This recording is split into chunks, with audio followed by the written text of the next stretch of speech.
Welcome, Pewter Report readers, viewers, and listeners to the Pewter Report live draft show brought to you by PrizePicks. That's right, PrizePicks is America's #1 sports pick application in all of daily fantasy sports. The app is super easy to use. You can click on the link in our YouTube description on this YouTube channel. Use the promo code HMA when you download the PrizePicks app and get $50 instantly in lineups when you place your first $5 entry. All you got to do is use the code HMA, letters HMA, and set your first $5 lineup. You'll get $50 in money instantly over on PrizePicks. The app is super easy to use, folks. You pick more or less on a couple of different stats and player props, so it's super fun to use. And big thanks to PrizePicks for sponsoring this show. I'm your host, Matt Matera. Joined with me is the face that runs the place at PewterReport.com, SR Scott Reynolds. We are live from the Bucs facility for day one, or night one, I should say, of the NFL draft. I'm super fired up. Scott, how are you feeling? I'm crazy excited to work on my birthday. No, I am. I'm excited. Right. Happy birthday. I should have started with that. Thank you. No worries. Another year older. Happy to be here.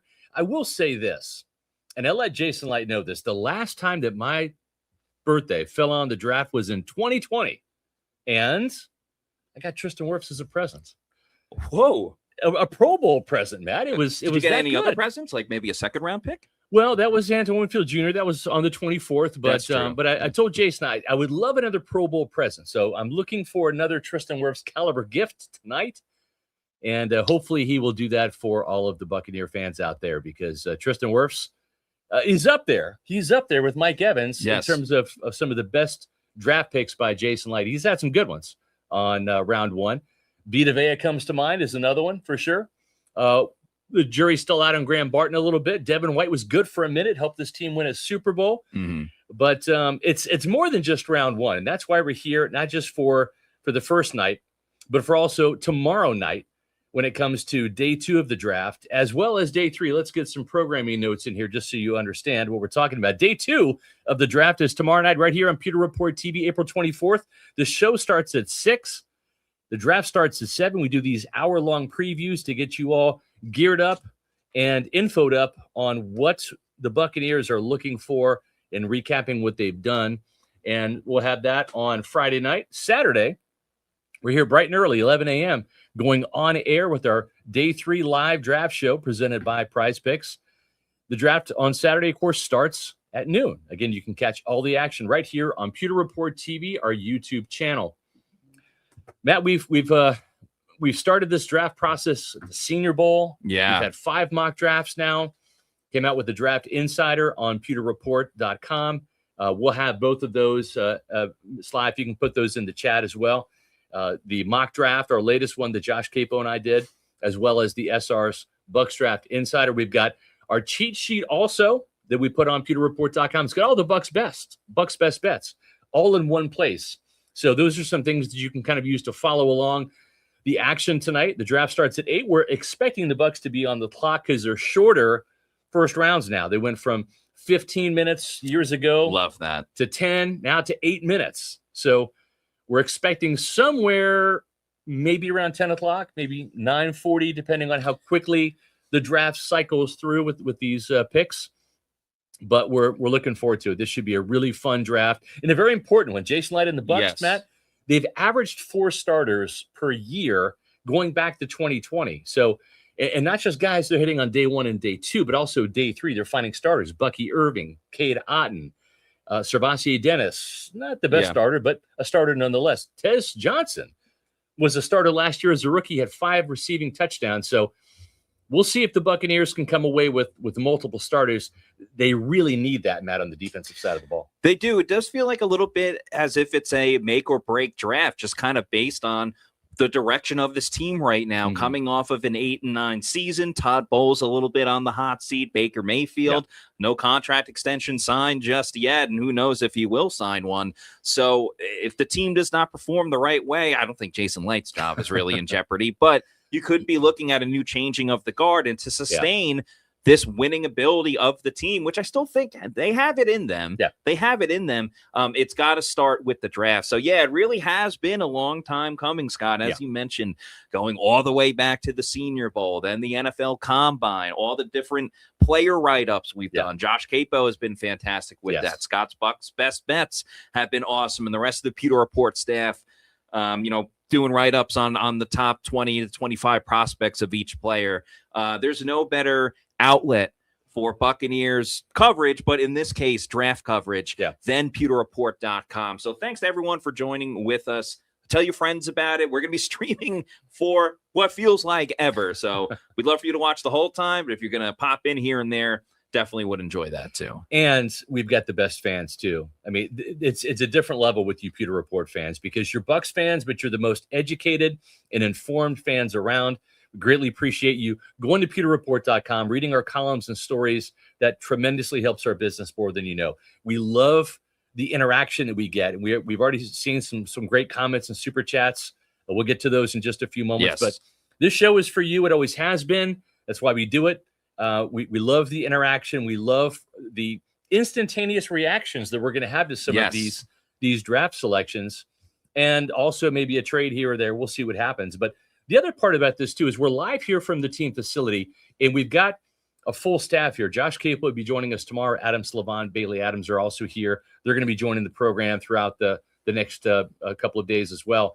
But we're going to be breaking away and getting reaction from the Bucs draft picks, from Jason Light, from Todd Bowles. We're going to be talking to the players via Zoom, and we're going to have that information right back here in real time, telling you what the methodology was for selecting these players, what the players had to say about joining the Tampa Bay Buccaneers, and how they're going to fit either in Todd Bowles' defense or Zach Robinson's offense.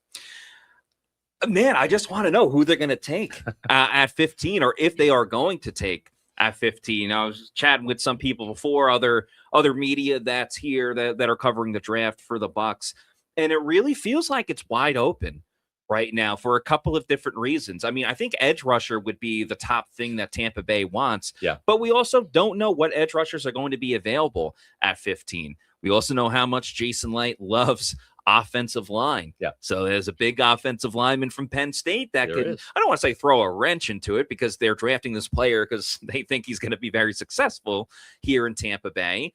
What if they go offense? I was having a conversation about Kenyon Sadiq if he comes here. There's Venga Ioane out of Penn State could come in, be a starting guard. And then, of course, there's the linebacker situation. Well, we all know and love Jacob Rodriguez. He's been the focal point of several Pewter Report podcasts and Pewter Report Fab Fives and everything like that, SR's Fab Five. So, man, there's so many different directions the Bucs can go this year, and being at 15 and this run on offensive tackles as well with other teams that will have an impact on Tampa Bay, whether I think people realize or not. It brings a lot of mystery, and I mean that in all of the best ways. This is a mysterious NFL draft. No, it is for the Bucs specifically, for sure. And when you look at Jason Light, he's talked about wanting to trade down. I don't know that they're going to be looking to trade up, but you never know. He hasn't ruled that out. We're going to go into and do like a little mini recap of the last Pewter Report podcast in terms of the trade down scenarios, just to kind of give you an inkling of what this team could do, what it might look like if they trade down, and then also if they trade up too. So we'll get into that in just a moment. First, a couple of housekeeping items here. We love you Pewter people, and you not only provide a livelihood for all of us here at Pewter Report, but the YouTube revenue that we get from our Pewter Report podcast, from the Pewter Pulse episodes, from the top 10 takeaways, from Pewter Picks and Props, and from this draft show, it goes to support our travel budget. And you guys have helped funded trips to the Senior Bowl, to the Combine, to the NFL annual meeting. Matt and Adam went to Pittsburgh last year for the joint practice. Yeah, we did. And we go to road games. We all went to Jacksonville a couple years ago for the joint practice there. So it's because of you that this channel is possible and that this channel is thriving. And when I say thriving, we're almost at 23,000 subscribers, thanks to you. We have some goals we'd love for you to help us hit this particular weekend, and I'm going to put those up right now. These are the draft show goals. If you could help us, it would be tremendous. We are close to 23,000 Pewter Report TV subscribers. It's free. All you have to do is make sure you're logged into YouTube and hit the subscribe button. We are, as of the start of the show, at 22,943. We need 57 more subscribers. It's free. Hit the subscribe button. Help us get to 23,000 by draft weekend. That is our goal by the end of the draft. You all came strong last year with the Super Chats. We had $1,000 in Super Chats for our 2025 3-day draft show. We can't begin to thank you enough for your monetary contributions. Again, you are helping to fund your own Buccaneer fandom. The investment that you make in our channel sends us on location to get the news that you want live on location and deliver all that scoop and news right back to you. We would love to hit $1,200 in draft show Super Chats. I don't want any presents for my birthday, but if you want to Super Chat us as a birthday gift to me, I would be happy to help us achieve the goal tonight, because that means more to me as a team than anything else.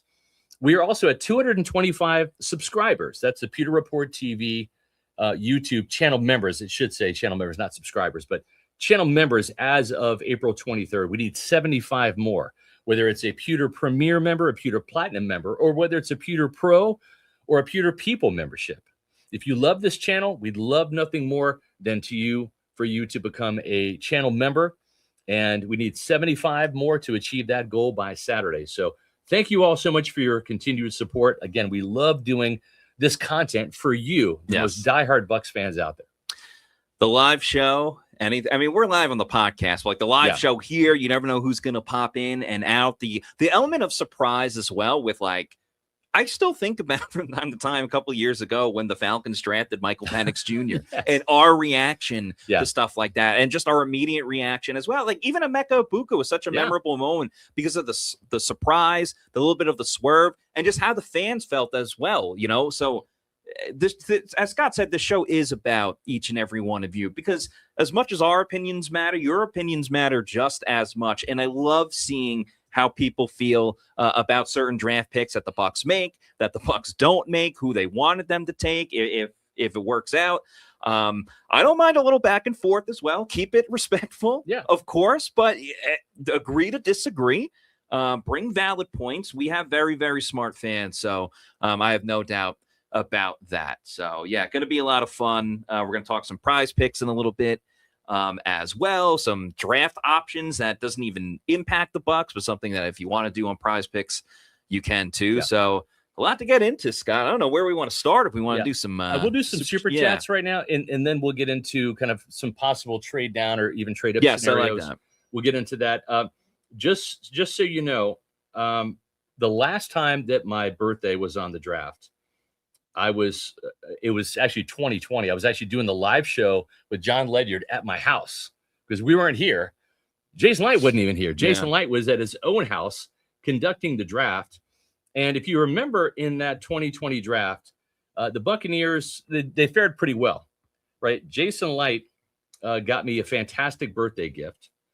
It was Tristan Wirfs, right? We greatly appreciate that. We were looking for that caliber of gift tonight, Jason. So please gift, not just me, but the entire team and all the fans, this caliber of player.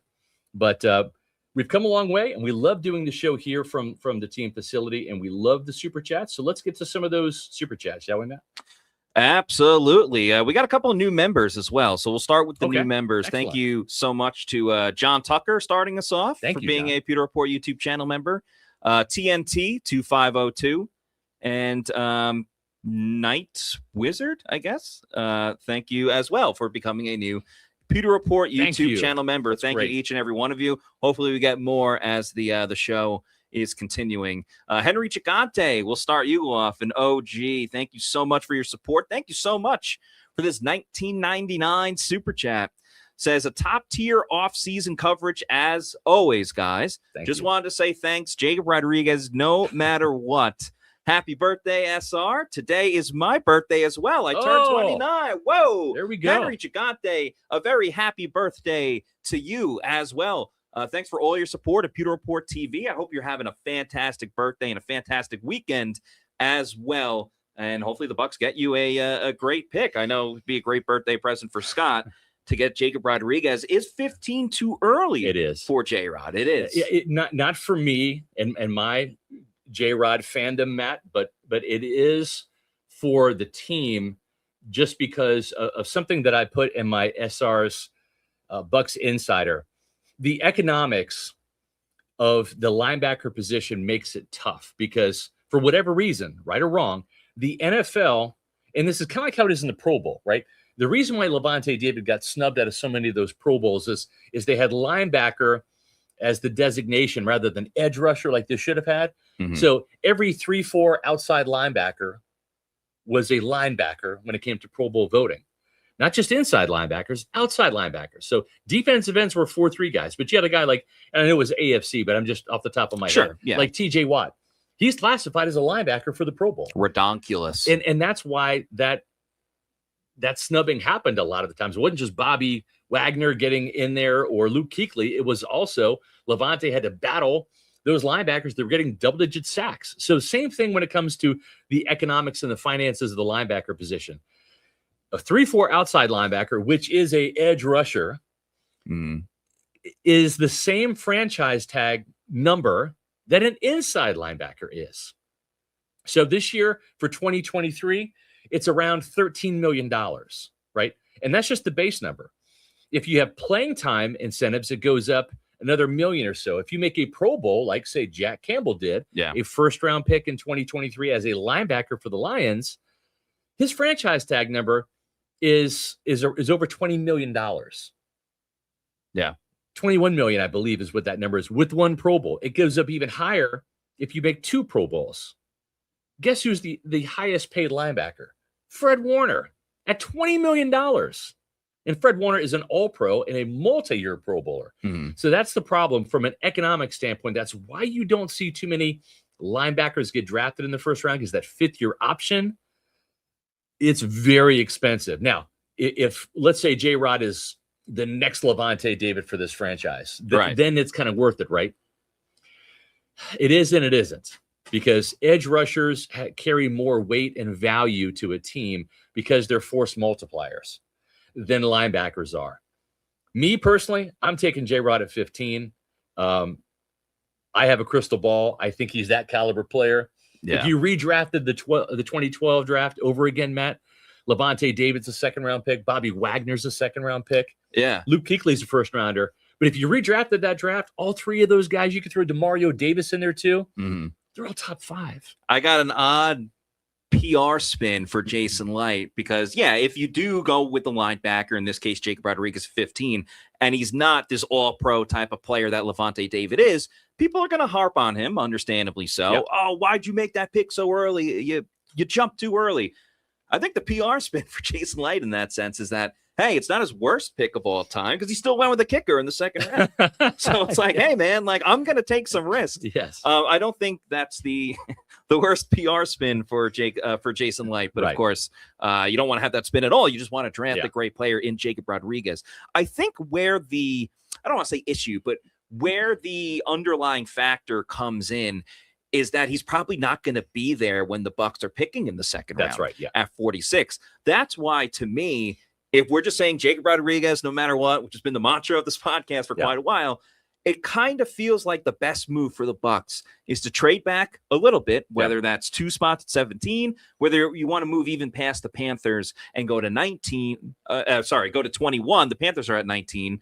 Go to 21. Then you can kind of package some of those second round picks and kind of move up a little bit more and get Jacob Rodriguez while still not sacrificing your first round pick as well. I think that's kind of the best path to Jacob Rodriguez, but we shall see. Yeah, for sure. Get to this next super chat. Thank you to Sam Maytui. Thank you for the 1999 super chat. It says, Matty Diamond's bringing the energy out of the gate, and happy B-Day, SR. That's right. Holla at your boy. This is what we do. Yeah. We bring the energy. We are the best Bucs coverage and draft coverage in Tampa Bay. So thank you for the kind words. That's what we do. We're here to pump everybody up. This is going to be an exciting draft for your Tampa Bay Buccaneers. Thank you for the kind words. Tate Miller, thank you for the $1.99. says, let's go. Draft is here. JRod time. I feel like Leo DiCaprio a little bit. Not that I'm that famous. I haven't won an Oscar yet. But a lot of people have seen the movie Inception. I feel like we've Inceptioned everybody with Jacob Rodriguez. Some people might already think he's on the Bucs. I know. You know what? I don't blame him because that's the world I want to live in. I'm with you on that.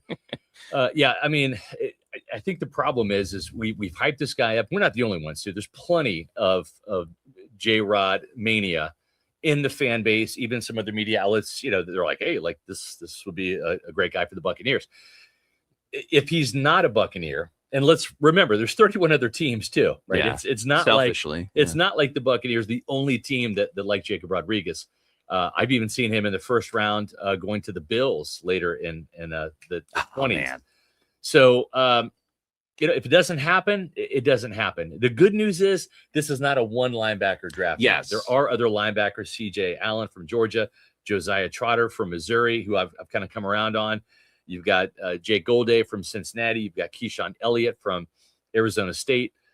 There are some other starting caliber Mike linebackers in this draft. And then there's even more guys on day 2. You can still get one of those guys and still double dip on day 2. Yeah, that you can. And I think inside linebacker, as much as I'd love for them to do it with edge rusher, it does feel like inside linebacker is probably more of the position where they would do the double dip. Remember, they do that all the time. Corner last year, they They double dip. This year, they'll do it maybe with inside linebacker, knowing that, Ross Dennis is kind of, he is what he is at this point. Pedestrian starter. Yeah, last year of his deal as well. And some of the other signings they've made outside of Alex Anzalone, not too much are overall, long-term solutions for the Bucs. So if they want to double dip there, I'm certainly with it. Jordan Peters has now been a Pewter Report YouTube channel member for 3 months now. We appreciate that. Thank you so much for your support. That's great. Says, we talk about raising the flags as Bucs fans, which I hope isn't a white flag after tonight's draft, hoping for a solid defensive selection. Matt, I think if you look, and we've talked about this on the Pewter Report podcast, if you look at this roster right now, on paper, healthy, completely healthy, and stack it against the other teams in the NFC South, the thing that stands out is Baker Mayfield, right? You've got the best quarterback within the division. I think that says a lot. That means a lot for this team to have him as the best quarterback in this division. They have the best offensive line in this division. Their running game may not be as dynamic as having Bijan Robinson in Atlanta, but from 1 to 3, it's as good as you're going to find, certainly in the division, maybe even in the conference. The receiving core, even without Mike Evans, is still very talented. They need to work on their defense, but I still believe the Buccaneers, from a roster talent standpoint, when healthy, still a team to beat in this division. I think so. And that's actually a good point. You brought up some of the other teams in the NFC South, because obviously all of our attention is towards the Tampa Bay Buccaneers, but they have some rivals that they go against twice per season in the NFC South. So we will be paying attention to what Atlanta, Carolina, and the rest of the division do as well. So we also have got to let you know that if you're not at the draft party, the block party down there, remember, don't come to the stadium tonight because they're having their draft party down in St. Petersburg. It's a block party. But the place that you can go tonight, tomorrow night, Saturday, is Walk-Ons. The picks are in. Are you? Get to Walk-Ons. Watch the future of the game unfold April 23rd through 25th at Walk-Ons. 3 Tampa Bay area locations: Wesley Chapel, Midtown Tampa, and Lakeland. Fantastic place to go to watch the game. Now, and also the draft. There is a hockey game tomorrow, so maybe you want to split your attention between the draft and, say, the Lightning playoff game. Drop the puck, raise the energy at Walk-Ons. They have tons of TVs. Both the draft and the Lightning game will be on. Again, 3 Tampa Bay area locations to serve you. Now, tomorrow, they've got some specials going on. Every Friday, $5 Bacardi or Captain Morgan and Coke, or as Luke Bryan would say, Bacardi. So you can check that out. That's a great special on Friday. Happy hour from 3 to 6 tomorrow. And then on Saturday, seltzer and beer buckets, Saturday and Sunday. Saturday will be the final day of the draft. $17 select domestic buckets, $20 neutral buckets. Get to Walk-Ons and watch the draft. The great poet Curtis Jackson once said, we're going to sip Bacardi like it's your birthday. Of course, that is 50 Cent. Shout out. Yeah. Fitty. Let's move on. We're getting a lot of super chats. Thank you so much. Yes. It's thank you. Tough to keep up sometimes. You're flooding the zone here, which is great. Yes. Sacktown, thank you for the $5 super chat. Says, happy birthday, Scott. Realistically, best and worst case scenario for the first round. I like that. I think best case scenario, the two players I'd feel really comfortable with would be Akeem Mesidor, who is in our mock draft, as well as our latest two mock drafts, really. To me, Akeem Mesidor would be a tremendous pick. He's the most experienced, productive edge rusher in this draft. I would say the worst case scenario to me would be Keldrick Falk. I don't think this team is going to make that mistake. That's a good point. But you don't fix your pass rush by getting a guy that had 2 sacks last year and 10 in his college career. He is Logan Hall 2.0, in my opinion. And the Bucs have been down that road, and they exited. they took the exit. And Logan Hall, we wish him well in Houston. I like Logan, good guy, but he just was not a scheme fit here, Matt. And when you look at Keldrick Falk, he's not a 3-4 outside linebacker. He is more of a 4-3 defensive end. So good with a team that has a 4-3 scheme. And he's not big enough to put on some weight and move inside. They tried that with Logan Hall. They drafted a 4-3 defensive end out of Houston. They tried to put weight on him to hold up inside. You know what? They finally came to their senses, Matt, because really that 3-4 defensive end, that 4-I-5 technique defensive lineman, you know what it is? It's a defensive tackle. Yeah. They finally went out and got a defensive tackle, and Ashawn Robinson, big old 6'4", 320-pound ass kicker at defensive tackle. And it took him that long to figure it out, but don't go back down that road. I think best case scenario is the Bucs have a couple of different options at edge rusher. I think Akeem Mesidor, I'm with you. I think that would be the top option for Tampa Bay. It doesn't scare me that he's a little bit older because Tampa Bay needs to win now. Right. So age be damned. Get to the quarterback. That's all they care about. But if you want to Cassius Howell as well, or if for whatever reason they think R. Mason Thomas is a little bit better than a second round pick, whatever the case may be, just having a couple of options at edge rusher for them, I think would be great. I wouldn't mind this guy either. Yeah, wouldn't mind Vega Iwani either, because I think this guy's got Pro Bowls in his future. That's what you want, Matt. You want a starter day one, and you want a guy with Pro Bowl potential. Yeah, you put him in next to Tristan Wirfs at left guard. You make Ben Bredesen, it might be a little bit of a luxury, but you end up making Ben Bredesen your swing guy, your Robert Hainsey. Your Robert Hainsey, exactly. I think there's some real logic to that as well. And then you've got rounds 2 through 7 to go right back into the defensive side and just load up with draft picks there. It's almost a replay of last season where they went offense early on, then it was defense the rest of the way, and then Tampa Tez at the end of it. Thank you to Meets McGee for this $5 super chat. Says happy B-Day, SR. Now, if they go offensive weapon, parentheses, Kenyon Sadiq, I prefer Denzel Boston in a trade down, 2027 Abuka, McMillan, and Boston. Let Godwin walk. So you're definitely going size there with Boston if you take him in the first round. That kind of goes in the category that we've been asked on the show before. Great questions about like what would be a little bit more of a surprise for Tampa Bay, but it does fit as well the Washington pipeline that the Bucs certainly have. Not that they've really been wrong with it. I mean, you got Vita Vea from there. You got a starting tight end on a day 3 pick with Cade Otton. Obviously, Jalen McMillan looked really good as a rookie and certainly bounced back pretty well from his injury. So don't hate it. Moving along to Kenny Cellini, thank you for the $1.99 super chat. We appreciate it. Says, is Joey Bosa a realistic option after the draft? I don't think so. I think the veteran outside linebacker signing was Al-Quadin Muhammad. I don't know that they want to bring Joey Bosa in there. To me, what would have to happen, Matt, is you would have to get a player like Kenyon Sadiq or Denzel Boston or Venga Iwani, get an offensive player in round 1, then go linebacker round 2. And let's say there's just a run on edge rushers. And by the time you pick in round 3, the good ones are kind of gone. Mm-hmm. Then maybe you look at that. But there's still guys like Nadeem Tucker you could probably get in the 4th round. I just don't see it. I think the one veteran edge rusher they got ended up being Al-Quadin Muhammad, and they like him a lot. Yeah, I'm over it. There's too many cooks in the kitchen. I think another edge rusher, so I don't really know where Joey Bosa. Veteran edge rusher. Yeah, for sure. That too. Moving on to Comp JG. Thank you for being a Pewter Report YouTube channel member now for 4 months. Wow. We appreciate that. Appreciate it.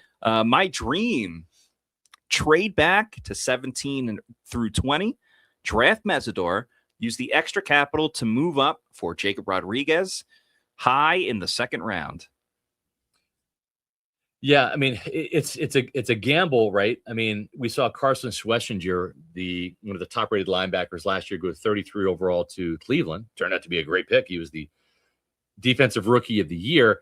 So for Jason Light, if Rodriguez escapes the first round, you really, if you want to get him, that's probably the spot. You want to trade up with the Jets at 33 and try to pick him up there, because otherwise there could be, and it's not even who's picking at 34, who's picking at 35, who's picking at 36. There could be someone that wants to come up, right, at 34 or 35 or whatever. You can't wait too long, I think, for JRod. I think there's just too many teams that like him, especially top of the second round. Shout out to Scott's guy. Stalked by my doctor. Thank you for the $5 super chat. Oh, he's losing it, folks. Happy birthday, SR. Hopefully you're not being stalked by your doctor on your birthday. I'm not. I'm here in the safe confines of One Buccaneer Place with the Pewter people and our Pewter reporters. So there's no other place that I'd rather be than right here than right now. And B. Shucker with a $20 super chat. Thank you so much. That's awesome. Says, happy birthday to you and looking forward to the coverage, which is always awesome. Greatly appreciate that. Thank you very much. And it means a lot. If you folks knew how much time, energy, effort we put into going on location, traveling, to studying these players, interviewing them, scouring the interwebs for the interviews of these players to learn more about them, watching the film, watching cut-ups, writing the stories, doing the podcast. It's a lot. It's a labor of love, though. I'm not complaining one bit, but we put a lot into this, and I hope that comes through in our broadcasts and our reporting. I feel like it does, because we've got some great numbers, from you all so far in the show and for our draft coverage. So every time we're doing one of these shows, every time we're writing a story, we're doing it with you in mind. So it truly is a labor of love, and I'm blessed to have a tremendous staff that I love dearly, and also you Pewter people are just awesome. So thank you. I think it's time we look at a couple of different trade scenarios for Tampa Bay. We said we were going to talk about it. Let's do it. It seems more likely that the Bucs are going to move further back in this year's draft class. And I think it's a combination of a couple of things that we've talked about on the Pewter Report podcast. We could talk about it now as well, where one thing that hurts the Bucs is that they're kind of in this no man's land at 15, especially in a draft where we know Fernando Mendoza is going number 1. Really, the only question is where Ty Simpson from Alabama is going. Is he even going to go in the first round? That wouldn't shock me either. And I say this because there's other quarterback classes in recent years. The Baker, Darnold, that whole one was big. And then a couple of years ago, Caleb Williams and Drake May and everyone from that draft class, where you get all of these quarterbacks early on, or a couple of early on, and some of these players, because of that, move further back in the draft, and you get more talented players at other positions, and hopefully a position that you need for your team. That unfortunately is not the case this year for Tampa Bay. So it feels like they're going to move back, and hopefully offensive tackle can be that position of need where there is a run at the position, which keeps more players available for Tampa Bay. Yeah, I think one of the key things to look at too is the needs for these players. We have some potential like landmines here, right? So let's say the Bears moved up, because that was one of the 3 trades we had. Of course, you could throw the Eagles in there too at 23. We don't have them on there, but very similar to what the Bears, would give up. These are teams, whether they're mixed. In other words, the Bears, they could get Mesidor, they could get Parker, they could get Caden Proctor, an offensive tackle, right? We pretty much know the Jets and Lions are going to go offense, right? So if the Buccaneers were to say trade down a couple spots with the Lions, they could feel secure. Lions would move up, take an offensive tackle, which is what they need after Taylor Decker moved on and Dan Skipper retired. So they need a starting caliber tackle. But then you have the Jets too, where everything I've seen, Matt, and you know more about the Jets than I do. Mekhi Lemon, Jordan Tyson, if he's there, Omar Cooper, they're probably going to want to get an offensive player there. So you can move down a couple spots and probably get the player you were looking to get at 15. It gets a little deeper, though, when you go down to 25, because you see these potential landmines. If you want Messidor, shoot, the Bears, the team you traded up with, they could take him at 15. And then you need another player in your pod or your pool to be able to grab. You want Kenyon Sadiq then? Well, the Panthers might get him at 19, right? The Cowboys might want Messidor at 20. So with the Chargers, maybe they're looking at Messidor as well. So there is some danger the further down you go of getting maybe one of those premier players that you want, but that's why you need to have enough potential trade down targets to be able to do that. These are some players we've identified. Jason Light didn't give me this list, folks. This is just something we're kind of guessing at here. But, should these players still be available when the Buccaneers were on the clock? These would probably be some of the players in their trade down pod or pool. Venga Ioane, Kenyon Sadiq, Jordan Tyson probably won't be there. Maybe he is. Denzel Boston probably going to be there later in the first round. Akeem Messidor. Maybe you go cornerback. Maybe you go Chris Johnson or Colton Hood from Tennessee. Malachi Lawrence. Maybe he's a first rounder. Maybe he's a second rounder. I've got these players starred here. Him and R. Mason Thomas at outside linebacker. Inside linebackers, Jacob Rodriguez and C.J. Allen. So if you go down, say, 10 spots, you better have about 10 players, Matt, that you would feel comfortable drafting. Otherwise, you don't go down that far, right?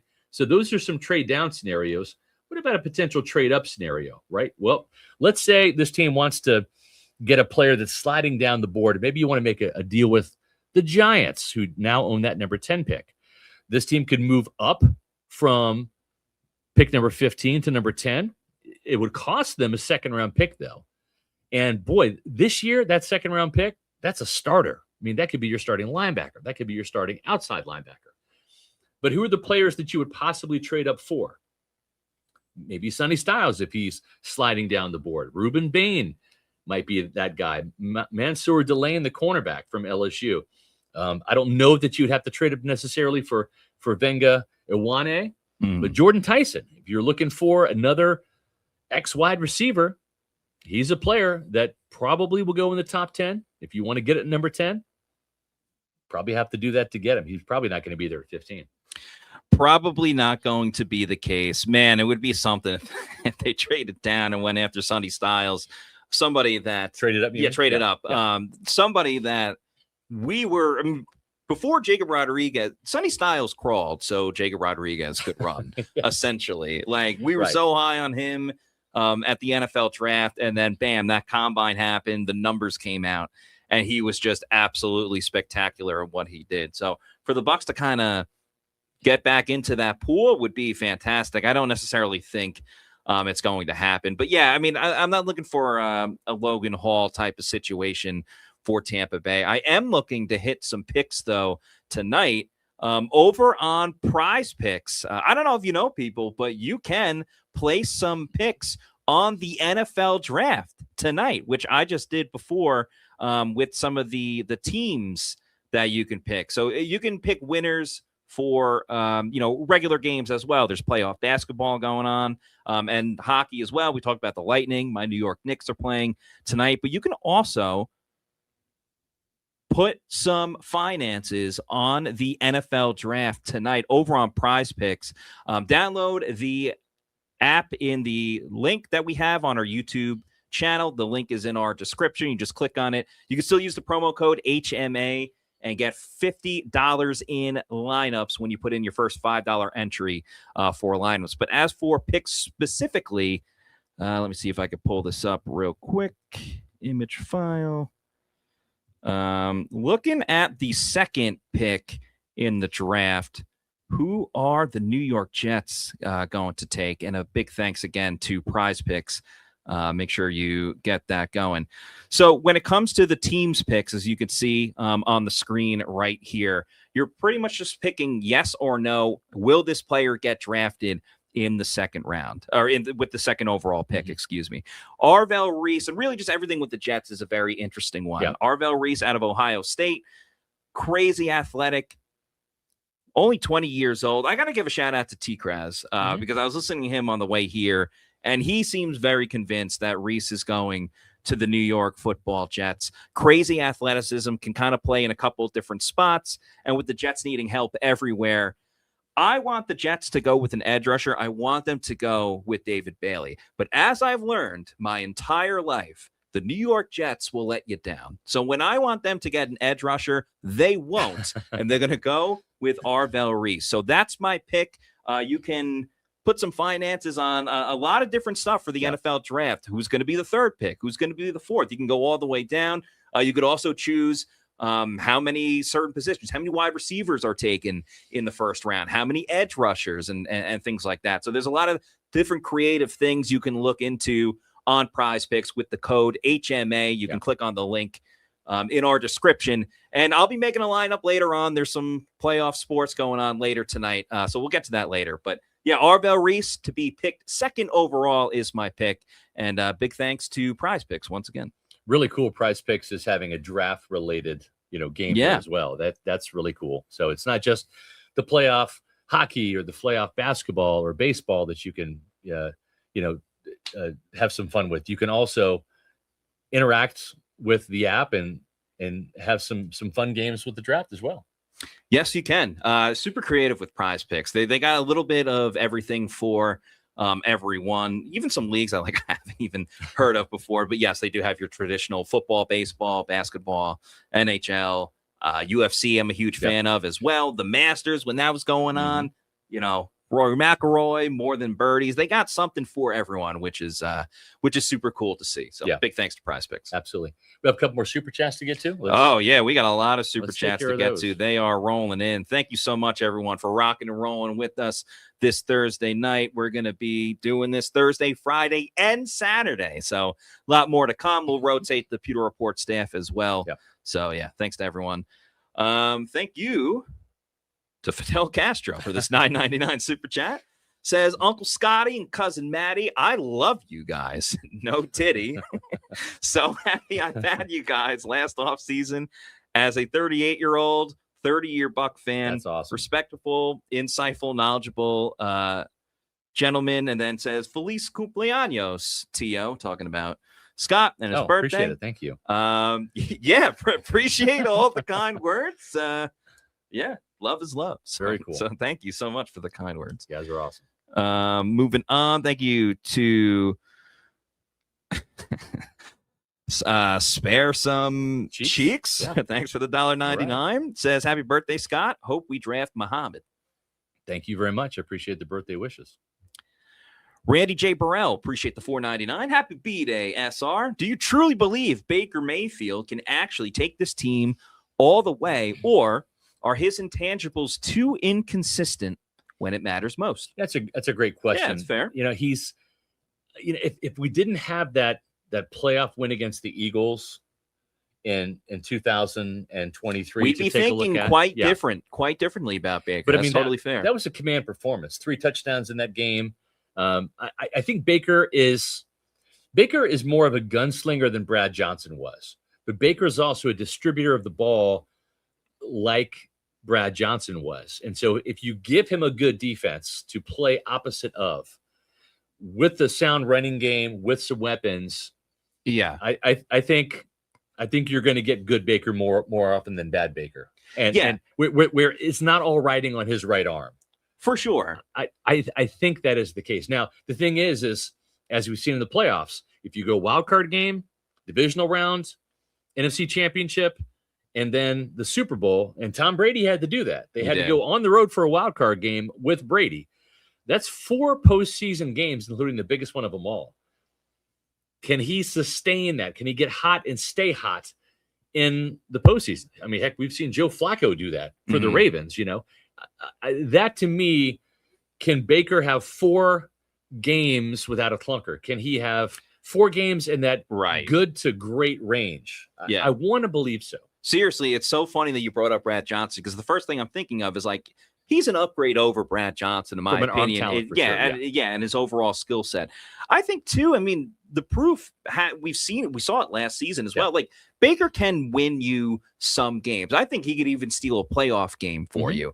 but I don't think he's going to win you a game over and over and over in the postseason, and that's where you need those other teams around you. I mean, look at the win over the Texans in week 2. Luke Gedeke injured, Kalijah Cansey injured, Tristan Wirfs wasn't playing, and Baker just absolutely gutted it out. Yeah. And then a big comeback win the following week against those New York Jets, just giving everyone a hard time. So, Baker can win and have comeback drives, but, the playoffs are a different animal. And I think we saw that, as you mentioned, they beat the Eagles, but, he had that same chance against Detroit and ended up in an interception. That's true. Yeah, he actually threw 2 picks that game, including one on the final drive. Yeah. But I think they can win it with Baker. Yeah. But, it's just it can be a long road, right? If you have to play that wild card game, that's another postseason game.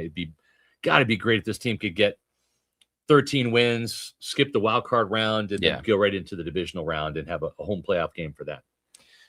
Tommy Leverone, thank you for the $4.99 super chat. Says, happy birthday, Scott. Who do you want the Bucs to take if he is still there? Who is your number one choice? And great show as always, man. Scott, thank you. I mean, I would love for them to get Akeem Mesidor. I think that's the more realistic pick than Jacob Rodriguez at 15. He's in our mock draft. He's a Bucs best bet. Yes, he is. We like him. I think he would be a great fit here. So that would probably be my number one. If Jason Light wants to go offensive line again, I've made no bones about it. I would be fine with Venga Ioane. I could even see the logic in Kenyon Sadiq. I don't know that I want that at 15 per se, but you trade down a couple spots and pick him there. I can see the logic in that with 12 personnel. Anytime you say logic, I just think Byron Leftwich. No logic. Not trying to ruin the show, though. So moving on. Yeah. Paul Morales, thank you for this $49.99 super chat. Dun, dun, dun, dun. Thank you. I'm trying to remember last year's show. We said if we reach a certain number on a super chat, we would give a round of applause. I forgot what that number was. If anyone remembers, I think we'll start with at least 100. If you give us $100 super chat, round of applause. Yep, for sure. 500, we will sing, or I will sing. Thank you, Paul Morales, for this $49.99. Thank you. Says, let's get to 1,200 this draft weekend. Happy birthday, SR. Pewter Report is hands down the best Bucs coverage and has kept me sane. Last season was diabolical. It was bad. I like that word. I don't know if there is enough wine out there to stomach another season with 4 straight losses. It is it is. I just saw a comment. What will Matt do for 1K? It is crazy how this team started out 6-2. Yeah. And then just plummeted, absolutely plummeted. I don't even know how else you would describe the tail end of that season, especially because they got healthier as the season went on. It was always, man, if they can get through Tristan Wirfs' injury, and then Luke Gedeke's injury, and then Mike Evans' injury, and Chris Godwin's injury, and Bucky, if they could stay the course and get to that last month of the season relatively healthy, because no one's ever healthy this time of the year in December for the NFL,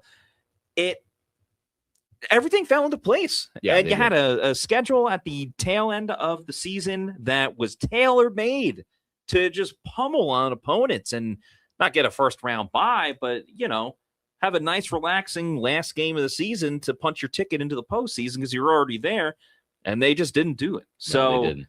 Yeah, it's kind of mind-numbing in a way how that season went. I think the defense was a big part of it. I think the offensive coordinator that's no longer here probably had a little bit to do with it. And, just not having a fully healthy team as well, despite being healthy at the end of the year. It's just kind of crazy. So, I hear you, Paul Morales. You make a lot of great points about the frustration. Here's one thing, too, and it's not all on Josh Gazar because there were a lot of injuries. Yeah. But Matt, we've talked about this.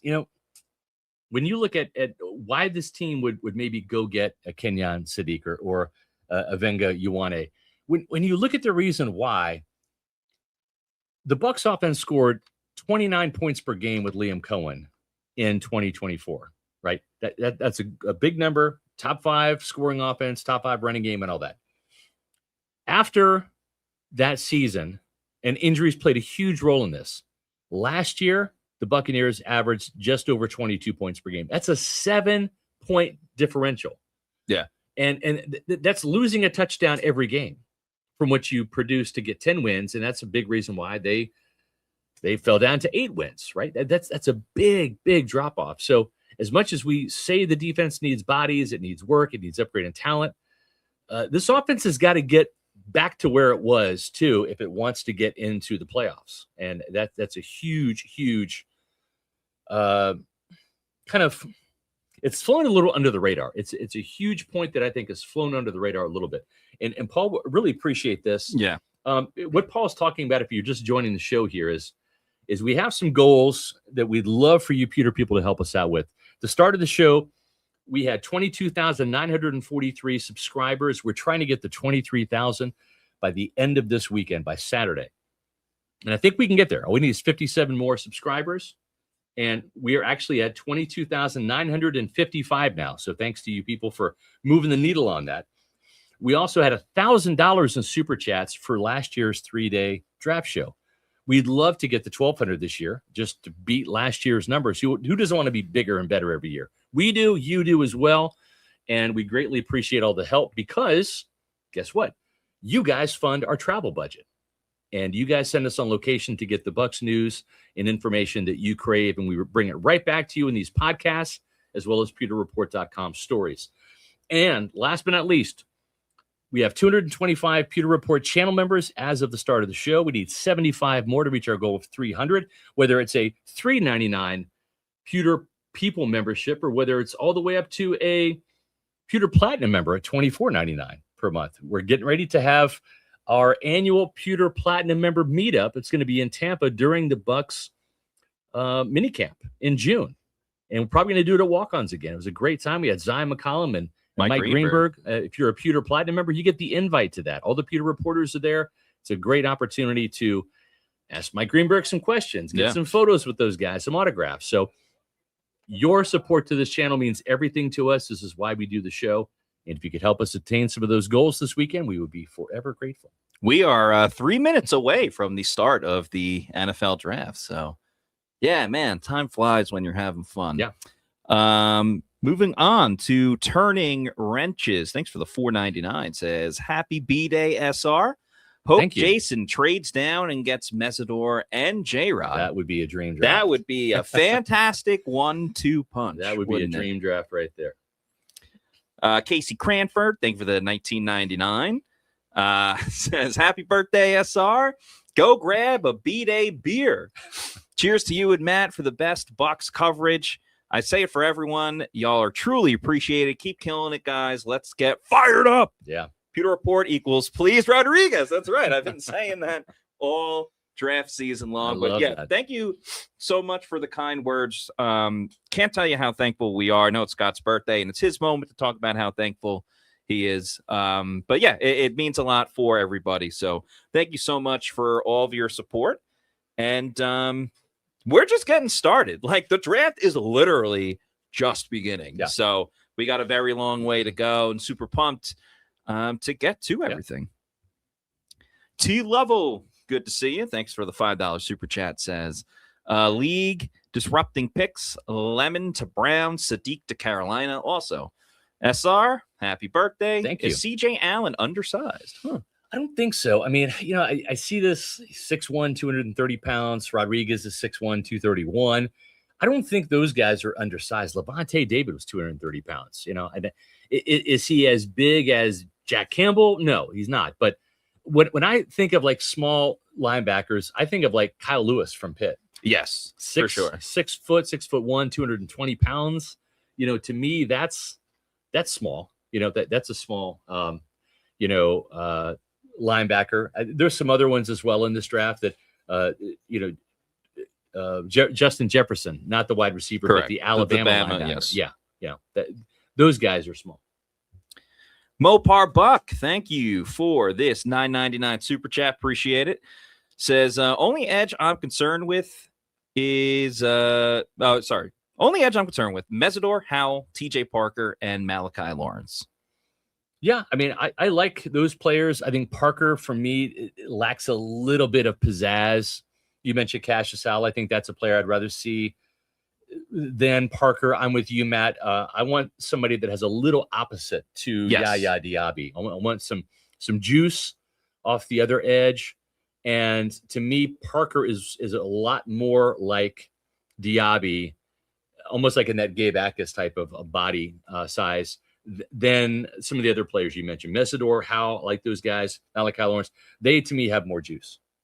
Yeah, I don't get me wrong. I like Yaya Diaby. It's just I'm fine with one of them. I don't think that they necessarily need a second player that has the exact same type of skill set for Yaya, because I do think Yaya, while he did have a good season last year, I think his skill set is somewhat limited. And I just think if there's a game where a Yaya type of player is getting stonewalled by a team just because of the skill set, well, then someone can come in and kind of bring something a little bit different. Yep. Folks, it is 8:00, and you know what that means. The NFL draft has begun.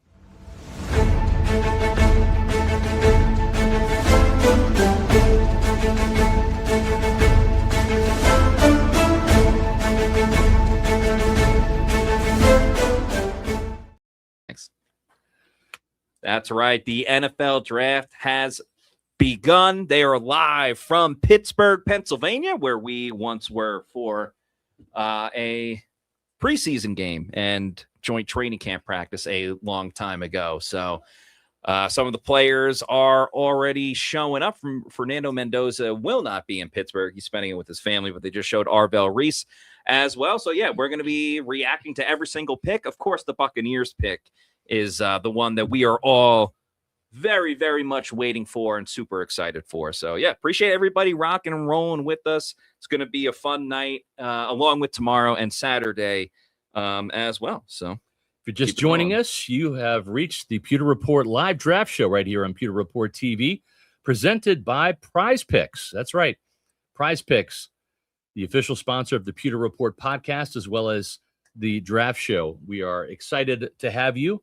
And we have got draft coverage wall to wall for the Buccaneers tonight, tomorrow night, day 2, April 24th at 6 p.m. Our draft shows start an hour before the actual draft begins. So please join us tomorrow night at 6 o'clock right here on Pewter Report TV for day 2. We will have, the Buccaneers do make a pick tonight.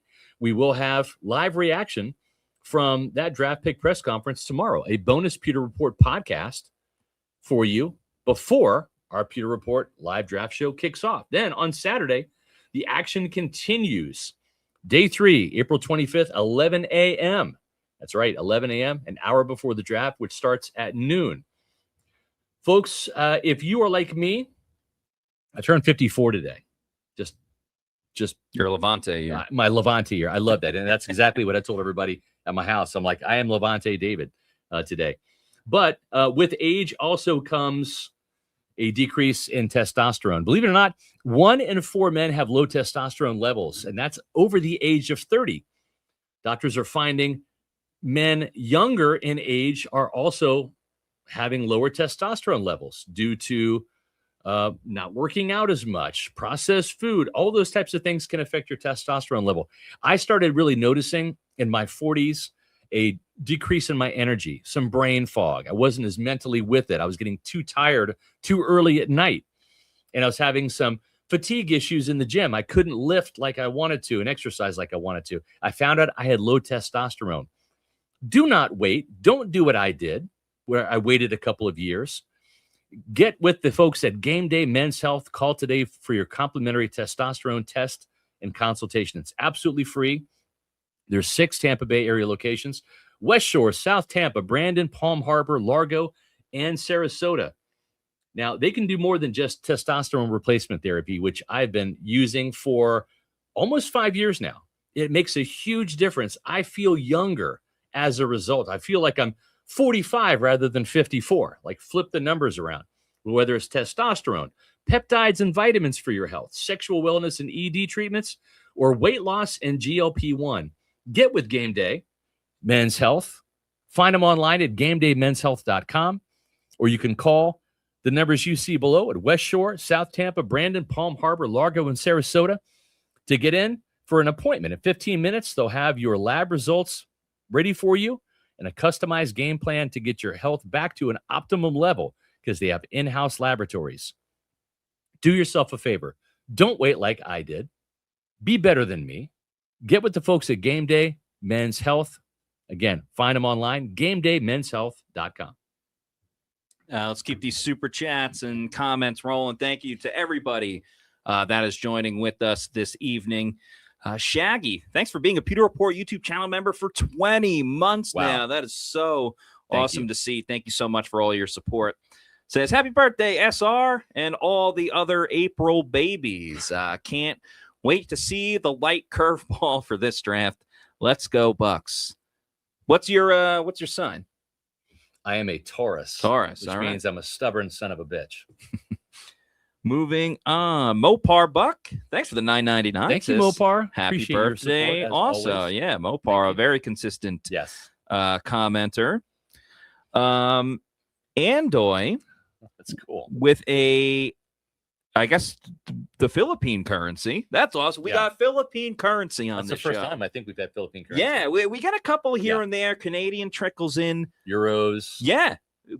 I think we had Stat team. Can we find out what the Filipino currency is? Yeah, I think we had an Ethiopian. Yes, that we have. Too. Yeah. Oh man, did they? I think that's a loophole because they're like, if you super chat us 100, that's you get a round of applause. But I don't know what the whatever the translation is. It's like $2. Yeah, exactly. You know, we got to draw the line. But anyway, thank you so much for watching from the Philippines. That's so freaking cool to see. Peso. It's what? Philippine peso. Oh, okay. So thank you for the 99 Philippine pesos. We appreciate it. Yeah, so awesome. You watch from the Philippines. Moving on to YO Buck. Thanks for the $2 super chat. Says first and third for Kayvon Thibodeau and a second from the New York G-Men. Now, I like Kayvon Thibodeau. He was in my Bucs battle plan, admittedly. So you're saying a first and a third, and you get a second back? I don't think he's worth the first round pick. I don't either. And the other thing too is he's in a contract year, so you have to be prepared to trade for him, and then hope he has a good year, Matt, and then pay him a huge $20+ million deal, right? The next year. And guess what? You're going to be paying Yaya Diaby that too. Can you afford to pay? Yes. To outside linebackers that much money? That's why drafting an edge rusher this year is important, even in the first round, because he's going to be on that rookie deal for 4 or 5 years. That's going to help your salary cap. Yeah, absolutely. Imperial 13 says, stay put and be strategic. Trust the process. You know, I'll give Jason Light credit for this. I don't think they've really ever panicked when it comes to oh my God, we don't know who to trade for. We don't know who to take.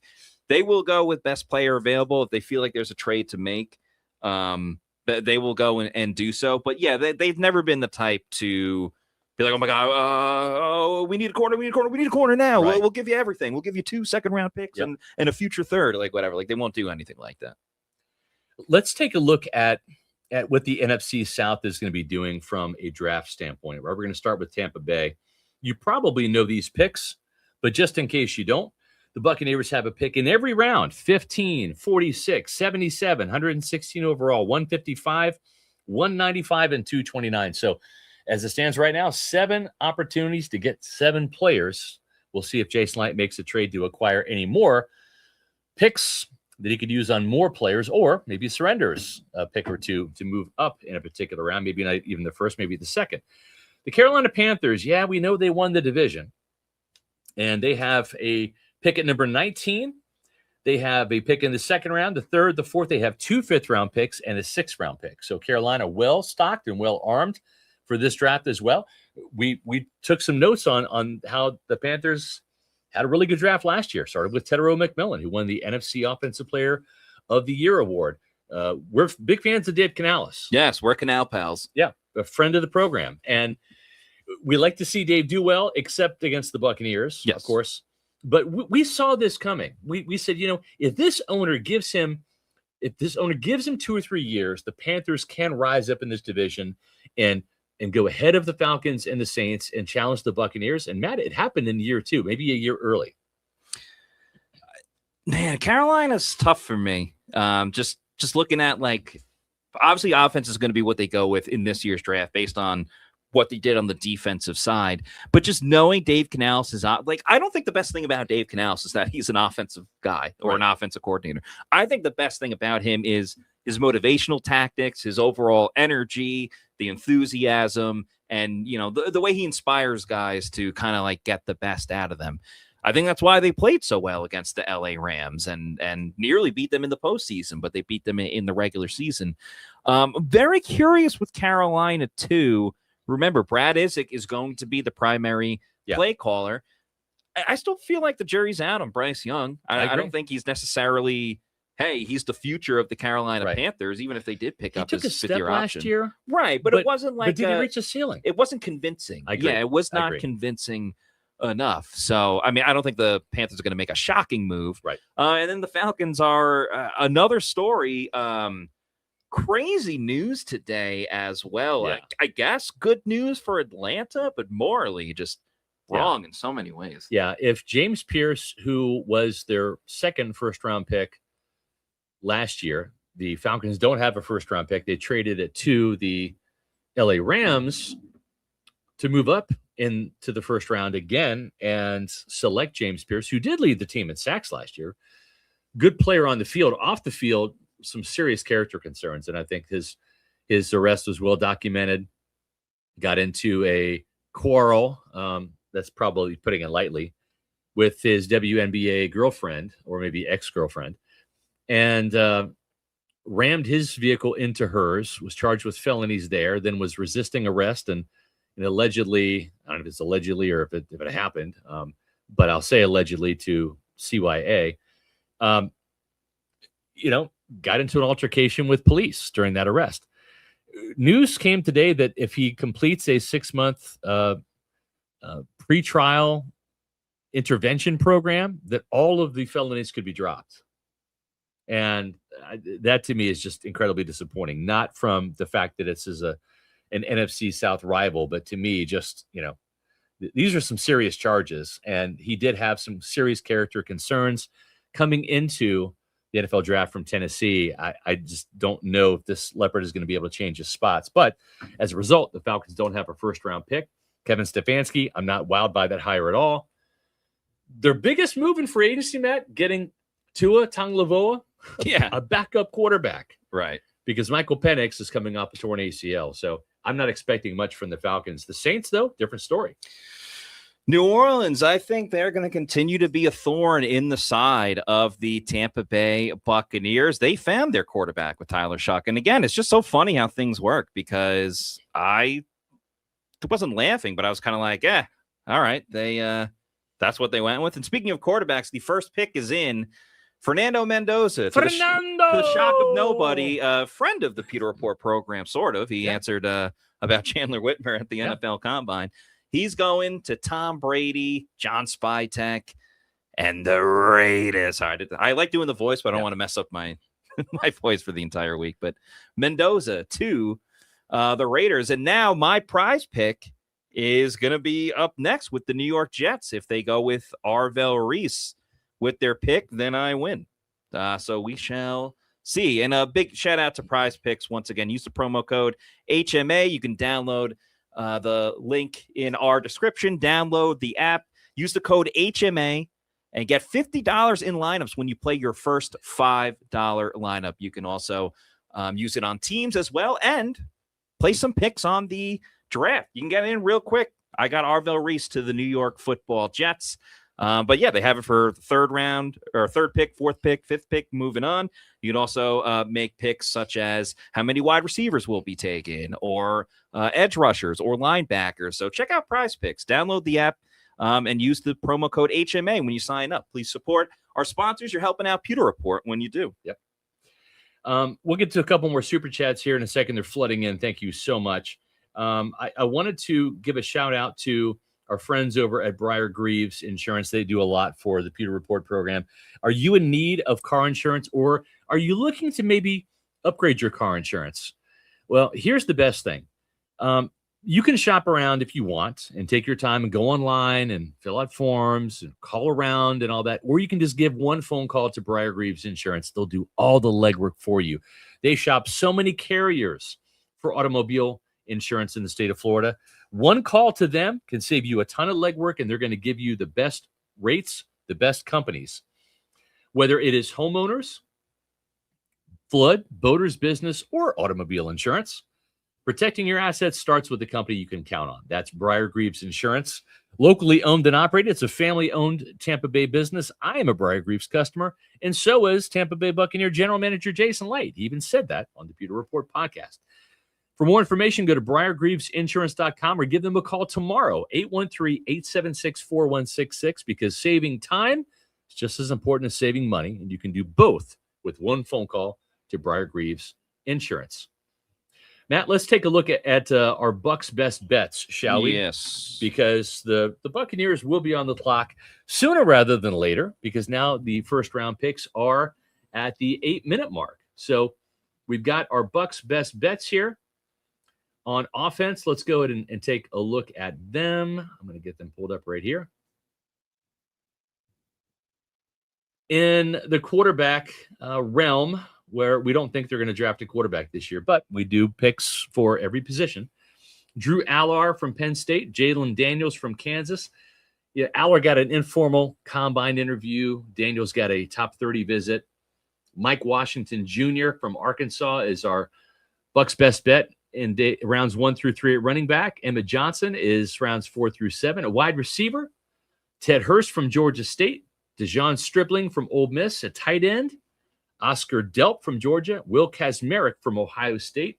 Offensive tackle, we know if they're going to draft a tackle, they're going to move him inside like they did with Cody Malk and Alex Kappa and Luke Gedeke, and even who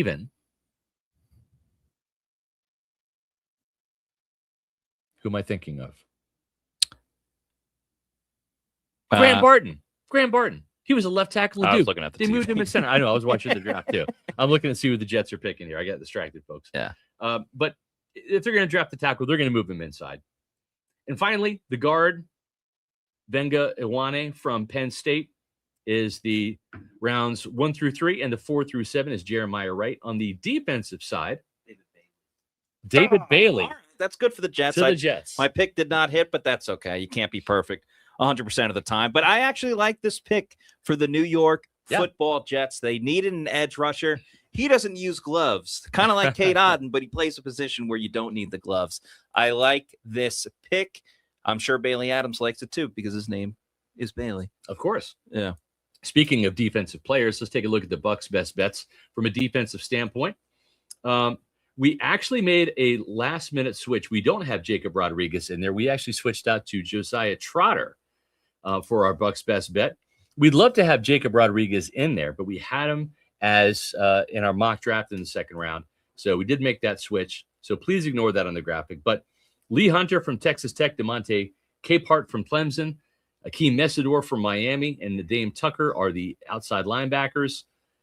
Josiah Trotter and Kendall Daniels are the inside linebackers. Chris Johnson from San Diego State, if the Bucs trade down in the first round, and Devin Moore from Florida are the corners. Traden Stukes and Cole Wisniewski are the safeties at the for the Buccaneers and our Bucs best bets. Let's take a look at position by position previews, Matt.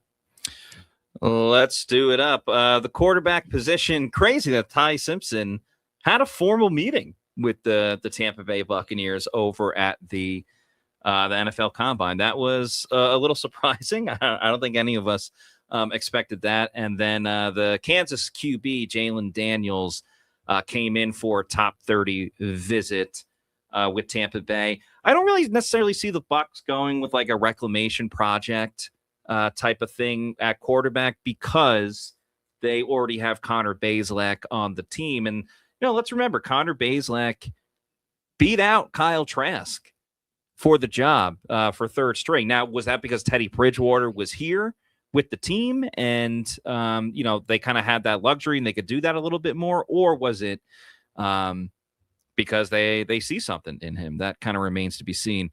Moving on, running back, again, another position they did not look at too much, just, again, because Sean Tucker's back. And they signed Kenneth Gainwell. You kind of got that overall trio right there with Bucky Irving and then Gainwell and then Sean Tucker as well. So Emmett Johnson, the Nebraska running back, met formally with Tampa Bay at the Combine. Pretty talented running back. Le'Veon Moss, also a formal meeting, the Texas A&M running back. He's a dude that's all about business. I remember at the Combine specifically, someone was like, what's the best part of your game? Or one of those questions. He's like, hey, why don't you watch the tape, buddy? Watch the tape. And, I didn't want to answer too much, but he's more of a big size running back that can kind of lay that thud when running the football. And then Mike Washington Jr., pretty good stat line for a guy that played at an SEC school that typically got pummeled by the powerhouses of the SEC. So good for him. Ted Hurst, wide receiver, Georgia State, as we move over to the wide receivers, had a formal meeting with Tampa Bay. Very interesting guy. I kind of brought him up when I was a guest on other podcasts recently where he's got that size. He can be that X receiver that Mike Evans was. Obviously played at a smaller school, but a good deal of athleticism, scored a lot of touchdowns, could really be that red zone threat for this team. Ole Miss wide receiver, Dazon Stribling, been around the block, a couple of different teams. He had a 30 visit. Pretty good talent at Ole Miss for sure. Georgia wide receiver Colby Young had a top 30 visit, as did Cincinnati wide receiver Cyrus Allen. Tight end, holy moly, tight end has been very, very busy with Tampa Bay. This drafting, he's going through the ringer right now. He puts on the Jets hat. He's signing a card. I don't think he said hello to Roger Goodell just yet. Anyway, tight ends, Georgia tight end Oscar Delp had a formal and a top 30 visit, as did Max Clare from Ohio State. Oregon tight end Kenyon Sadiq, I actually spoke to him at the Combine. He said that he had a formal. Sam Roush had a formal. Eli Raridan had a formal. Another Ohio State tight end, Will Kazmarek with a formal. Texas A&M, tight end Nate Bowricker with a formal. And then a couple top 30 visits, Justin Jolie, Joe Rayer, Bauer Sharp. Yeah, Bauer Sharp, Dan Villari, shout out Massapequa, and Seydou Traore also with the top 30. I think they're going to draft the tight end this year, man. They have to. I mean, they put all this time and effort at the tight end position. Yeah, they have to. Absolutely have to. Moving on, offensive linemen. All right, so the offensive linemen, they hardly touch this position in terms of formal interviews. We don't know of any offensive lineman that made it into the facility on an official 30 visit, right? So we don't know that. So what we have here is we have Penn State guard Venga Ioane. He's a Jason Light type. Okay, Jason Light has a type. He likes big, mean, nasty offensive linemen. He fits the bill. Their only formal at the Combine was Max Ihenekor from Arizona State. I probably butchered his name. They had a couple informal of his. They actually had more informals than these, but these are the guys that seem like Bucs type of offensive lineman. Auburn guard Jeremiah. That's not Jeremiah Trotter. It's Jeremiah Wright. That's a typo on my bad. So Jeremiah Wright. And then Boise State offensive lineman Cage Casey was informal. And then Washington offensive lineman Carver Willis is an informal. And then Wyoming guard Caden Barnett, who is known as the Vanilla Gorilla. Jeez. He is a Jason Light type. This is a guy that has a mohawk and a mullet and wears war paint, and he's a nasty guard. And I could see them drafting him sometime on day 3. So continuing on. Cardinals get Jeremiah Love. Cardinals. Whoa, Jeremiah Love to the Arizona Cardinals. Oh man, this has Saquon Barkley written all over it once again. I mean, the Cardinals don't have an offensive line. They don't even really have a quarterback either. No, they don't. This is an odd pick. This is Ashton Genty all over again. You get a talented running back, but no one to block in front of him. That's true. They explored trading down, but nobody. They explored trading down, but nobody wanted to go up to number 3. Doesn't surprise me. I think maybe the Cowboys would have if David Bailey was still on the board. But the Jets foiled that. Jets ruin everything, as always. Let's get to some more super chats. Yeah. And also, then we'll go through these defensive players that we seem to like here for the Buccaneers. Yeah, that means Tennessee is on the clock now, and we're starting this super chat with a bang. B Shucker with an $80 super chat. Let's go. Thank you, B Shucker. Says, screw it. Let's just start the night with a cool 100. All right, he's already in for 100. So fantastic. Thank you. Pewter Report has been part of my daily life, checking the website for a very long time. I truly appreciate the entertainment. Wow. That means a lot. Awesome. Thank you so much. We don't just say it during roll calls on Monday. We're like, we have awesome fans all over. Yeah. We love interacting with them. We truly do. And that's what makes like training camp. I love it for so many different reasons. Like we're right there front and center seeing the plays, but just as much as that, it's seeing all the fans that are able to come out to training camp. And yes, they're there to see the players as they should be over us. But anytime they say what up to any of us, I love seeing our fans in person or interacting with them here on the show. So thank you so much, B Shucker. That's so awesome. Thank you. Imperial, thank you for the $2 super chat. Says, happy birthday, Scott. Salute to you and my wife. Thank you. Hashtag Pewter Pirate. That's great. It your wife's birthday? That's very cool. That's awesome. Very, very She's cool. a Taurus too. Everyone's a Taurus. Low Country Pirate, thanks for the $4.99. Says, cheers, gentlemen. Y'all have a great draft weekend. Thank you for getting us here. Really appreciate it. Let's get that trade back partner and stack up. Let's go, crew. Yeah, I mean, if I had it my way, I'd be trading back probably to 17 to stay in front of Carolina. Will it happen that way? I don't necessarily know. But thank you. Mark Fisher, good to hear from you. Thanks for the $4.99. Says, I remember Perkins getting McCants despite a bad medical out of desperation for his out of job. Alabama. Have your sources shared how Bowles is feeling tonight? No. Negative. I'm sure he's excited, though, as is Jason Light and Rob McCartney and Mike Greenberg and Mike Beal and Byron Kiefer and everybody in the Bucs scouting department. This is Christmas for them. I was texting with Dave Canales earlier today, and he said it's Christmas again. So this is Christmas. This is when the coaches, the GMs, they get new toys. Coordinators get new toys to play with. So very cool. Also, too, I was texting with John Gruden earlier. We were talking about the draft, and he asked me who I wanted the Bucs to get, and I said Messidor. He's like, I love Messidor, man. So yeah, Keem Messidor's got some fans, not just in the building, but also out of the building. Former coaches, like John Gruden. John Gruden visited the University of Tampa lacrosse team not too long ago, so that was cool to see. Moving on, CJ07CJ, thank you for the $4.99 super chat. Says, happy birthday, Unc. Would give more, but waiting on VA to pay on the first. Love you guys. Thanks for being our Bucs therapist. Thank you. Appreciate the kind words, and thanks for all your support. We really do. Imperial, thank you for the $2 super chat. Says, help the likes match the views. Hashtag Pewter Pirates. That's right. Please like and subscribe. Yes. And if anything, just hit that like button, please. We'd really appreciate that. It doesn't take too much, and just a little click, and bada bing, bada boom. Okay, Mark Fisher, thanks for the $1.99. Says, happy Cadillac Williams B-Day, Scott. JK. Speaking of John Gruden, the other memorable birthday I had that was on draft day was back in 2005 when the Buccaneers drafted Cadillac Williams, and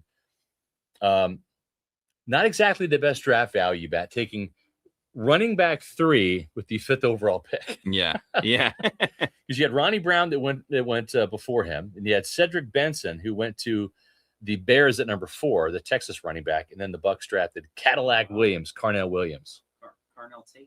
Carnell Tate going to the Titans. The Tennessee Titans. Makes a lot of sense. So you have Cam Ward. Yeah. First round pick last year. He needs a big wide receiver. No, for sure. Tate's a good big wide receiver. I think that's good for the Bucs too, in terms of he's not going to the Saints. Yeah. Or another that's right. NFC South wide receiver needy team. So I think that's good for Tampa Bay, and very cool.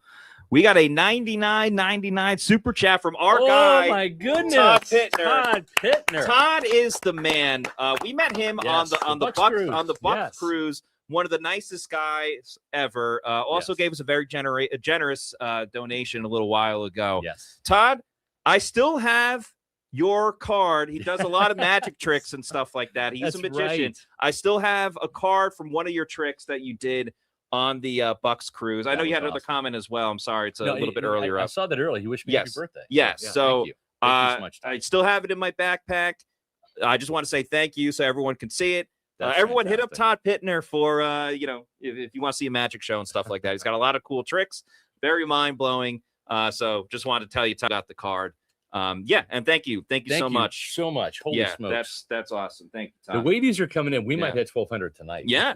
This is fantastic. Yeah, go Todd. Yeah. Travis Murray, thank you for the $5 super chat. Says go Bucs. Yeah, that's right, go Bucs. We are live from the Bucs facility, literally a couple of floors up. Jason Light and company are being like, what are we going to do? We can actually hear the war room from the vent. Yes. We're trying to listen in while we do I think I just heard some bottles clink. I think they brought out the, well, I don't know. I don't think BA's here, so it's probably not Crown Royal. But anyway. Ask your computer guy. Shout out to our IT guy, Kyle. Says, thanks for the $4.99 super chat. Says, for SR's B-Day, trade down. I believe that's for Ioane in the first. Then JRod Messidor in the second. Okay. R. Mason Thomas in the third. And dear God, anyone else to replace Dixon in the fourth? SR has rounds 5 to 7. Okay. Yeah, I'll make the picks for rounds 5 through 7. Thank you so much for that birthday shout out and all the birthday shout outs too. You guys are just blowing me away tonight. So thank you. I really appreciate this. Easily the best 54th birthday I've ever had. Yeah, for sure. So just letting you all know. Eric Collison, thank you for the $19.99 super chat. Thank you. Says, happy birthday. Fun fact, I was the one you talked to back in 2009 about Chris Johnson wanting to play for Tampa. Okay, really? Back to the draft. Wow. Do you recall this? Oh, man. I'm putting you on the spot. I'm 54, so yeah. I don't recall a lot of things from last week, Matt, if I'm being honest. That's fair. But I've met so many cool Buccaneer fans. I know I've met Eric Collison before, and friend of the program here. He's been a long time super chatter and member. We greatly appreciate all the support. So thank you so much. So he finishes that with please no corner in the first, rather reach for Thomas late in the first. As always, JRod, no matter what. I'm with you on the no corner in the first round type of thing. I don't know. Sometimes you just got to roll with the punches and see what you got. Buccaneer Dave, what up? Thank you for the $19.99 super chat. Dave. Says, happy birthday, SR. Can't wait to see you and Matty Diamonds again this June. Yes. Happy football Christmas to everybody. You're a platinum member. Yes. Yeah. Buccaneer Dave, thank you for your support. Looking forward to chatting with you. Event. Yeah, it was really a good time. I mean, here's the thing. It's like we told, or we didn't tell them, but we asked Zion McCollum and Mike Greenberg to come hang out. Zion says, I can stop in. I'll sign some autographs, take some pictures. I got some plans. Sure, no problem. He stayed for like 30 minutes. He was like the last guy there. Yeah. We had to kick him. No, we didn't kick him out. But Mike Greenberg, he stayed, had some adult beverages and answered questions, shared some crazy stories too off the record that were really cool. So it was a fun event. We're going to have, I'm trying to get Jason Light for this one this year. We'll see. But it's going to be, again, during the Bucs minicamp. Arvell Reese. Arvell Reese. To the Giants. Sonny Styles, Matt, still hanging around. Trade. No, I'm just kidding. Don't trade. I love Sonny Styles. Don't trade that draft capital. Speaking of Jason Light. Draft trade. Yeah, I thought I saw that. Adam Slavon on the side with what are the particulars? The announcement? The Browns are trading the 6th pick to the Chiefs. Okay, so the Chiefs are moving up. Wow. Is this an offensive tackle here to help protect Patrick Mahomes? I think it has to be. Especially with Mahomes coming off of serious injury and everything like that. Yeah, that would make a lot of sense. Yeah, Browns and the Chiefs. Speaking of Jason Light, we have the number one Jason Light hater in Pewter Report folklore, I guess is a way to put it. Realtor David Zussman, who we like because, listen, you can hate on certain people with the Bucs and everything like that, but he never goes overboard with it. Yeah. Which I appreciate. So Realtor David Zussman with a $49.99 super chat. Thank you so much. That's so freaking awesome. Appreciate that, Realtor David Zussman. Says, happy birthday, SR.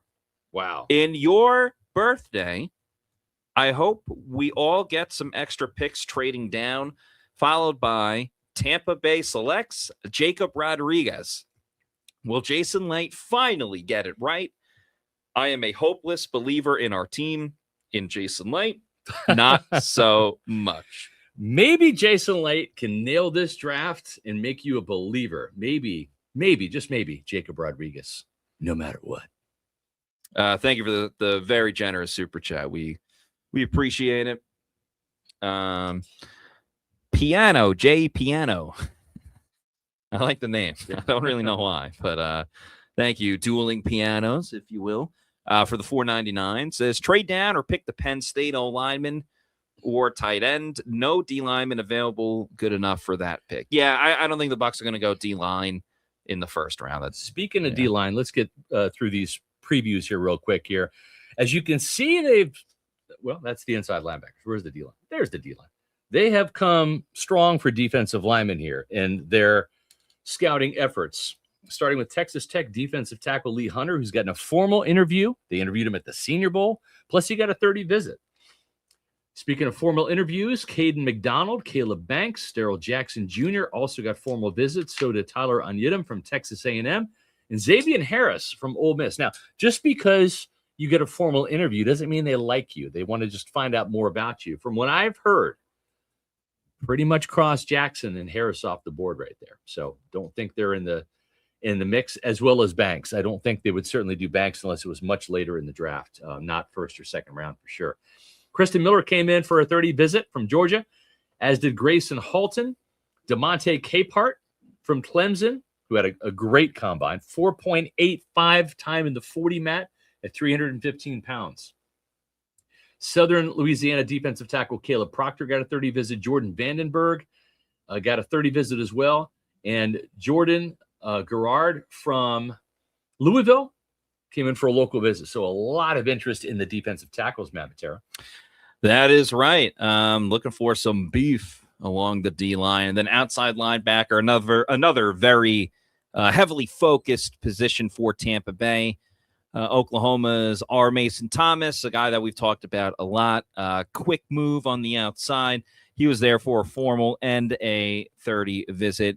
Also formal and a 30 is Missouri's Zion Young and Western Michigan's Nadeem Tucker. Now we were the first on Nadeem Tucker. He was on day 3 back in our first mock draft. And then we saw him at the Senior Bowl. We're like, yeah, he's pretty good. And I think he has appeared in 4 out of the 5, at least 3, maybe 4 out of the 5. Yeah, because he's in this last mock draft. It's just a lot of Nadeem Tucker. So he is a Bucs best bet on day 3. Let's see if it happens. LSU corner Mansour Delane. Mansour Delane is the pick by Kansas City. Yeah. Wow. That's wild. No offensive tackles have been selected so far. Yeah. Oh, my goodness. This is breaking exactly how you would want it for Tampa Bay thus far. They might not have to trade at all. They might have all their players on the board. This has been quite a delightful beginning for the Bucs and Bucs fans as well, for how the beginning of this game has started. Maybe Styles to Washington. Yeah, Sonny Styles could go to Washington. That would make a lot of sense.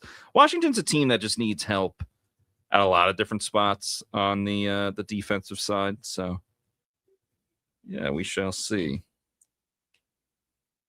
Trying to get my prize picks in. Yeah, okay. Also along the edge rusher, Malachi Lawrence had an official 30 visit. And then these are all formals. Akeem Mesidor, who we've talked about a lot. Cassius Howell. Gabe Akis. Yep. And Romello Height. Wow. Yeah, Romello Height. Like, we talked a lot about him at the Senior Bowl, and just, I don't want to say has fallen off, but is clearly that discussion has slowed down a lot more. I think he's a day 4 guy. He's 235 pounds. Yeah. I'm sorry, day 4. I mean, round four, day 3 guy. Yeah. And then Clemson edge rusher TJ Parker also had a formal. So there you go. Inside linebacker Jacob Rodriguez with the formal.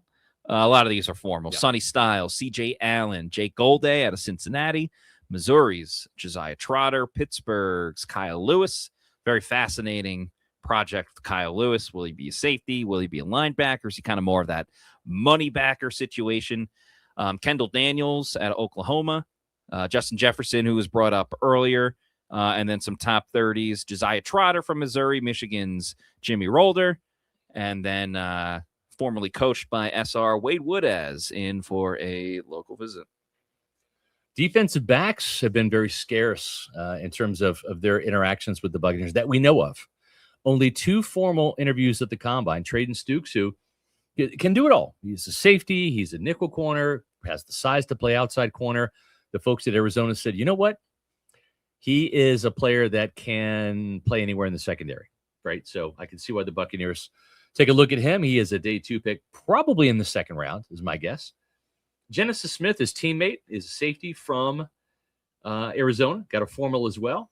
And then local 30 visits. Cole Wisniewski, and a couple of local visits, Florida cornerback Devin Moore and South Dakota State cornerback Jaden Oliver, a really tall corner as well.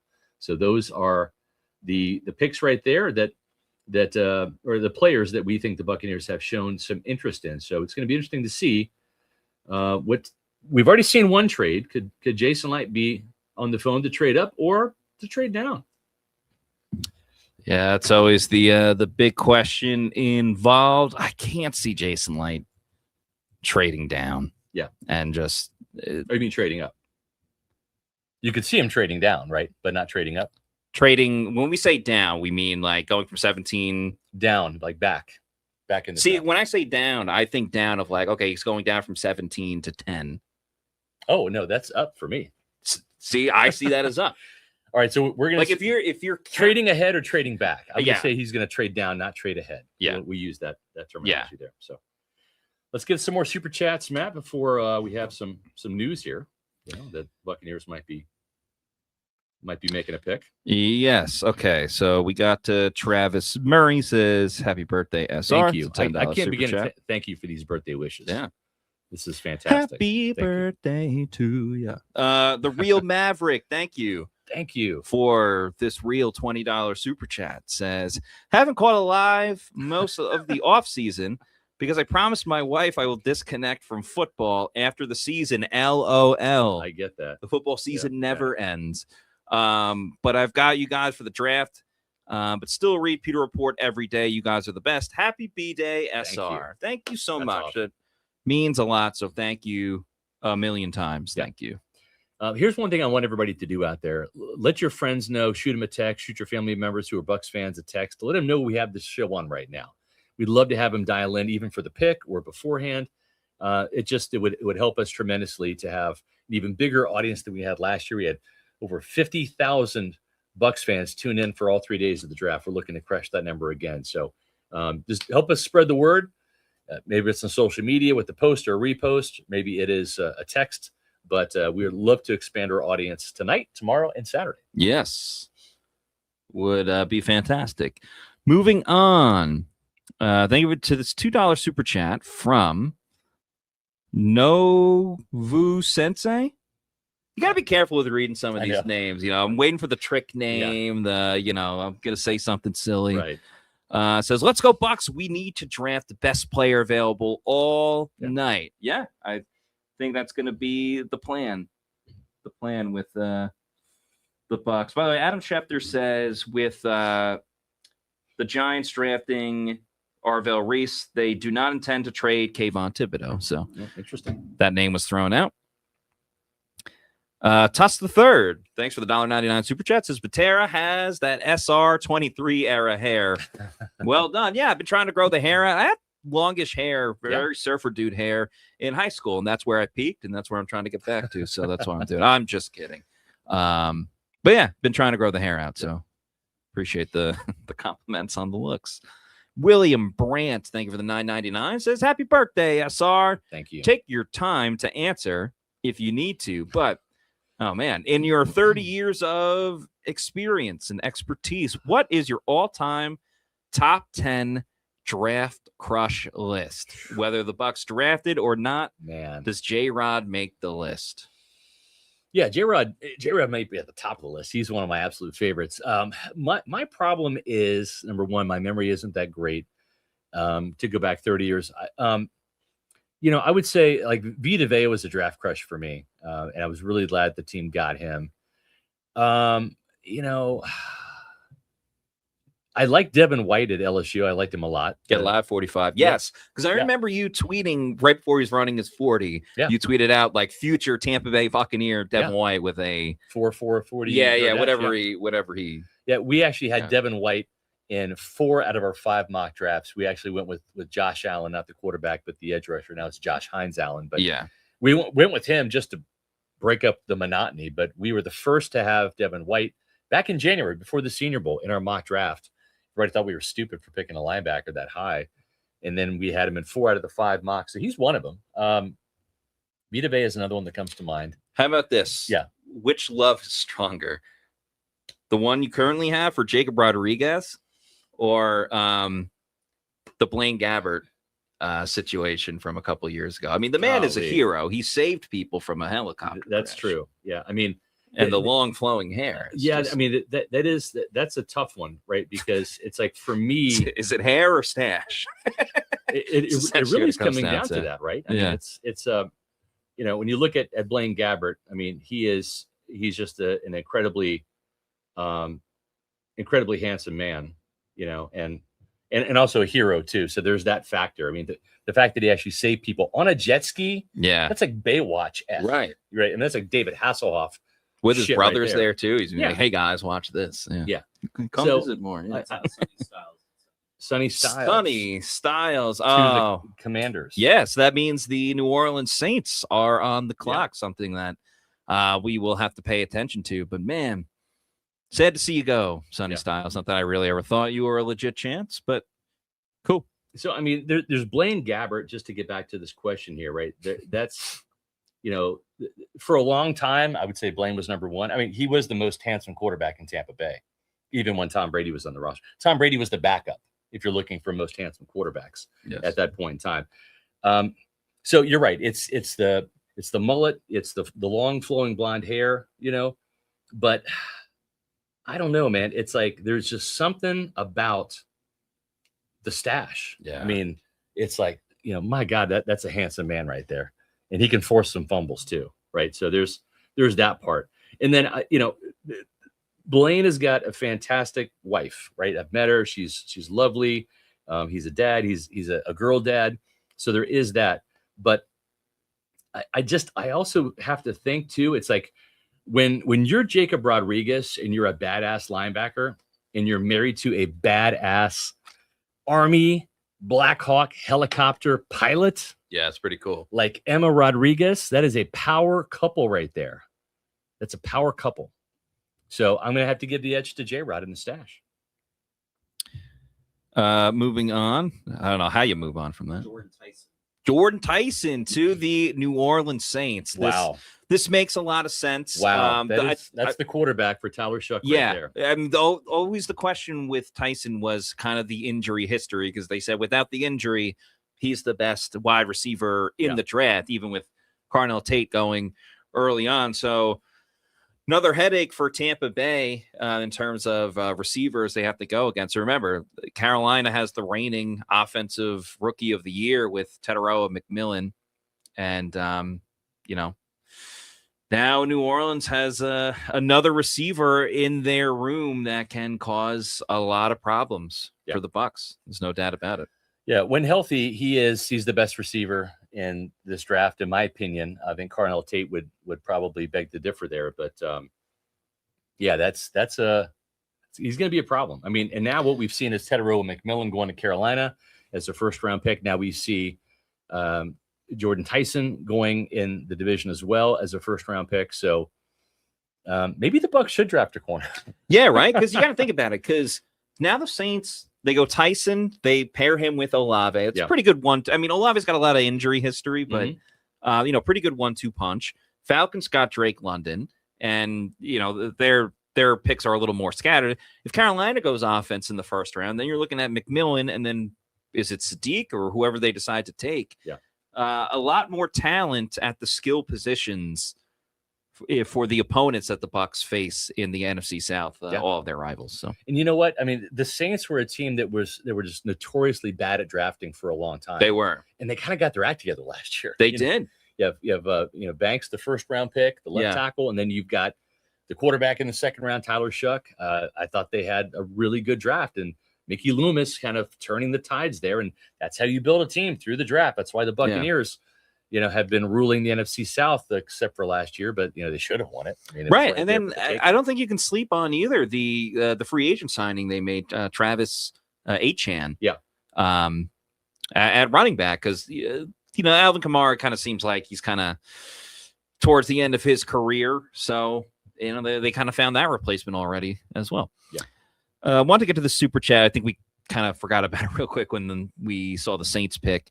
Amy RN Florida says just gives $1.99 super chat. So thank you so much. Thank you very much. Yes, thank you, Amy. Every little bit helps. It adds up. For sure. Greatly appreciate everybody's super chats tonight. Absolutely. This week. Yeah, no doubt about it.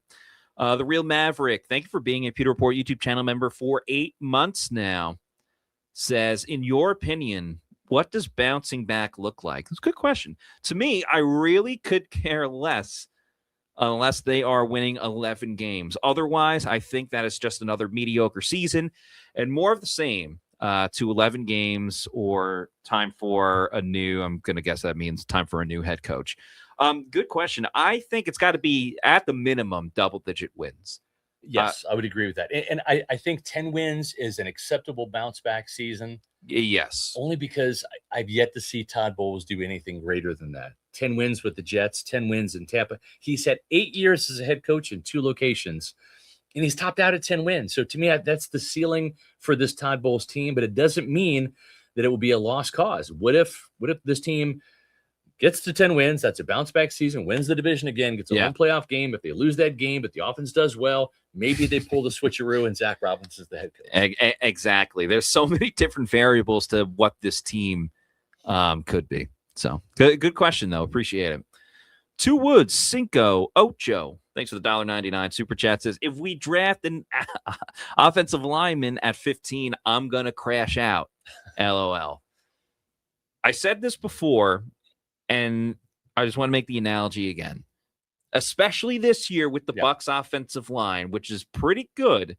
If they take an offensive lineman at 15, they're eating their vegetables. Yeah. It's like if you got an awesome meal, steak, whatever it is, you want to have all of the steak, but you got to have your veggies as well. And that's what they'd be doing with if they take Vanga from Penn State at 15. They are solidifying their offensive line. They will be good to go at every single position.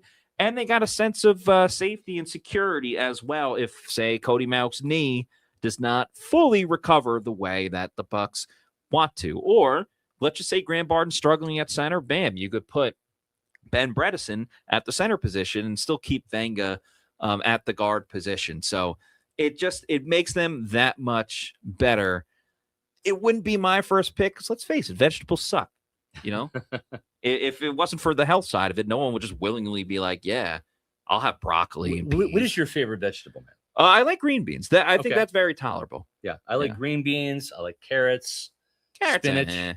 Spinach is cool. I've actually come around great marketing team with spinach. Popeye, shout out. Yeah, I've come around on Brussels sprouts too, but they have to be like crispy with like. If you go to a good steakhouse or something like that, you can get Brussels sprouts that are the bee's knees. Yep. Yeah, but it doesn't even feel healthy at that point. It's always like buffalo cauliflower, and it's like, is it actually really healthy, or is it you just dousing in buffalo?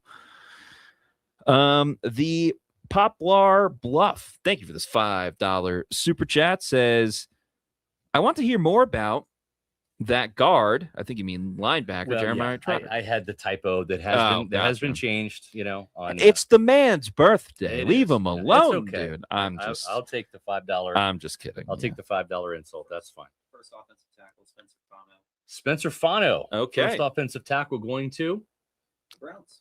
the Cleveland Browns. Cleveland Browns. So the Browns get their first offensive tackle. Yeah. And they pick up some extra draft compensation for doing it. The reason why we have the Saints graphic here, Matt, is now you look at Jordan Tyson coming in, very gifted wide receiver, has been injured, but crazy ups, crazy hands, can make all the contorted, contested catches, right?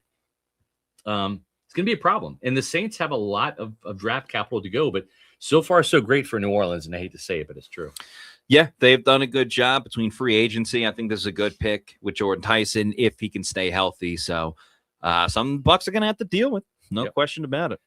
And there's always a great pick when you head over to walk-ons, and the picks are in. Are you? There's still time to get to walk-ons tonight because they're open late. The draft is on tomorrow night.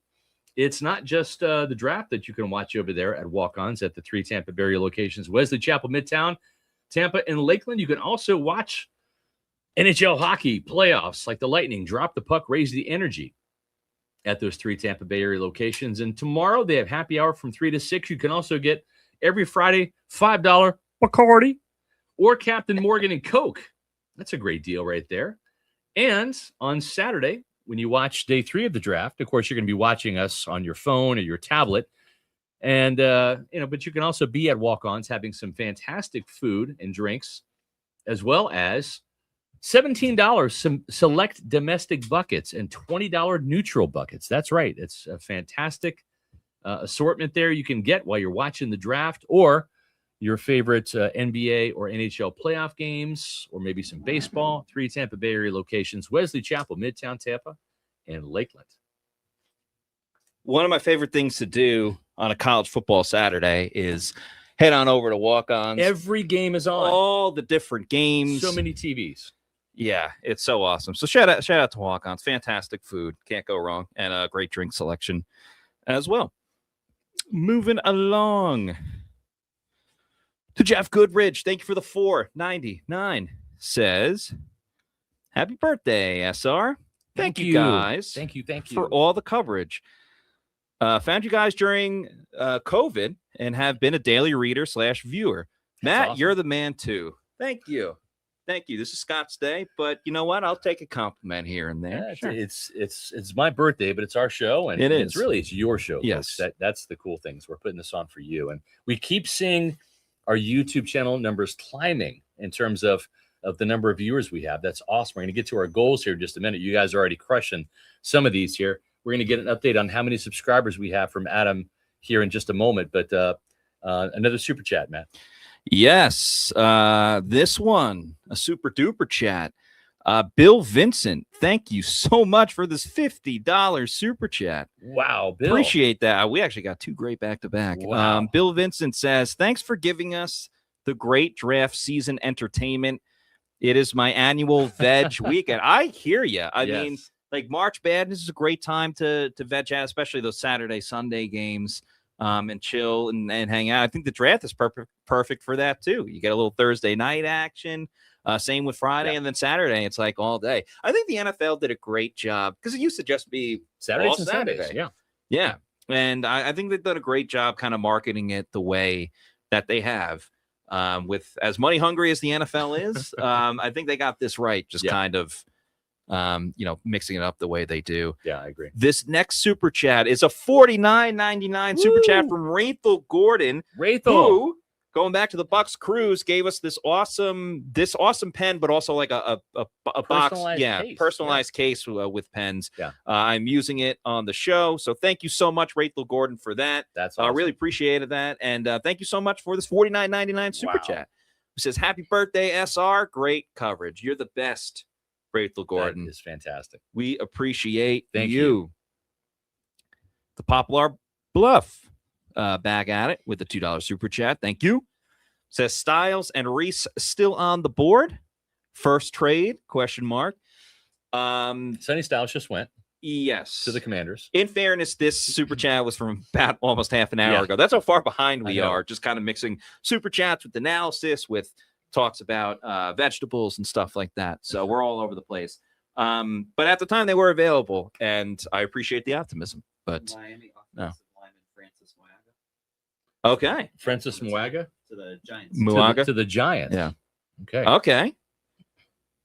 All right. So right now, Matt, is there anybody worth trading up for in your mind? Right, Jordan Tyson is gone. Sonny Styles is gone. Obviously, Bailey and Reese are gone from a defensive standpoint. I don't see the need for Tampa Bay to trade up. You have Caleb Downs, what's still on the board, Adam, but he is a safety. You have Antoine Winfield Jr., Tyke Smith. You don't want a starting safety, even though he's a damn good player. That's not a position of need. That would be an absolute luxury pick. And then what do? You kick Tyke Smith back to nickel. What do you do with Jacob Parrish? Right? Yeah. So it's just probably not Caleb Downs as a player that you're going to want. I think Tampa Bay is fine sticking here and seeing as the board comes down to them who's available.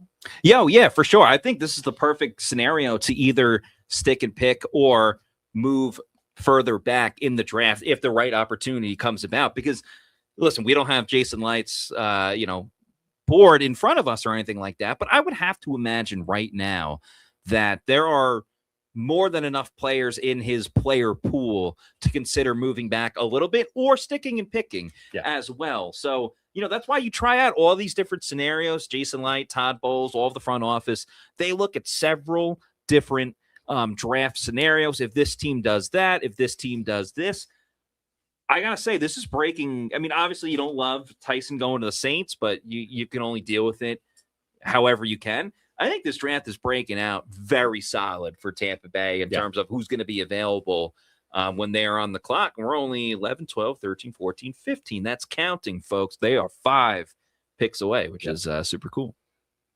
Agreed. So what we're going to do is when the Bucs make the pick, we are going to I am going to go into the press conference room and get some intel from Jason Light when he becomes available. Bailey, you're probably going to want to keep an eye on the Bucs PR and let us know when that's going to be. I do miss you, though, Bailey. Yeah. Bailey's been in and out of the room. And the good news is Bailey's going to be replacing me. Giving his reaction. I do a high five, but and myself and Adam, we call him Sly, and our intern Kat, who you will meet on Saturday, will go into the press conference room and get some intel from Jason Light. Then I will return and give that intel right to you. So we'll have all of that coverage right here on Pewter Report TV, our YouTube channel. You're watching our live 3-day draft show. Yeah, shout out to all of the Pewter Report staff. Josh Capo will be coming through tomorrow. Yeah. You guys obviously know me and Scott and Bailey and Adam. And if you check out our Instagram, Kat's done a fantastic job with a lot of the game day hype videos and stuff like that, getting you ready for the Bucs. So, yeah, she's been a great addition to the team as well. We've got quite the pipeline here from interns. Yes, we have. You were an intern at University of Tampa. I was many moons ago. Now you're a Pewter reporter. Adam Slavon, also from University of Tampa. We have Kat Butel here from USF, who is our intern and has a bright future in the sports world as well, and doing a great job for Pewter Report. So, we're excited about that. We're excited to get some more super chats because they're locked and loaded. The TODD in a suit. Wow. There's got to be a reason. They're going defense in the first round.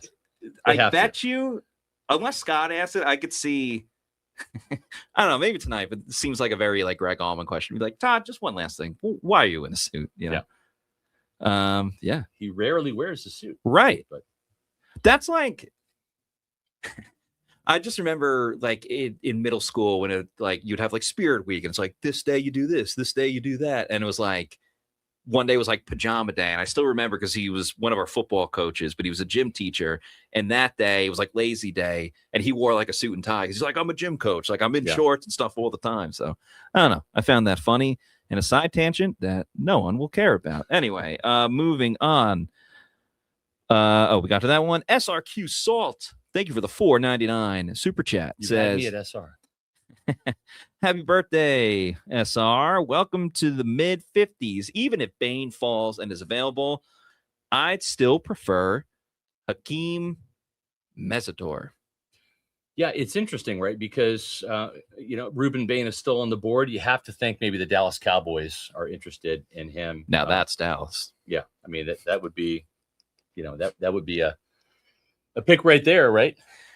Yes, it would. Yeah. So, yeah, I'm still waiting for Jerry Jones. I mean, he's got plenty of time to do it between tonight, tomorrow night, and Saturday, but I'm ready for the wacky Cowboys thing to happen. I don't even know what. Got to 407. Thanks for the $4.99 super chat. It says happy birthday. Thank you so SR. much. You guys are just, it's overwhelming the amount of super chats we're getting tonight. I mean, it's you know what? The amount of super chats we're getting, I feel like we're gonna have an international game. And we're gonna fly private. Yeah, we're with gonna these super chats. Yes. Thanks to you guys. So yeah. Fantastic. Appreciate it. Thank you. Casey Cranford 9030. Thank you for being a Pewter Report YouTube channel member for 6 months now. We appreciate it. Says living in Oregon, so I'm partial to Sadiq. LOL. Oh, I mean, you must love that Bucky Irving is on this team, that Des Johnson is on this team. So yeah, that's that'd be cool. I'm okay with Kenyon Sadiq. I too. And I think at this point as well, with just how the board is broken, I think there's less of a chance that they go offense. Just the Cowboys. See, I said Jerry. When are you moving up, Jerry? And I guess the Cowboys have. So they've traded up with Miami. Oh, just one spot? Yeah. Wow. Yeah, they're pulling a Jason Light. Ruben Bane. They're pulling a Jay Light and moving up one spot. Crazy. Has to be for Ruben Bane, right? Yeah. Jerry Jones would be the one to take a controversial player and be like, he's a leader. Yeah, I'll never forget when he got Greg Hardy. What a moron. Anyway, going to T Level. Thank you for the $2 super chat. Said, my God, all teams are gonna bait Light with Venga. I don't think so. I don't think Jason typically gets duped in trades and things like that. He does the duping. Yeah. He's the one that got JPP. He's super duper. Yeah. Where is Caleb Downs gonna go? To the Cowboys? Is he that pick? Miami got 2 fifth-round Okay. picks. Okay. Yeah, because you're moving up one spot. Well, I think maybe Miami takes either Ruben Bane or that would make sense. Or hometown. Yeah, or getting Caleb Downs. That's what it's all about. I think those are the next 2 players I would think would come off the board here. All right. Blood, Sweat, and Bruise. Love the name. They were the $20 super chat. Says, happy birthday, Scott. You guys do great work. Thank you so much. Work. That's awesome to hear. Yeah, very cool to Greatly see. Appreciate all of the birthday wishes and the super chats. You guys are the only thing better for my birthday than what's happening right now would be either Hakeem Mesidor or Jacob Rodriguez. Caleb Downs to the Cowboys. Going to Dallas. All right. Miami with Ruben Bane. Yeah, I think that has to be it. Pan's Rule, thank you for the $10 super chat. Says, I never get to watch your show live owing to the nature of my job. Love your show, especially the very detailed assessments, which I can't get anywhere else. Yeah, thank you so much for that, because we put in a lot of time and effort with the Bucs best bets and all of the position write-ups. So, whoever the Bucs draft or whatever they just decide to do, we will have an article about that. But again, if say you're a Bucs fan, but you want to know more about this player that the Saints just drafted with Jordan Tyson, you can go to our position preview. Jordan Tyson is in there at wide receivers. I think Bailey did wide receivers. Am I not mistaken? Never mind. Adam did wide receivers. So, you can read up on some of the other prospects as well. And it's more than just the first round prospects too. Yeah. So I think that's important to point out. And then the Poplar Bluff, thank you for this $2 super chat, says, only draft up here is to get Vanga. Jump the Ravens. Yeah, maybe. The Ravens might take him at 14. My son is a Ravens fan, and I know I failed as a parent. I don't need any comments about that. If you want to super chat and hate me, that's fine. We'll take those. But he wants Venga Iwane to Baltimore, number 14. So we'll see what happens. Yeah, new era in Baltimore. With Todd Bowles looking all dapper. The Look at him. TODD. Look at him. I need to know why he's in a suit. Every year he comes out in like sweatpants and a sweatshirt. He was like, you know what, guys? I really mean business this year. Like, I'm really going to turn around the defense. He is gangster lean this tonight. season. Look at that. Yeah. Gangster lean. You know what? This could be – appreciate the super chat, but we're going to move the dawning of a new Todd Bowles. This could be, an album cover. Yeah. With Jason on the phone. Yeah. Something like that. Yeah. Maybe the guy that did the Fire Todd Bowles song can do a positive one now. Yeah. Todd Bowles in a tie. I like it with the little red coming out of the pocket. The square, pocket square. Little Death Row Records Yeah. vibe. I like it. For sure. Another super chat. I thought we had another super chat just came up. I guess we did not. Okay. Anyway, I think this would be a good time to introduce a brand new sponsor that is joining us for the Pewter Report live draft show and the month of May as well. Very excited to partner up with RateGame Sports. Make sure you download the RateGame Sports app. We also have their site, rategame.io, in the YouTube description. But a lot of cool stuff over at RateGame. So 20 years from now, a player that is chosen tonight by the Buccaneers could make a play that you'll remember forever. And that right there is the kind of moment that our friends over at RateGame are built to capture. Whatever happens with that pick, Bucs fans, you're going to remember it this night, which brings us to RateGame. RateGame is where sports fans rate every game that they watch, and it's for several sports. It's not just the NFL and the Bucs. They have it for a ton of different sports. You can rate every game that you watch and build a permanent record of their fandom. It's the Letterboxd for sports. So for those that know Letterboxd, you can go and rate and review your own movie. It's essentially doing that, but with the sports aspect of it. The ratings, the reviews, the memories of the games that mattered the most. Think about that Bucs Seahawks game last year. That was incredible. The NFC Championship game with Scotty Miller catching the Hail Mary at halftime. There's been over 200,000 ratings from sports fans in 126 countries. This site has no betting, no fantasy sports. It's just the games experienced the way that they were meant to be. You can engage with the football community, whether it's the Tampa Bay community. You can track the top-rated games and build out your life in sports. Head over to the app and search RateGame Sports, or you can scan the QR code on the screen. I'm about to put that up. Scan the QR code on the screen. Download the app. It's absolutely free. So you can go there. If you're a Lightning fan, if you want to talk about their game tomorrow, you can rate the game. Hey, they won 5-0. I'm giving it a 10. And I'm excited to do it for the Bucs season, of course, coming up. Again, that Bucs Seahawks game, I'm probably giving that a 9.5. It was such an awesome back and forth type of game. So, it's for sports fans. You can rate to remember as well. You'll always remember those type of games. I just signed up recently. I just rated a game the other night. My New York Mets finally won a freaking game. So I gave that a rating. I said it was a little bit hollow because they won, but Francisco Lindor got hurt.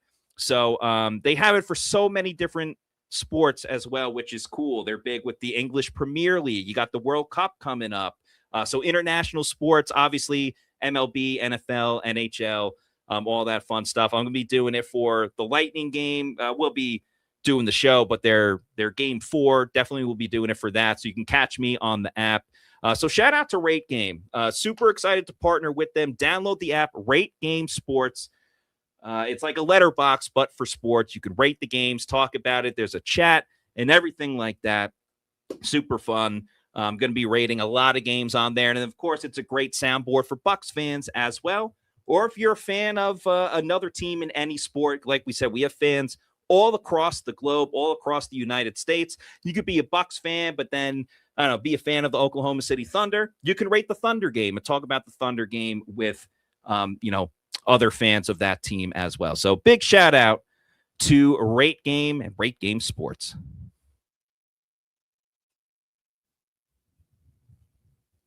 let's see.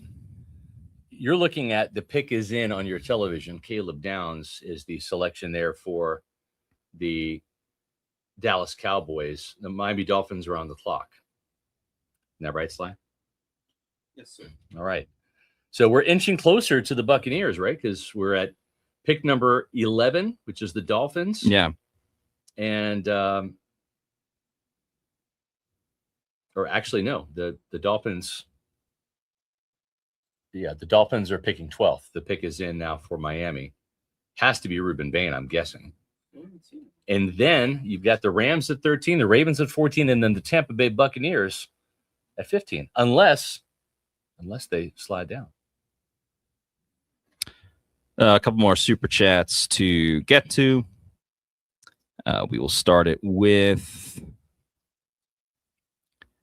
CJ07CJ. Thanks for the $1.99. Says, do we take Bane over Mesidor if available? Simpson's gone to the Rams. Yeah, 13th. There's still nothing about the 12th. Who got did Ruben Bane to go to the Dolphins? All I'm seeing is the 13th. It's a Ty Simpson to the Rams. Really? Wow. Wow. Jake Laser reported it. That was the bomb that he had. Yeah. Wow. So the successor for Matt Stafford. Yeah, Ty Simpson. Who are the Cardinals going to have a quarterback this year? That's crazy. So that means the Ravens are essentially on the clock right now. We're getting carelessly close. Yeah, so Downs went to Dallas at 11. We got to find out who went to the Dolphins. Who the heck went to the Dolphins?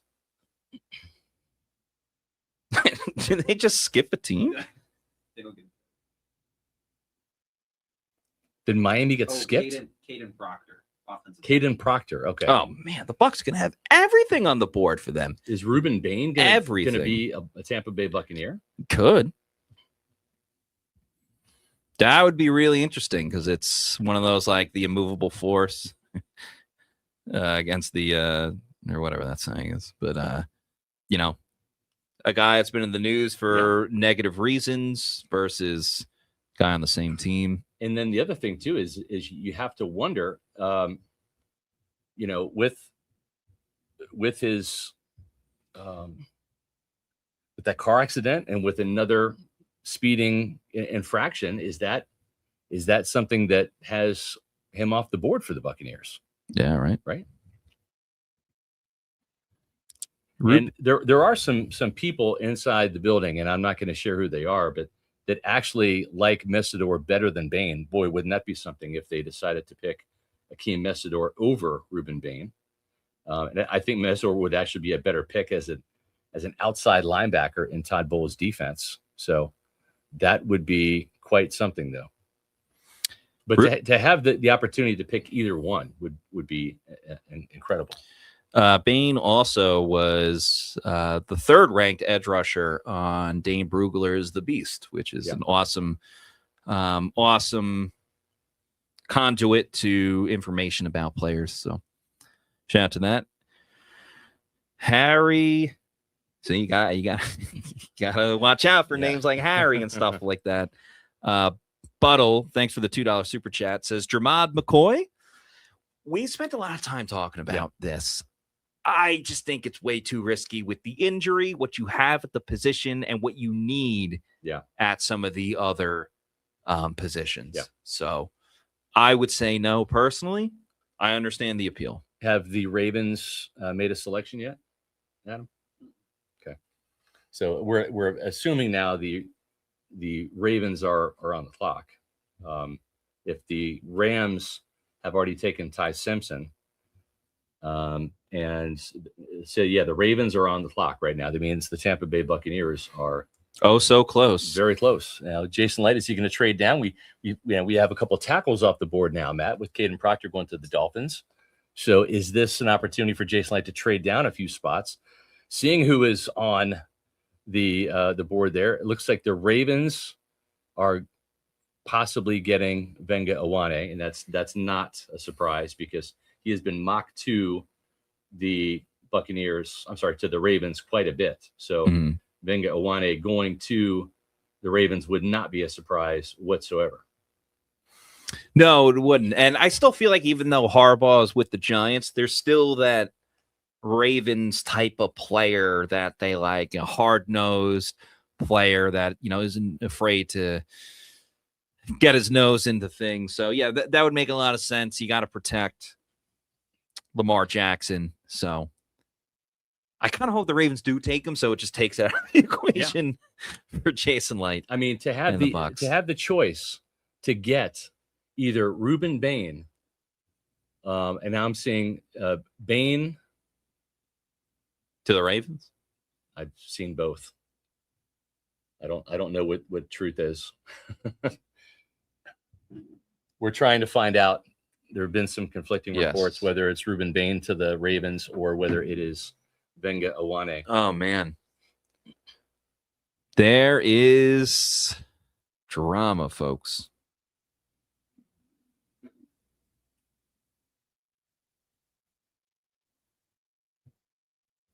See if we can sneak in another super chat. Pan's Rule, thanks for the $5 super chat. Says Bucs should sell tickets for dudes to sit in the back of the room and take it all in. You would need to put them in like a soundproof box. Like it would be like one of those things like on a TV show where the police are on the other side of the mirror and you can see what's going on. Because I don't know. So if both Bane and Messidor are on the board here for the Buccaneers, and we're going to find out shortly here because the Ravens are on clock. But if both of them are on the board, it's going to be fascinating to see, did the off-field stuff affect the decision if the Buccaneers pass on Bane? And I'm not saying they would take Messidor over Bane, but or if they took Messidor here over Bane, was that the reason? Or do they just like Akeem Messidor better as a player and better as a scheme fit? Yeah, I think that'd be a really interesting one because I think it's more than just the player itself. Obviously, with all the everything that has come out about Ruben Bane, if this was a year ago, I think it's a no-brainer. The Bucs and Light specifically go Messidor just based on the "I am that man" mantra and not wanting to get like controversial figures and stuff along those lines. But again, when it comes to edge rusher, we've said the Bucs need to change their tune a little bit. Now, what he went through is a very serious thing and everything that went on. So I don't know if that excuses the Bucs taking him. Right. At 15, that's something that Jason Light in the front office kind of have to figure out right now. It's something that Jason's going to be asked about too if he ends up going to Tampa Bay. But yeah, I mean, we just need to find out what Baltimore is doing to really kind of paint this picture. Because if they go with Bane, then we're kind of back going to Venga and Messidor. Yeah. But yeah, we will find out. Thank you to Harry Buttle for this $2 super chat. Says hoping Pittsburgh wants to jump the Jets at 16 for Simpson, but Simpson is off the board. Yeah, a surprising one. I mean, I guess it was hard to tell where Simpson would go if it wasn't going to be Arizona, and that's where he landed. Yeah. Do we know? Nothing yet. The Popular Bluff, thank you for the $2 super chat. Says Bowles is dressed for his own Bucs funeral tonight. Damn, that's cold. Are we sure that's not Kings Are Awful? No, I mean, it could have changed. We've seen this name before, though, other than tonight. But SRQ Salt, thanks for the $4.99 super chat. Says feeling a 1995 vibe here. Edge is stacked and not drafted through 11 picks. Draft the best available at 15 and then trade up in the first and grab an edge. That would be something, right? To go would be a hell of a defensive line and then linebacker. And then linebacker. Yeah. I like that call, SRQ Salt. I like it too. Especially if it's a Miami player and not Florida State. Then they go Darrell Jackson in the third round. I think they're out on Jackson, but we shall. Sad. Pour one out. Eddie 9707, thanks for the $2 super chat. Says, I can't believe we possibly have our pick at edge rusher. Yeah, it's all coming together. And you have to wonder too, like, is this teams not feeling comfortable with Bane? Is it the short arms? Because there have been some teams that could use an edge rusher. Yeah. The only edge rusher coming off the board so far is Arvell Reese, right? So, I mean, a little shocking that Bane is possibly here at 15. Still waiting for the Ravens pick. Freaking Ravens, man. Get it together, dude. Michael Gwiadowski, a.k.a. Mike Wazowski. Thank you for the $10 super chat. We appreciate it. Thank you so much. Yes. Greatly appreciate that. Thank you. The Poplar Bluff. Can I make sure I'm getting that name right? I don't want a kings are sorrowful, kings are awful situation.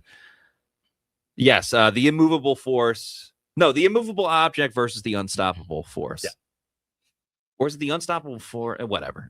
Thank you for the clarification, though. Thank you for the $2 super chat. Yeah. I wish we had more filler here, but we're literally waiting on pins and needles. Says the Bucs are on the clock. No word yet. The Bucs, allegedly,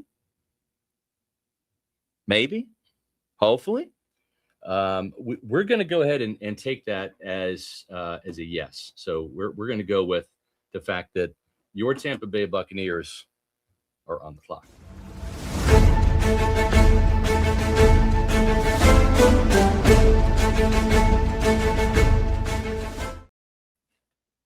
That's right. The Bucs are on the clock. You are watching the Pewter Report draft show presented by PrizePicks. Right here, we're live at One Buccaneer Place. And it looks like the Ravens have taken Penn State guard Venga Ioane. So that leaves the Buccaneers with their pick of Ruben Bane or Akeem Messidor. And you have to wonder if Jason Light is looking to possibly trade down, or will he select one of Miami's edge rushers here? Interesting, because you've got Ruben Bane, who had 9 sacks last year, 9.5 sacks for the Miami Hurricanes. His bookend mate was Akeem Messidor, who led the team with 12.5. Both are incredibly talented players. Yeah. Bane was a consensus All-American, ACC Defensive Player of the Year, first team All-ACC. Also had a blocked field goal, which special teams has been pretty chaotic. An interception, too. Yeah. So, it does a little bit of – you can do everything. I mean, there's a reason why you're a first-round pick and how you can go and ball out and make plays. But Messidor, I mean, I still think about the national championship game, which unfortunately did not go Miami's way, but he was a big-time player. In that one, which was, interesting, big time. Because we've seen how the Buccaneers want to get bigger, right up front. That's something Todd Bowles has talked about. And there's a big difference here because Bane is 21 and Messidor is 25. Yeah. And when you look at Bane's size, they're almost identical. 6'2", 263. Messidor 6'3", 259. Right. It's incredible that the Buccaneers actually have their pick right now of either one of these edge rushers. Yeah, and I feel like we didn't even really talk a lot about Ruben Bane during this draft process just because it seemed improbable that he was going to go to Tampa Bay at 15. We thought he was going to be – I mean, there was talks at the time that the Jets would be taking him second overall. Now, that was early in the draft process, and there's more things that can go on. But, very – very surprising that he's available right now, but I think you got to be open to it given how much of a need edge rusher is for this team.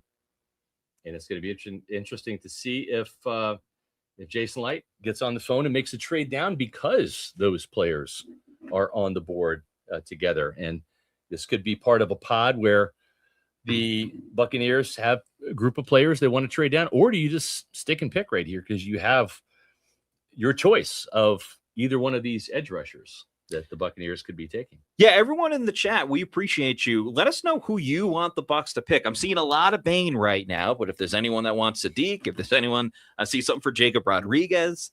If you want Messidor over Bane, let's see it. Definitely would love to find out who Bucs fans want the Bucs to go. I see someone just said trade as well. So I don't think he's going to be in play here at 15, but this is your chance to get Jacob Rodriguez. You may not have another chance, right? Depending on if you can trade down, if you can trade up or whatever. So if they hold true to what I've said this team should do, Jacob Rodriguez, no matter what, this is your opportunity. It's probably a little too early for Jason Light's liking to go with an inside linebacker at 15, but I think he's literally one of the best players in the draft. But I don't know how the Buccaneers could screw this up unless they pick Keldrick Falk for some reason. Oh, my God. I would say we'd flip this table, but we got a lot more of the show to do. I don't know. We'd have to. Nothing in this room. Maybe, nothing in the maybe Bucs we'll just facility. flip at him. Maybe we'll just pick him up and slam him. Yeah. If Pat McAfee can get into wrestling, I think you and I could as well. Oh, yeah, for sure. And main evented, too. Let me ask you, if you had your choice right now, take Mesidor out of it, Bane or trade, what would you do? I would trade down. I just have a little bit of scheme fit concerns with Bane, and I think you've seen some people talking about, can he really play on the edge with the shorter arms? I think he can. I think he's a really good player, but he's not a player that I think you can really kick inside at 263 pounds, maybe in nickel rush situations, but you can't move him in there as a Logan Hall type. They tried that with Hall. He was at 285 pounds, too small. So I don't know that Bane is that type of player, but I wouldn't fault the pick. I mean, I would trust Todd Bowles would be able to make him an outside linebacker. Larry Foote could. He's a skilled, gifted player. Yeah, for sure. It would not be a disappointing pick at all. At the same time, I could see them pick Mesidor over Bane because he's a better pass rusher. Bane is much better blowing up the run. I think he might be even more of a complete player because he can play the run so well. I don't think you go wrong either way. Adam, it looked like you were about to say something. Well, but if Falk is a pick, Bailey's quitting. Okay, he's on the record. Bailey Adams is quitting. Quit too. He is quitting if Tampa Bay goes that direction, but doesn't appear that they went that way. Yeah. So just so you know, folks, if you're just joining us, the Buccaneers are on the clock right now, and the Ravens just picked Venga Iwane from Penn State, and that takes a decision off the Ruben Bane to the Tampa Bay Buccaneers. The pick is in. That's it, folks. Miami edge rusher Ruben Bane is going to the Tampa Bay Buccaneers. Wow. This team needed an edge rusher, and they got one of the best edge rushers in the 2026 NFL draft. He played at the U. He dominated at the U. As we mentioned before, a ton of accolades, a consensus All-American last season, ACC Defensive Player of the Year, first team All-ACC.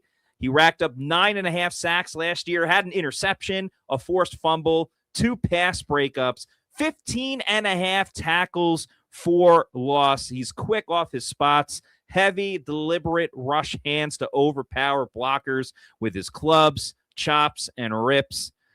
Collected 33.5 tackles for loss and 20.5 sacks over 38 college games. They pick a defensive star from the U, staying in the state of Florida, coming to the Tampa Bay Buccaneers. We knew how much outside linebacker and edge rusher was important to Tampa Bay.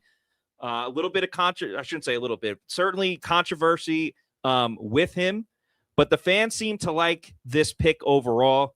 Dane Brugler from The Beast says, Bane has some size, speed, constraints, but his power profile, leveraged attack, and tenacious play style show in all areas of his game and directly led to backfield disruptions. He projects as a scheme versatile NFL starter who can line up wide, over the tackle, or inside as a 3 technique. So it's certainly versatility with him. Big-time player at Miami, racked up a number of sacks, number of tackles for loss as well. Great athleticism, and we'll see what type of fit he has with the Tampa Bay Buccaneers. You know, this is an absolutely incredible pick for the Buccaneers, and I'll tell you why, because we didn't think he was going to be here, folks. And I mean, this is a pleasant surprise, the kind that you want, not the bad surprise, not the shocker pick. This is a top 10 pick. Yeah. At 15 for the Buccaneers. Tremendous value. This is the kind of player, Matt, you don't trade down. Yes. You stick and pick because you're getting a top 10 talent in Ruben Bane. I'm just shocked that he's still there. The Dallas Cowboys, I thought for sure would have made this selection. They went with Caleb Downs, the safety, instead. A very good player. Yeah. But for the Buccaneers, they need pass rush. We talked about them wanting to get bigger, more of a stout type defense.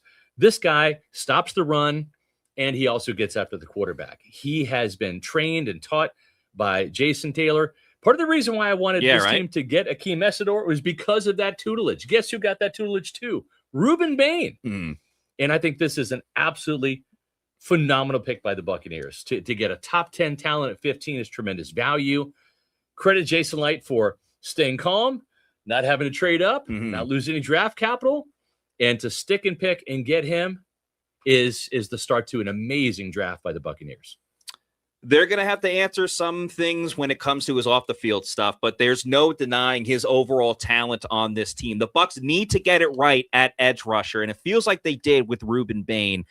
He's 6'2", 263, and there's a reason why he was taken before Akeem Mesidor as well. Just a little bit more to his game. Can plug and play right away. Certainly a fit into Tampa Bay's defense, and looks like he'll be starting right away with Yaya Diaby on the other side, just making that group that much more powerful. I understand why some don't like it for off-the-field situations that he was in. As far as it comes to being on the field, though, it's hard to point at anything that just doesn't really work in his game. He was a 3-year starter at Miami. He lined up on the field as in a 3-point stance, a 4-point stance.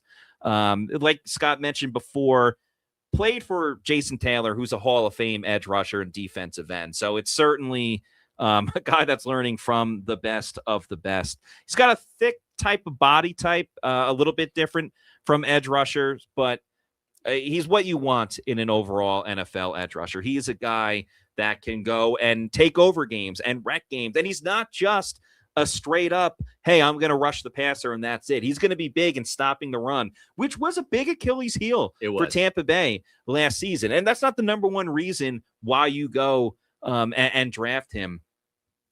But he's more than just, I'm going to get after the quarterback, which I think is really important as well. I mean, there was a point during the draft process, a little bit earlier on, around the combine and everything, where it was like, are they going to go Ruben Bane, or are they going to go with David Bailey? Talking about like the Jets with the second pick. So when you're in that conversation, in that category, the fact that he's dropping all the way down to 15, it's not like there was other edge rushers taken really, besides David Bailey with the second pick. Like it was a lot of offensive tackles, some wide receivers mixed in here and there. The Bucs got one of the best edge rushers in all of the draft. This team immediately got better drafting Ruben Bane from Miami. This is an absolute home run pick by the Buccaneers. I'm shocked that he was still on the board. Again, credit Jason Light for remaining calm, cool, collected, and getting a top 10 talent at number 15. That is great value. That's great drafting. And you know what? You see that I am the man there on the screen. This tells me that the Buccaneers have done their homework on Ruben Bane. I'm sure they've either had him in for a visit, they've done a Zoom call, they've investigated thoroughly the tragic accident that happened. And maybe I didn't express the tragicness of that in that post when that story broke. And again, the NFL teams knew that the Ruben Bane situation was out there with this tragic car accident that killed the passenger. But I wonder, did that scare off some teams? Did that cause him to slide to 15? Or was it the short arms? I don't know. But whatever it was, the Buccaneers were the beneficiary of that. And I'm stunned. I'm blown away. This is a absolutely tremendous pick that I didn't see coming. Matter of fact, the reason why we had Akeem Mesidor in so many mock drafts and in the placeholder for this pick for the Buccaneers is real simple. Because we didn't think that Ruben Bane was going to be there. No. Yeah, I mean, it's just that simple. I'm thinking about it. We just didn't think he was going to be there. Just going back to, draft shows, draft scenarios on the podcast, we hardly talked about him. Yeah. Just because it seemed like a foregone conclusion that, he was not going to be there. And again, I want to be sensitive about why he dropped so much. So it's hard to be like, oh my God, like, thank goodness for controversy. No, not at all. That's not the case. And you know what? It might not have even been that. It might have been just the short arms, or it might have been the fact that other teams wanted to address other positions, right? Rather than edge rusher. Yeah. I mean, as you see here on the screen, 30 and 7/8 inch arms, shortest by a first round edge rusher since 2003. So there's a little bit of an obstacle there in that respect. But at the same time, maybe the upside of this is he's look at Jason Light. Jason Light and Todd Bowles. A fierce handshake to Mike Greenberg, and then a handshake and a hug with Todd Bowles. Maybe Todd Bowles is trying to match there's the Bucs draft party live in St. Pete. The type of suit that that Ruben Bane has. So. Yeah, that's just I'm shocked. I know you folks are too. Definitely did not see this coming. Getting ready for this draft show today, I was not at all thinking, all right, I thought maybe they were going to go with an edge rusher from Miami. Yeah, I was not thinking it would be. Was thinking so as well. Ruben Bane. Kenyon Sadiq to the Jets. To the Jets. So, all right. We're not going to have to see him in the division. Exactly. As Dave Canales probably. The Canal Pals coming up soon at 19. Here's the thing too about Bane that you really have to like is he's such a powerful player, right? And I think this picture, pictures speak 1,000 words. Here you see him, even with the shorter arms, getting into the chest of this offensive lineman here in the Ohio State game, in a playoff game, and just driving him back. He's got an incredible ability to dip and rip. This is an absolute stunner for me. Sending out a tweet real quick. We'll get to super chats in just a moment. A lot of moving parts right now. I'm sure Jason Light will be speaking soon in a little bit. We got the rest of our team on a bunch of stuff. Bailey Adams jumping on a story. We got Kat doing some editing. Adam's been in the mix this entire time. So, very, very interesting stuff. I'm just sending out a tweet real quick. So now, looking at this Bucs outside linebacker room, you got Yaya leading the way. And you know what? Yaya's going to be motivated too, because everyone knew about Ruben Bane. Everyone thought Ruben Bane was going to be a top 10 guy. Yeah. I don't think there's any question about that. So we're talking about a motivated Yaya being like, I'm still the captain, even though he's not a captain, but this is my ship. It's all about Pirates here with the Bucs. You got David Walker coming in, playing his first snaps ever after, injury last year. This is essentially bye-bye Chris Braswell too. Yeah. No disrespect to him, but clearly the Bucs are ready to move on there. I'm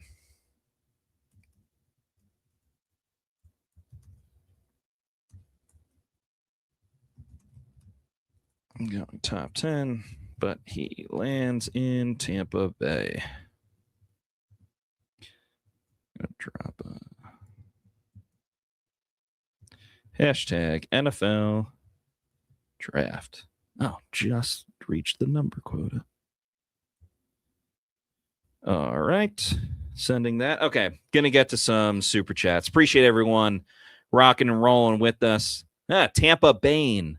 Yeah, that could work a little bit. Well, just got a very favorable tweet from Yaya Diaby, who is very much in favor of this draft. Yeah, Diaby.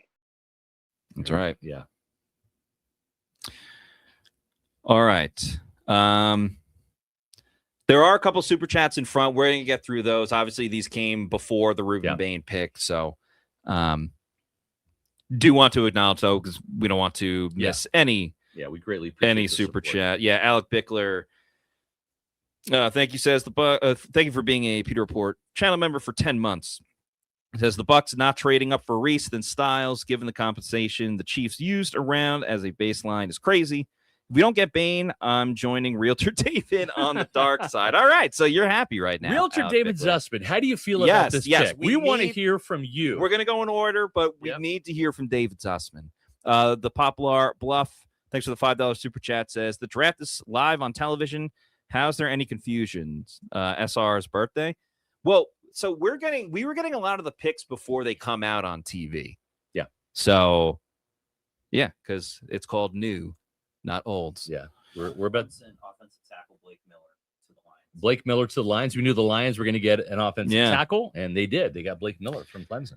T-Level, thanks for the $5 super chat. Says, too many good picks available. That's why Vanga is light bait. Again, not going to say hindsight and be like, nope, you're wrong, because it was definitely possible, but it was not. Let's see. Matt, what do you think about Sadiq? I like Kenya. I mean, listen, the Jets are a team. They need help everywhere. So it doesn't necessarily matter. They've gone tight ends a good amount in recent years, but it looks like they're going to use him more as like a split out wide type of guy, like in certain scenarios, obviously. So, yeah, I mean, I'm cool with it. I think it's fine. Give a little more talent. Sean D, thanks for the $4.99 super chat. Says, thanks, Pewter Report, for the coverage. Would you trade down here? I would have. This is a cool pick with Ruben Bane. I still would have traded down. The Bucs didn't, and this is where we are.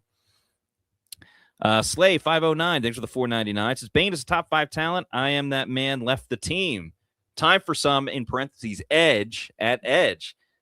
Okay, we have to remember, we've had shows where we talked about the Bucs changing the attitude, not just of this team, but specifically at edge rusher, and making this team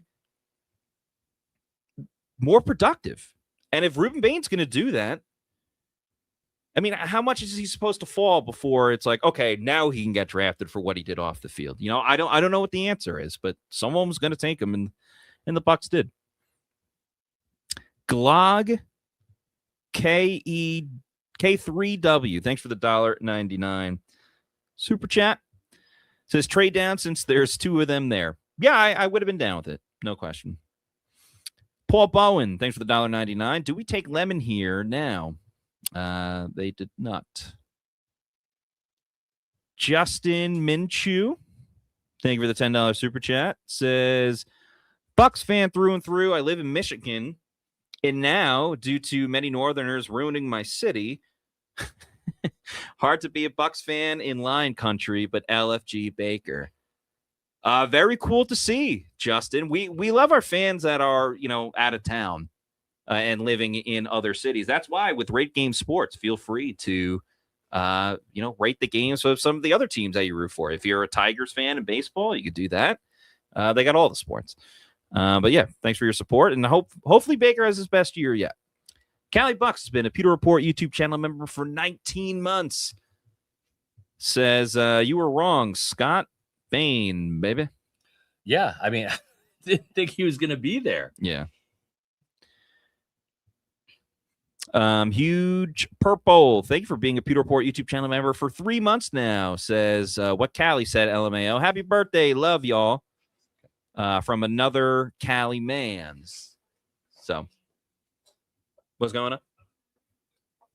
Bailey's finishing the story. Gotcha. So the press conference is happening?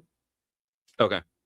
All right. Jason Light's going to speak in just a moment. Yeah, Jason Light is going to speak in just a moment. So Scott's going to hop on over there and hear from Jason. So I'm going to answer some super chats. In the meantime, I think Bailey's going to be joining us. Bailey's finishing up his article with PewterReport.com announcing the news about Ruben Bane Jr. coming to the Bucs. I think we're at the point of the super chats where the news had come out that Ruben Bane is coming to Tampa Bay, because Kyle Miller 4456, thanks for the $1.99 super chat, says, hell yeah. So very happy right there. I'm very interested to see if everyone is on board with it, if some people don't like it based on off the field. I really just want to get a feel for the pulse of how Bucs fans are doing at the moment. Dr. Gonzo, thank you for this $4.99 super chat. Says, the last time the Bucs got a top 5 Miami player who dropped, it worked out pretty well. Yeah, there were certainly the comparisons to Warren Sapp. Sapp's off the field thing was very different. He was just smoking weed. Don't know if it was a joint or a blunt. Anyway, or what it was, but very different than what went on with Ruben Bane Jr. But yes, there is that comparison of being a top Miami player that slid down in the draft. Two Wood Cinco Ocho, thanks for the $9.99. Says, can't believe we got Bane. Dream pick. Listen, whether it was Bane, whether it was Cassius Howell, whether it was JRod, whoever it ended up being, the Bucs, the draft for the Bucs fell perfectly for Tampa Bay. They had a slew of options, an absolute slew of options. So good on them. Callum Shaw, thanks for the $1.99, has a difference of opinion. Says, poor character, don't like this. All right. I understand why you wouldn't like it.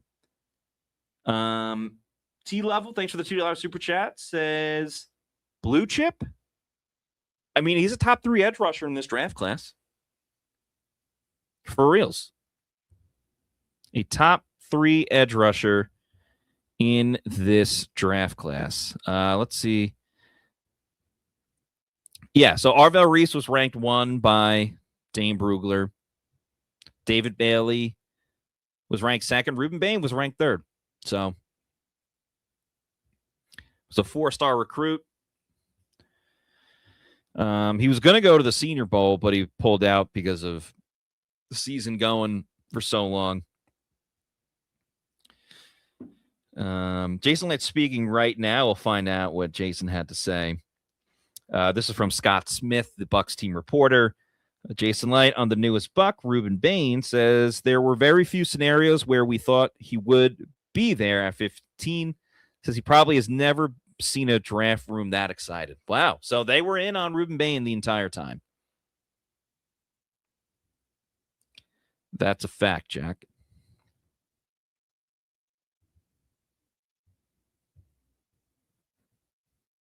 CJ07CJ says, woke up my kids. I don't care. We did it. Love you guys. We love you too. So thank you. Thank you for the kind words. Appreciate the excitement.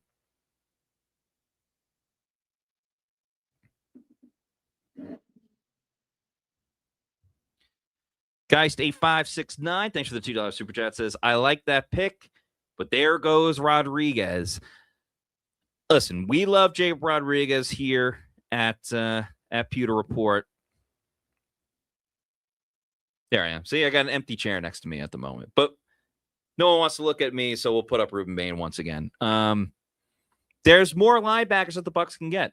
I think CJ. To be honest, I haven't looked at the draft since Ruben Bane was selected. Trying to keep up with who else got picked, but I think a lot of Bucs fans would make that trade of Ruben Bane for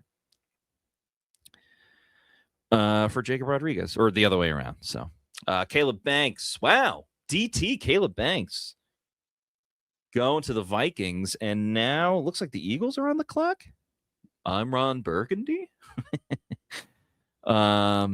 But yeah, thank you for the super chat. Let me got a lot NFL.com. There we go. Okay, Caleb Banks went to the Vikings. Blake Miller. Okay, so I guess the Panthers pick is in, unless they just made the trade. Regardless, that's where we're at the moment. Moving on with these super chats. Geist85.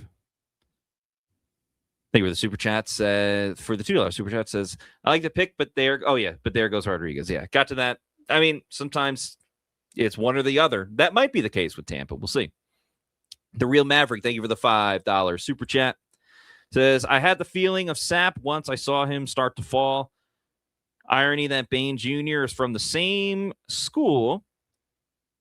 Has the potential to be another cornerstone. Yeah, I mean, he's got a big opportunity to be a great player for Tampa Bay. There's no doubt about it with his skill set, what he can do for this team. So we'll see. Ruben Bane Jr. to the Tampa Bay Buccaneers, 15th overall. Got to take a quick swig of water. For those wondering at the moment, literally the rest of Pewter Report staff is at Jason Light's press conference for the time being. So it's me, myself, and I. Kind of feels like I'm on the Pewter Game Day show right now. Scott Smith of the Bucs says Jason Light says a player who can do what the Bucs think Ruben Bane can do opens up things for everybody on that defensive side. Yeah, so make sure you're following Pewter Report and pewterreport.com. Subscribe to Pewter Report TV, please. We are live tweeting this press conference with Jason Light at the moment. Harry Buttle, thank you for this $5 super chat, says there's a new tribal chief in town. Ruben Bane. I like that. I like that a lot. Putting the ones up for our tribal chief, Roman Reigns, champ at WrestleMania. And yeah, I like that chant for Ruben Bane. So we'll see. But nice comment there. Appreciate you. We appreciate you. Michael Gwiazdowski, thank you for this $5 super chat. Says Ruben Bane, in Ruben Bane's, all the folks in Fulton County will curse your name. Kenny Rogers reference. Okay, I know Kenny Rogers. I don't know that exact line, but thank you for the super chat. Maybe SR would have known.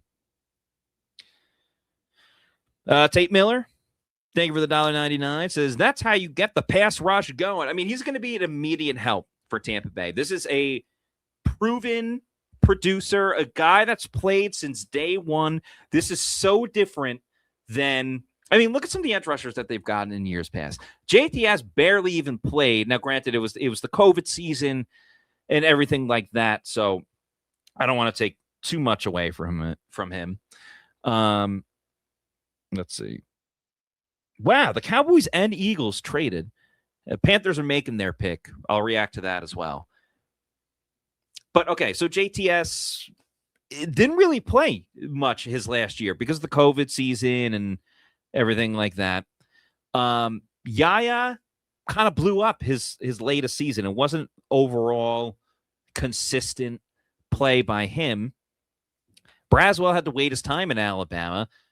Not the case with Ruben Bane. He's got proven production for several years, and I think that was probably the most appealing thing. And at a big-time school, playing against top-tier teams, I mean, they made it to the national championship game. You know, it's a little bit different than the David Walker situation. A little bit. A lot different.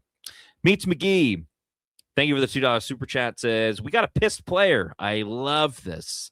That's true. I mean, we'll have a press conference with him tomorrow. We'll find out. How mad was he that he dropped so far? Alec Bickler, thank you for this $4.99 super chat. Says, never mind, we got our guy. Happy birthday, Scott. Let's go, Bucs. Love the show. I'm about to grind Bane film because I never expected to get him. Yeah, I'm going to go back and watch a little bit more of him, too. Like, I've obviously seen his game and stuff like that. I just seriously didn't think that he was going to be there. Let's get to... Okay, so from Pewter Report's account, they tweeted, Bucs GM Jason Light says that they have been doing work on Ruben Bane Jr. for a long time. They have known about the tragic accident that took place before the news was reported. Light says that Bane is a good person who was involved in something no one ever wants to be involved in. So that's Jason Light's quote on that. Trey Cloutier, thank you for the $4.99. Says short arms could have got Messidor, who had more sacks with a trade down. Not a fan of this pick. Couldn't even break double digits. That is fair. Like if you're comparing it to Messidor. Okay, so the Panthers, they went with Monroe Freeling, the Georgia offensive tackle. So Panthers trying to beef up that offensive line. Not a skill position player. I think that's kind of a win for Tampa Bay. Shout out Monroe Freeling, though. He was at the Combine. I thought he had a very good interview. So, yeah, the short arms, I guess that's a concern. But I also think, he's going to be going against Luke Gedeke. He's going to be going against Tristan Wirfs. There's nobody better that you could be going against in training camp. So, okay. Hayden Bucs fan, thanks for the $9.99 super chat. Says, I am Ricky Bobby right now. I don't know what to do with my hands right now. Take a bow, Jason Light. Even if Bane busts, this was the pick. Yeah, I think with him dropping that much, if you were okay with taking him, and of course the Bucs were going to do their research and everything like that. If they were fine with taking him, I think it was a no-brainer. He's the pick. No-brainer. Now let's see what he does at the NFL level. Leighton Carter, thank you for this $10 super chat, my man. We appreciate you. If you have a later comment, we'll go and find it. We will, or feel free to comment back, and I'll try to find it. Hayden Bucs fan also just became a new Pewter Report YouTube channel member. Thank you so much. That's so awesome. Thank you. We appreciate that. Scott Federico, thank you for the $9.99 super chat. Put up a different picture of Ruben Bane. We've been doing this one for a while. Go with this one. Ruben Bane. Ruben Bane. That's a fun one. Ruben Bane. Man.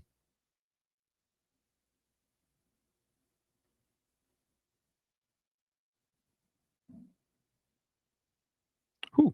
Malachi Lemon to the Eagles. Scott Federico, thank you for the $9.99. Sorry, I'm doing like 10 different things at once. Says, Bane, top 10 prospect with pick 15. Good business, great coverage, guys. 6 rounds to go. Buckle up. Thank you so much, Scott Federico. Hope to see you soon at the Pewter Report Platinum member event. So thank you for the kind words. We appreciate it. As the PR staff is rolling in. Looks like Jason Light just finished up. We'll move on to Josh Weiss. Thanks for the $4.99 super chat. Says, can we draft Ruben Bane's? I just want to read this before it's anything controversial. Can we draft Ruben Bane's father's coat button in the second round? Strongest button I've ever seen. Oh, talking about his suit and everything like that. Well, maybe him and Todd Bowles can compare suits now. Okay, The Bridge. Thank you for the $4.99 super chat. Says, is JRod worth trading back into the first? Would still want them to try to get him, even if it meant trading other picks. Of course, with any of this, it comes down to what is the overall package that is involved. Would Jason Light be willing to give up a draft pick from maybe the following year? I think that's more of a likelihood. I mean, because if you make any type of trade now, you're obviously giving up your second round. You're giving up your 46th overall pick. What else are you throwing in there to get back into the first round? Is it a second and a third? Is it a second and a third next year? Is it a second and a second next year? Kind of depends. I think Jay Rodriguez would be worth it, though, because, I mean, now you're looking at a defense with Ruben Bane and Jacob Rodriguez. I mean, talk about an influx of youth and just a friggin' group of dows, even though none of them went to Georgia. But, yeah, it's an interesting question. Thank you to Novu Sensei for the $5 super chat. Says, Bane is the breath of fresh air this team needs. Best defensive edge in college last year from what I have seen. And what I am seeing right now, sitting next to me, I am no longer alone. That's right. Scott Reynolds is with me. Pewter Report. Have no fear. The Pewter Report staff is back after hearing from Jason Light about their selection of Ruben Bane Jr. at pick 15. Scott, some of the big takeaways about what the Bucs general manager had to say. He was a top 10 pick. It was too good to pass up. Jason Light fielded calls to trade up. He fielded calls to trade back. I asked Jason, I said, when did you feel like Ruben Bane might actually fall down to the Buccaneers at 15? And I suggested the Cowboys when they took the safety out of Ohio State, yes, Caleb Downs. And he said, yeah, it was around then, around 10. Once he got past the Cowboys, it seemed like you could look there. And he mentioned, a couple tackles went. You had a quarterback go with Ty Simpson. Pretty much knew that Venga Owane was going to be the guy going to Baltimore. So gotcha. Then at that point in time, they knew that they were going to have an opportunity to have their pick between Ruben Bane and Akeem Mesidor. And Ruben Bane, 21 years old. Now, this is something that's different because Akeem Mesidor, I think the team was fine with his age. But when you compare the two, you're getting a player that's 4 years younger. You're getting a player with a longer shelf life here, and really a player that was regarded by a lot of people as the best defensive player in football last year, right? See what you want about David Bailey, Sonny Styles. I mean, they're all in the conversation. But when it came to college football, Ruben Bane was widely regarded as the best defensive player. And almost like how Warren Sapp fell to the Buccaneers at number 12. There's been a lot of those comparisons in 1995 in the chat about how Warren Sapp slid back in the draft. Yes. And now with Ruben Bane. What would you say to the naysayers and the haters that were like, they should have went with Mesidor? If you look at his stats and production, it's a little bit better than Ruben Bane. Why is Ruben Bane the better prospect in a lot of people's eyes versus Akeem Mesidor? I think, Ruben Bane was the straw that stirred the drink in Miami. And not to take anything away from got Akeem more Mesidor. attention is he what got you're more saying, attention, which opened things up for the others, namely Mesidor. Exactly. And I had the great opportunity and privilege growing up in Kansas City of watching the Kansas City Chiefs. And you talk about bookends. You had Derek Thomas, DT, on one side, and you had Neil Smith, 2 first-round picks by Kansas City as bookend pass rushers. And Neil Smith was a Pro Bowler in his own right, double-digit sacker. He got the job done. But Derek Thomas stirred the drink. Yeah. He was the alpha, and I think that Neil Smith was kind of the beta in that example. Yeah. And I think that's the same thing there. Even though Mesidor had more sacks, how many of those were created because of the pressure that Bane brought to the table? Bane was the guy that you had to game plan for if you're an offensive coordinator. And that's not taking anything away from Akeem Mesidor. I love Mesidor. I think he's phenomenal. For sure. But I think you're looking at 1A and 1B here. And Ruben Bane is 1A. In no mock draft, and I guarantee you on no draft board in any NFL team's war room right now, do you see Akeem Mesidor with the top 10 grade? And I bet you in about half of those war rooms, if not more, you have Ruben Bane with the top 10 grade, because that was certainly the case in Tampa Bay. That's why he's a Buccaneer. Yeah, I think it's somewhat comparable as well. The Bucs free agent signing they made this year with Al-Qadim Muhammad, he had double-digit sacks, and it's like, wow, this guy got double-digit sacks, but the knock also was kind of, well, he played with Aiden Hutchinson, and Aiden Hutchinson is the guy that is the reason why he's kind of cleaning up at the end, and that's essentially what Ruben Bane Jr. was able to do for Miami's defense, not just for Mesidor, for other players on the team, and yet he still put up terrific numbers, almost double-digit sacks, ended up with 9.5 sacks last season. The other big thing, Scott, that I think is important with this edge rusher, with Ruben Bane Jr., compared to some of the other edge rushers that Tampa Bay has drafted in recent years, if you go back a couple years, Joe Tryon-Shoyinka hardly played his last year at Washington because it was the COVID season. That's he right. had to sit out and, hardly ever played. Chris Braswell, coming from Alabama, he didn't play all the time at Alabama. He had to wait his time because there was a lot of great talent there. But he didn't really get his moment until his last year at Bama. Yaya Diaby had a blow-up year, his final year at Louisville, and that's what made him a way more appealing pick when Tampa Bay took him. With Ruben Bane Jr., this is a guy that has been productive for several years. And it's different with David Walker as well. Small school, big time production, but small school. Yes. The competition's not even close.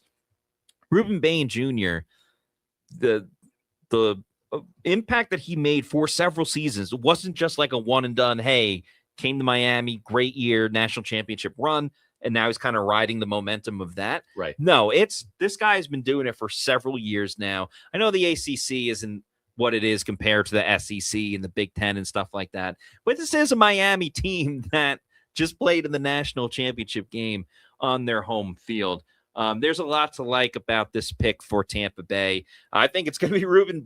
I think Yaya Diaby, while still wants to be a leader in the edge rusher room, I think he's going to benefit a lot too. Just getting players and quarterbacks over to him with Ruben Bane kind of on the pursuit, and then Yaya cleaning it up, because Yaya is a high effort, high motor guy that doesn't give up on a play. So if Bane can kind of be that stud that Tampa believes that he will be, Tampa Bay believes.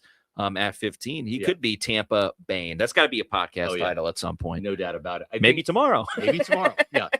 I think the other thing too, when you look at Ruben Bane, and this is the reason why I like Akeem Messidor so much, is the tutelage that he got from Jason Taylor. Yes. Right? Former New York Jet great. Yeah. And Miami Dolphins. And Miami Dolphins.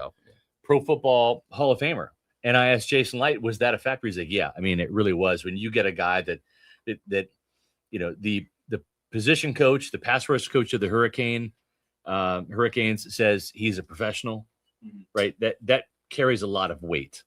And for him to get the coaching that he did at such a high level for years in Miami speaks volumes about how ready he is to come to the NFL and make a difference. I asked Jason Light about the arm length, and he said, I mentioned, Kalijah Kancey doesn't have the longest arms either, but he finds ways to win.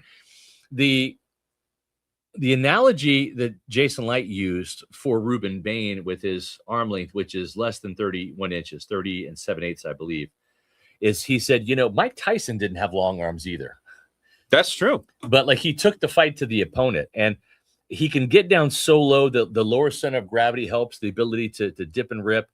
The speed to power, the fact that he can take the fight to the offensive lineman with the power and the speed. And you see this too right here, right? You see, Bane charging into the offensive tackle, not shying away from contact. That's one of the things that drove me crazy about Joe Tryon-Shoyinka was the fact that Akeem Messidor goes to the Chargers. Wow, there you go. Two first-round Miami Hurricanes right there. But the fact that you've got a player in Bane that can take the fight to the tackle, it's a stark contrast to Joe Tryon-Shoyinka, who was so finesse, tried to run around tackles. He would also run himself out of the play so often. So to me, this is the exact opposite. Jason Light said he plays with an edge. Everything checked out, fine in terms of the character. He said it was an awful, tragic accident, but he's a good kid. And one thing else Jason Light said is they're done for the night. There will not be a trade up into the first round. Doesn't mean necessarily, and he didn't say this is my words, not Jason's.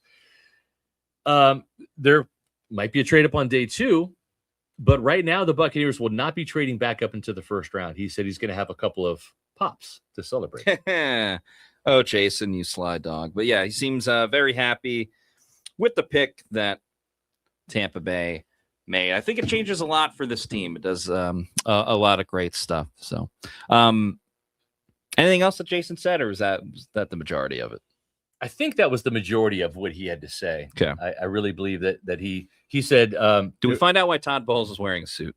We did not find that out. We'll have to ask Todd tomorrow when he addresses the media. Yeah. But he said that Todd was just excited. He says that was the most, would you say the most or up there with the most excited war rooms he's ever been a part of? It sounded like the most. Sounded like the most. Yeah. And you know what? When you get a top 10 pick and you're not in the top 10, to me, that's what a draft steal is all about. I feel like the Buccaneers got a steal here. Moving on, some super chats. Jared Carr Golf, thank you for the $1.99 super chat. Says we pulled a lot from nothing this free agency. Well, they pulled something in the draft. West Point, 1999. Thank you very much for this 1999 super chat. Says, love the Bane pick. Now go get JRod. Yeah, that's the next part of this equation is when does Jacob Rodriguez become available? Bill Vincent has now been a Pewter Report YouTube channel member for 14 months. Says, I love that he walked past the mirror on his way to the stage. No prima donna here.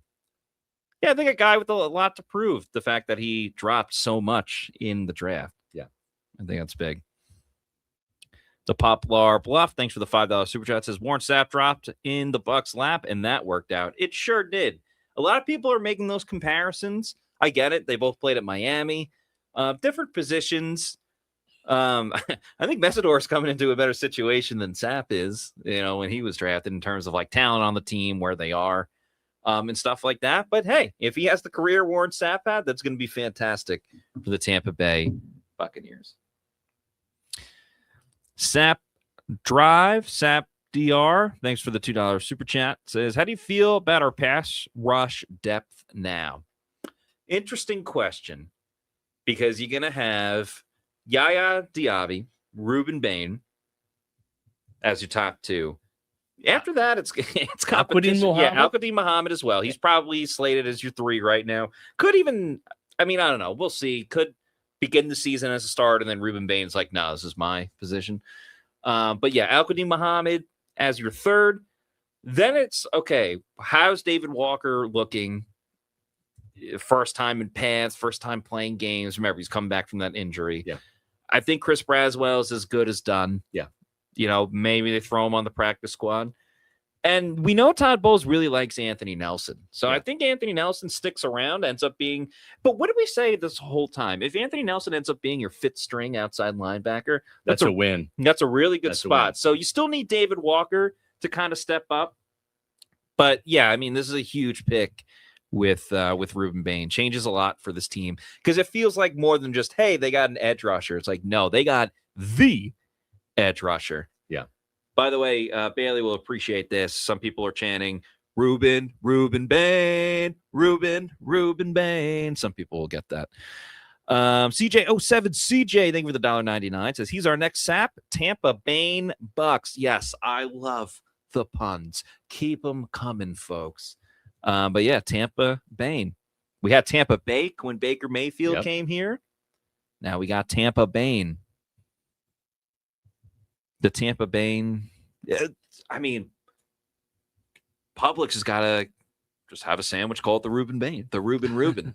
Yes. Right? Yes. Wow. Malachi Lawrence. Yeah. That pick is not terribly surprising. Yeah. I've known that they've liked him. By the way, when you guys were out there, you may or may not have seen Carolina went with Georgia offensive tackle Monroe Freeling. So they did not go with a skill position player. I think, honestly, Monroe Freeling is a good player, no doubt, but I kind of feel like that's a win for Tampa Bay. That's not a skill position player. And now you got Miami versus Georgia all over again. I think the other thing, too, that really bears mentioning is, and this would have been the same thing with Akeem Messidor, right? But when you look at Ruben Bane, right, they went through the playoffs, right? So you went down to A&M and you beat the Aggies, defensive struggle. Then you look at the Ohio State Buckeyes, right? And both he and Messidor just cleaned up in that game big time. Yeah. And then you're looking at in the national championship game, it was there for the taking, right? Bane and Messidor were giving Fernando Mendoza all he could handle in that game, and they were a Carson Beck interception away from becoming national champions, right? They had a chance to go down there and come back in that game, and it didn't happen, of course, but they were close.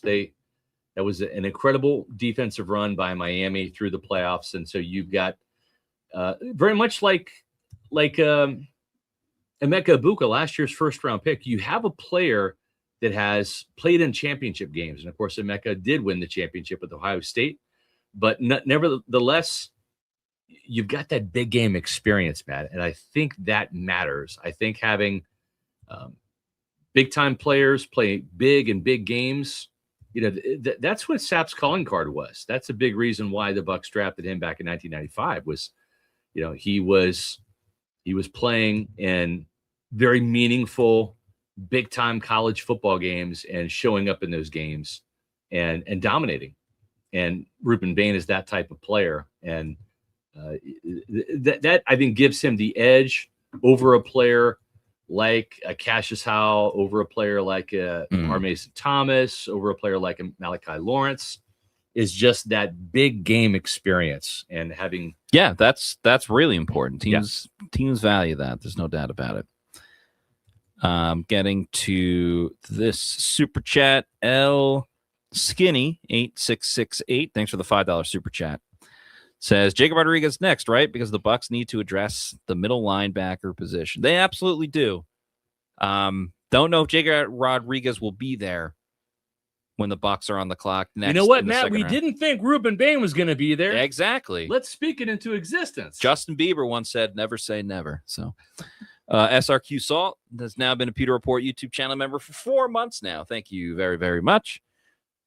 Says 1995 vibe playing out. Bane fell like sap. Now trade up to late first round. Grab Mesidor. Well, Mesidor's out. Or I don't know, maybe a playmaking linebacker from Texas Tech.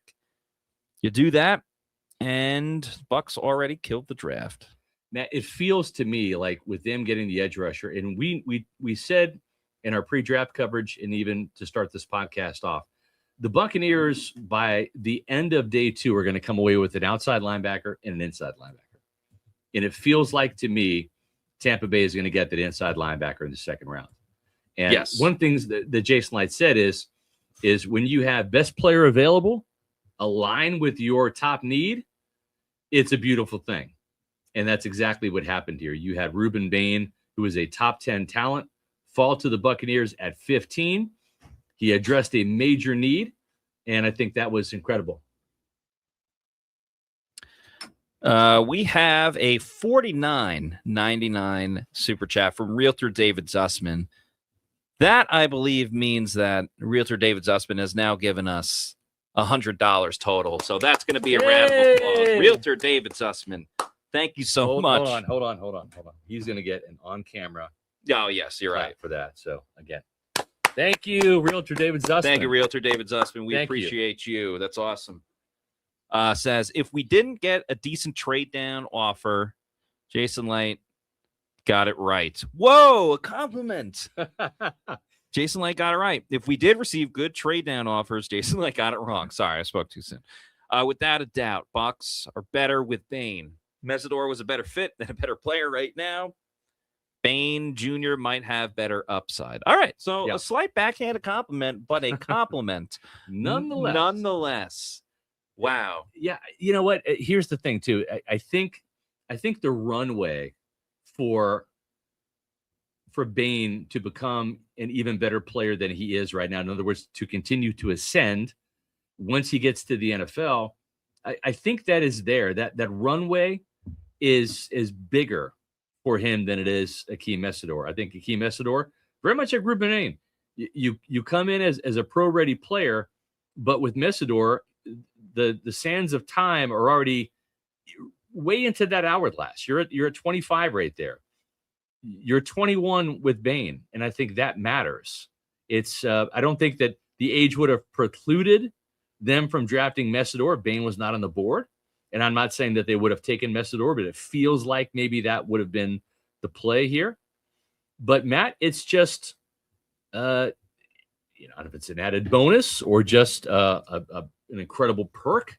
But you're getting a player who's not 22, who's not 23, who's not 24. He's 21 years old. Right. You get the best of both worlds, like where he's a young age, you can develop. You get him for 5 years because he's a first-round pick, so you get that extra year. It's a premium position, as we've talked about. There are like 4 to 5 cornerstone positions in the NFL.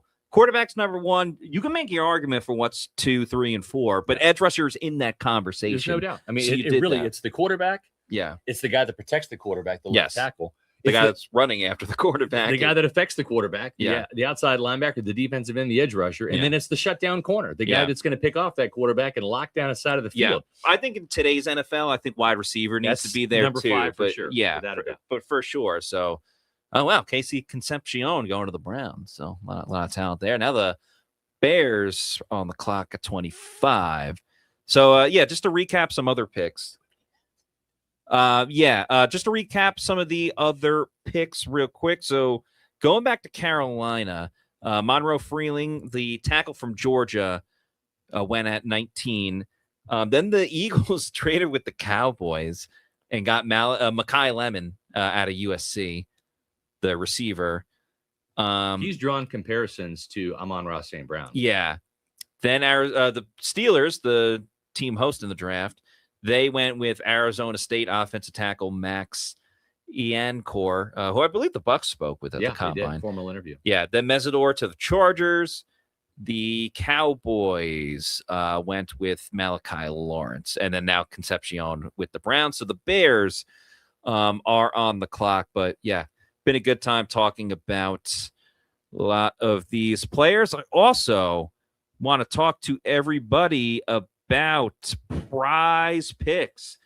You can make picks on the draft, which is super cool to do. I was wrong about Arvell Reese going to the Jets, but that's okay. I got a chance to win it back with my lineup that I set up on PrizePicks. So you can use the promo code HMA and get $50 instantly when you set up your first $5 lineup with different player stats and everything like that. I'll show everybody that in just a moment. But the app is super easy to use, folks. It's the #1 app in daily fantasy sports in America. It's really easy to use. You just pick more or less on a few different player stats to create your lineup or your entry, however you want to call it.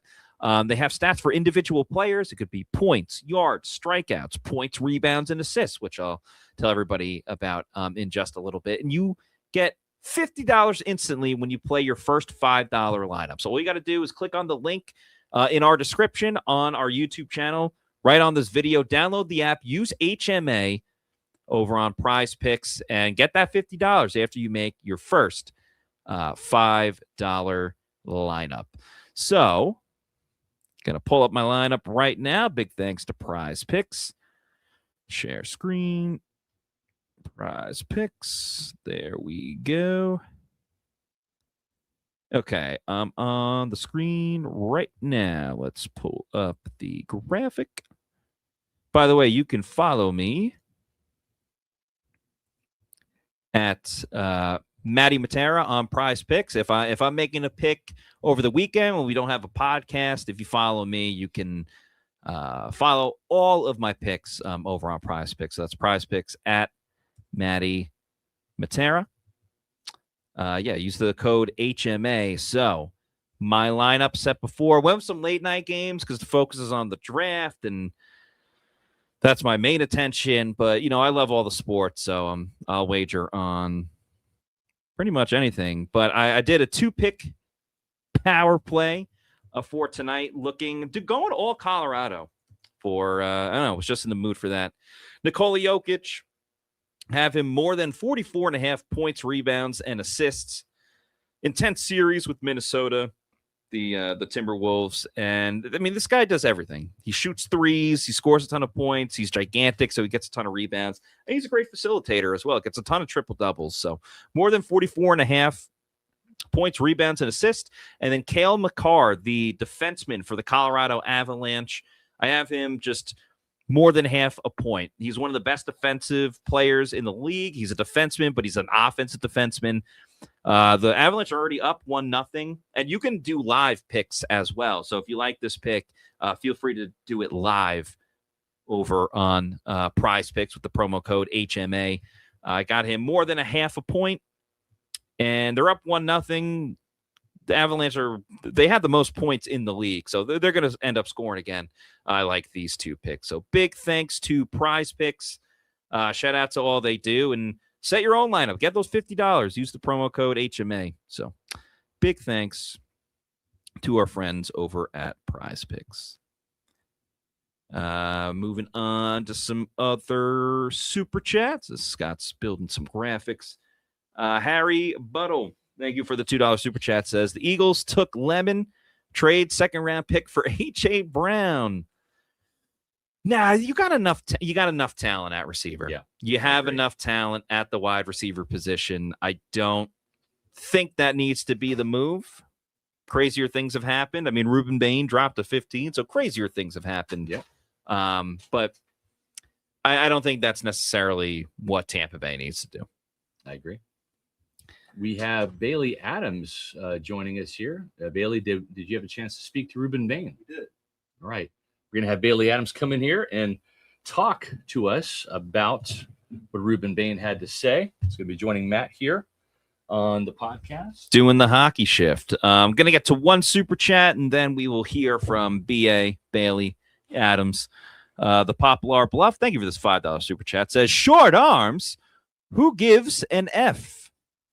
I prefer my rushers to have stout lower body, speed with violent hands, and pass rusher moves. Yeah, I mean, I think when you look at great players, everyone's going to say, hey, they do this, and this. Well, yeah, but what about the one thing he does wrong? I think if you focus on the one negative of a player, you kind of just like become obsessed with it rather than focus on the overall positives. But very excited right now. We got our resident BA Bailey Adams joins the show. Bailey, great to see you, my dude. Just heard from Ruben Bane Jr., the number 15 overall pick in the NFL draft, the Bucs' first round pick. Bailey, your big takeaway from Ruben Bane Jr. and all he had to say. So the crazy thing is he dropped a bombshell on us that his cousin is Carlton Davis. He's cousins with Carlton Davis. He casually mentioned, he's got some family in Tampa. He had a cousin who used to play for Tampa, and I think it was Jenna Lane said, well, who's your cousin? He said Carlton Davis. And we wouldn't know Carlton Davis was Super Bowl champion. With the Bucs. He had a lot to say about. Obviously, he's a Miami guy. He had a lot to say about Kalijah Cansey. He has a relationship with him, and was very complimentary of what the start that Cansey's off to. Excited to hear from him when he said his phone's on D&D right now. So he said he's only can imagine whether he's gotten a message from Carlton, all the texts he's probably gotten from Kalijah Cansey, and maybe some of his new teammates. Spoke really highly of the respect he has for Levante David, another Miami guy who was obviously around here for a very long time. And I think just the sense we got was that he's very, as a lot of people had said during the pre-draft process, very soft-spoken, kind of not very boisterous, not going to be overly talkative, but definitely a kind of guy that you can see fitting well within this locker room and kind of just spoke about his motor, his mentality being kind of his superpowers, the main traits that define him as a football player. So it was really interesting to talk to him, and I know we'll get a chance to hopefully see him here tomorrow. Yeah. Was there any conversation about, and this could always happen tomorrow as well, whether there was any anger, frustration, or just overall surprise about getting all the way down to 15? Like, I know Jason said what he said, but from his own perspective. Yeah, he didn't really dwell on that too much. I think his biggest takeaway and kind of the point he wanted to drive home was that he was just blessed to hear his name get called. He said it's something that he's been dreaming about for 17 years, and just kind of to have the opportunity to hear his name and walk across the stage at the draft was a blessing to him. And he mentioned, being able to stay in Florida is a cherry on top, because obviously guy was born and raised in Miami, played his college ball at the University of Miami, low moving costs, get to come up here to Tampa. Yeah, for sure. Yeah, it's the drive's a little bit long, but definitely it's not like moving from halfway across the country or anything like that. Bailey, just your overall thoughts, like from your perspective, what this means for Tampa Bay. Did you like it? I mean, I think it's very surprising. It's crazy. Like, we all do stuff on PewterReport.com. We've been on shows. The conversation did not come up that much about Ruben Bane, and now he's in red and pewter. No, it left me scrambling because I just peeling the curtain back, obviously trying to do a lot of prep before the draft so we can have the story out as quickly as possible. And I probably had this year more than I've ever had.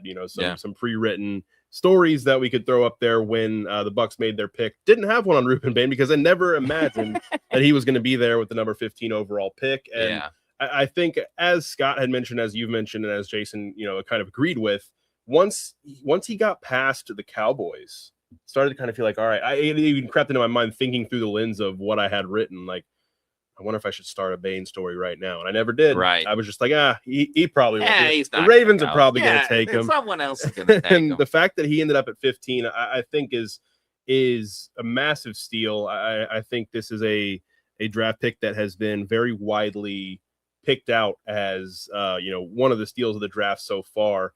And really just, I can't believe that he made it. And we talk a lot obviously about his teammate Akeem Mesidor throughout this process, and his production being a little bit better, a little bit above what Ruben Bane did, especially this past year. And the way you can look at it is a lot of it was the attention put on Bane, and you kind of wonder how that's going to translate here in Tampa, where if teams want to pay attention to Yaya Diaby, they're going to have to deal with Bane. And then if they want to put all this attention on Bane, Yaya is going to eat as well. So I think this is the compliment the Bucs have been looking for Yaya. And I know Yaya had pretty strongly said at the end of last season, sometimes he told Scott Reynolds of Pewter Report, he felt like he's out there by himself sometimes. And it's hard to disagree. You can see why he would feel that way. Mm-hmm. And I don't think he's going to feel that way anymore. No, not at all. I think it's cool too. I was saying this to Scott before. I'm curious to get your thoughts about it. The fact when you look at this Bucs edge rusher room, and also like guys that they drafted and players that may not be on this team anymore, it feels like if you go all the way back to JTS, David Walker's a different story because it's a smaller school. But some of these other guys either didn't play their last year in the case of JTS, or just kind of didn't blow up until their last year because they either had to wait, like Chris Braswell, or Yaya, kind of had his moment his last year at Louisville. That wasn't the case with Ruben Bane. He's been the bee's knees since day one. And I think that's important for the Bucs. We talked about changing the attitude of this team and the overall way that they go about drafting this position specifically, which I think was a big reason why the Bucs struggled last year. Fewest amount of sacks since Todd Bowles has been calling the defense. And that's not just an edge rusher thing, but it feels like it's when you don't have that alpha edge rusher, like it feels like they finally found, as good as Yaya is, and it's not going to be like this from day one, but it feels like they found their true 1A to pair with their second outside linebacker, which should be Yaya. And that's what's so interesting. You mentioned, a guy who has had production and has been kind of a force all throughout his career at Miami. He's still a young guy. He played a lot of football over these last 3 years for the Canes, and he's about to turn 22 just before the season kicks off in September. I believe his birthday is September 8th, if I'm not mistaken. So just before the Bucs will start their 2026 season, he'll turn only 22 years old. So you'd think a lot of room still for him to further develop, and just the combination of the production, the experience, the traits, and learning under Jason Taylor the way he did at Miami, it all came together. And it's still hard for me to kind of fathom and grasp the fact that he did end up at number 15 to the Bucs. And obviously I think you said it best, right after the pick, was that, the Bucs and Jason Light and everybody will have questions to answer about the off-field incident, which obviously the teams knew about as the reports came out, and they did their due diligence. Jason mentioned, he said they'll start their draft prep for next week. So they've been on this. The Nick Saban approach. Like win a national championship tomorrow. I got to get recruiting. They have been on this, and they do their due diligence, and there's no doubt about that. So whatever they came to learn about the incident and just learn about Ruben Bane as a person, they obviously felt comfortable enough. And it's weird to feel like this way, but the Bucs with their I am that man and kind of the approach they've taken to the draft and drafting the person and the player over the years, you almost think like if you can sign off on a player, you're going to feel pretty good about, who this guy is. And obviously, as Jason mentioned, tragic incident and, all of that going down, it takes a toll on everyone involved. And he said, from his conversations with Ruben and just kind of everything they've learned about him, this is a good kid. and now he's a Buccaneer. What do you think this does for Yaya Diaby, but also the whole Bucs edge rusher room? I think it does a whole lot because you look at last year, a new low for this pass rush. What was the total? Was I think 37 sacks? Yeah, 37. 37 sacks, the lowest under Todd Bowles since Todd Bowles got here in 2019, and they just across the board didn't really happen. I mean, Yaya led the way and did what he could. Hassan Reddick was a bust of a signing, and they didn't really have anything after that. The injury to David Walker right off the bat was huge for this team. And it left them, kind of scrambling. Chris Braswell didn't take the step that they needed him to take. So now you look at it and just, it's two additions, but Al-Quadin Muhammad and Ruben Bane Jr., you add those two guys in, you feel pretty good about that top three. You feel good about David Walker coming off that injury. And, from everything we've heard and what the Bucs feel about him, he could push Muhammad for that number 3 role eventually as he kind of gets back into things. And then we're talking about Anthony Nelson as your number 5. Yeah. And that is I think maybe on this staff, I'm the biggest Anthony Nelson guy of everyone. I don't even know where that comes from. I've just written a lot about him and just respect kind of the role and the niche that he's kind of carved out for himself and been, with the Bucs for as long as he has. But having a guy like that as your number 5, that is Super Bowl champ who has made clutch moments in his career, including the insane game he had in New Orleans last season that could pop up at any moment. To have that as your number 5 and not your number 3 or your number 2 in a pinch, that's a huge win for the depth of that position now. And I don't know what this means for Braswell. Braswell, I think that case is closed. Yeah, as it stood even before the draft, wasn't sure he was making this team to begin with, but Jason Light did mention it tonight. Yeah, you mentioned Jason Light did not mention Braswell tonight. That's what Scott's saying off to the side. Yeah, I think that's kind of telling. Yeah. So I think you've got those top 5, and all of a sudden you feel a lot better about that room. No doubt about it. Let's get to a couple of super chats because there's still plenty to get to, and the draft is almost done. But we're going to answer every super chat. So Stephen O'Keefe, thank you for the $1.99. Says Freeling versus Bane is going to be fun to watch. Yeah, I mean, just kind of looking at the rest of the NFC South. Obviously, the Falcons don't have a first-round pick based on the trade that they made last year. Yeah, I mean, good for the Saints, not good for the Bucs with Jordan Tyson going to them. It's always tough to kind of gauge with an offensive lineman. Are they going to be good? Are they going to come out of obviously, like, there's Tristan Wirfs and there's everybody else with starting your career at offensive tackle. But I think for the Bucs, so it's kind of tough to like truly give a full evaluation with, only 3 out of the 4 teams making a pick. But I think what is so great with Bane is, and someone said it in one of our comments and super chats about it being a breath of fresh air. It's like the Bucs didn't mess around and be like, what if we got a tight end? What if we got an offensive lineman? Like, they just got straight to the point. Find an edge rusher. Find an impact defensive player, because that would have been fine.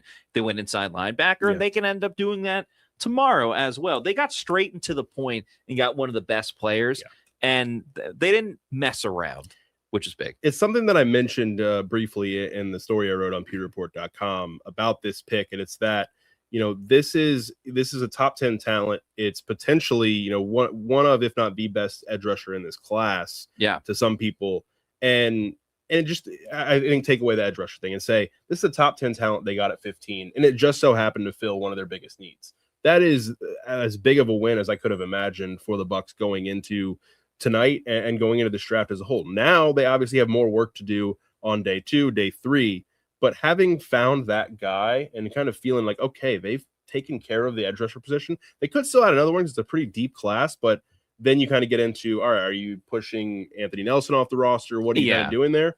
But, things are still open for them, but they can look at the inside linebacker class, which is pretty deep. They can look at, taking a corner, which they might need to do. They can look all over the board. Now they've gotten this need out of the way. And I think that kind of opens up a lot of possibilities for them. I just saw the super chat come across, so I have to get to it. This is I'm reading this correctly.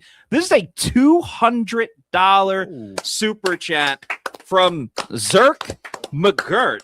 Remember, I said at $500 I will sing. I don't know what to do for $200. Zerk McGirt, if you have a suggestion, I'm happy to oblige. But holy smokes, thank you for this $200 super chat.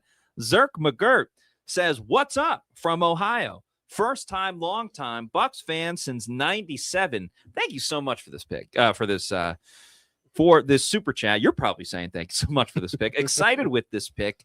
Fingers crossed we can get Rodriguez tomorrow. Shout out to Rugged Pirate Beard. Got my first order of 3 cents last week.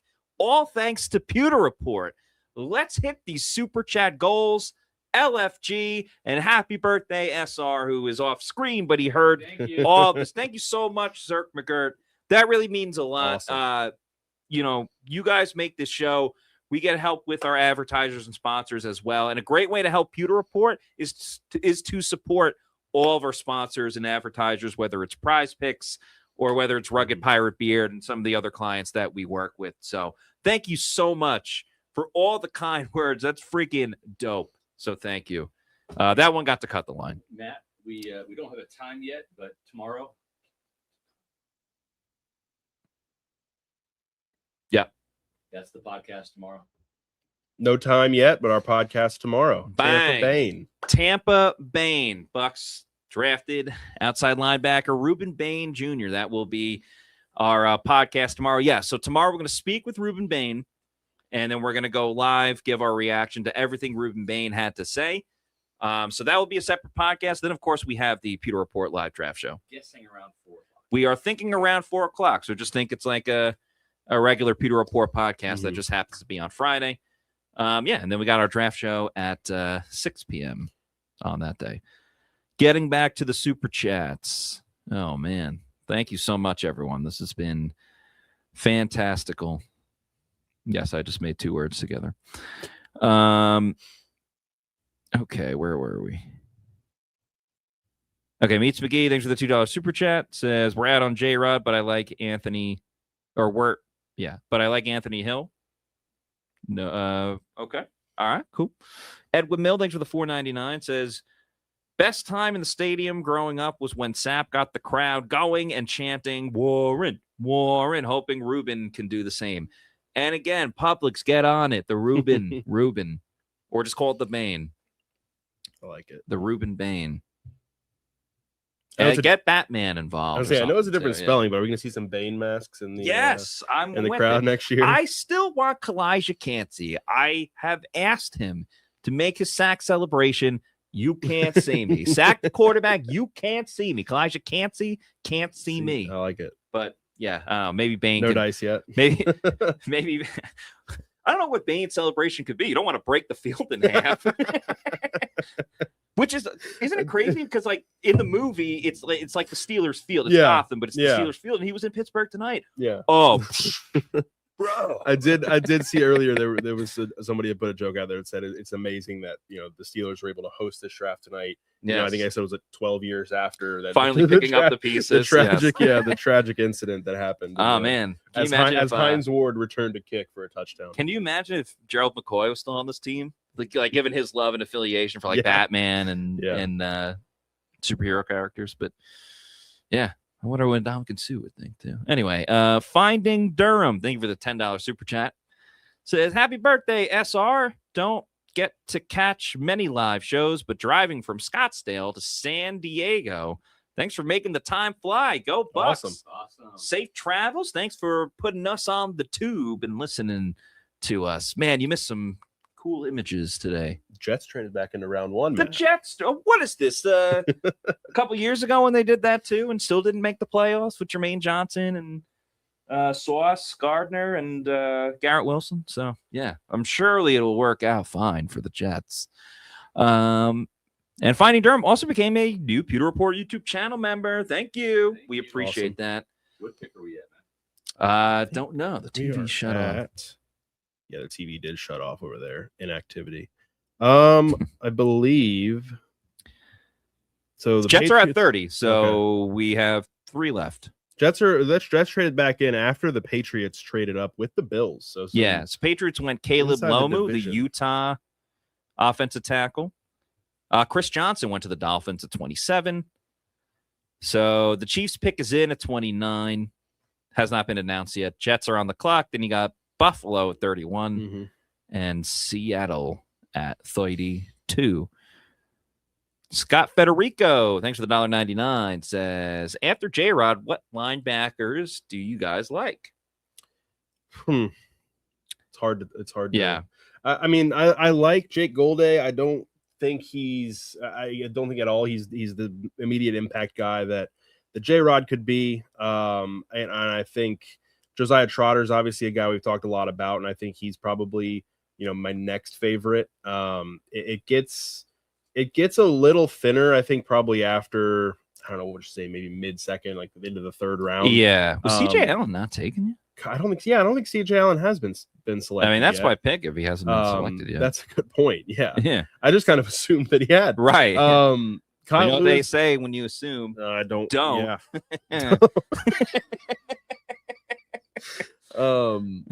But yeah, I mean, Kyle Lewis is a guy. I know Josh was high on him early on and picked up on him.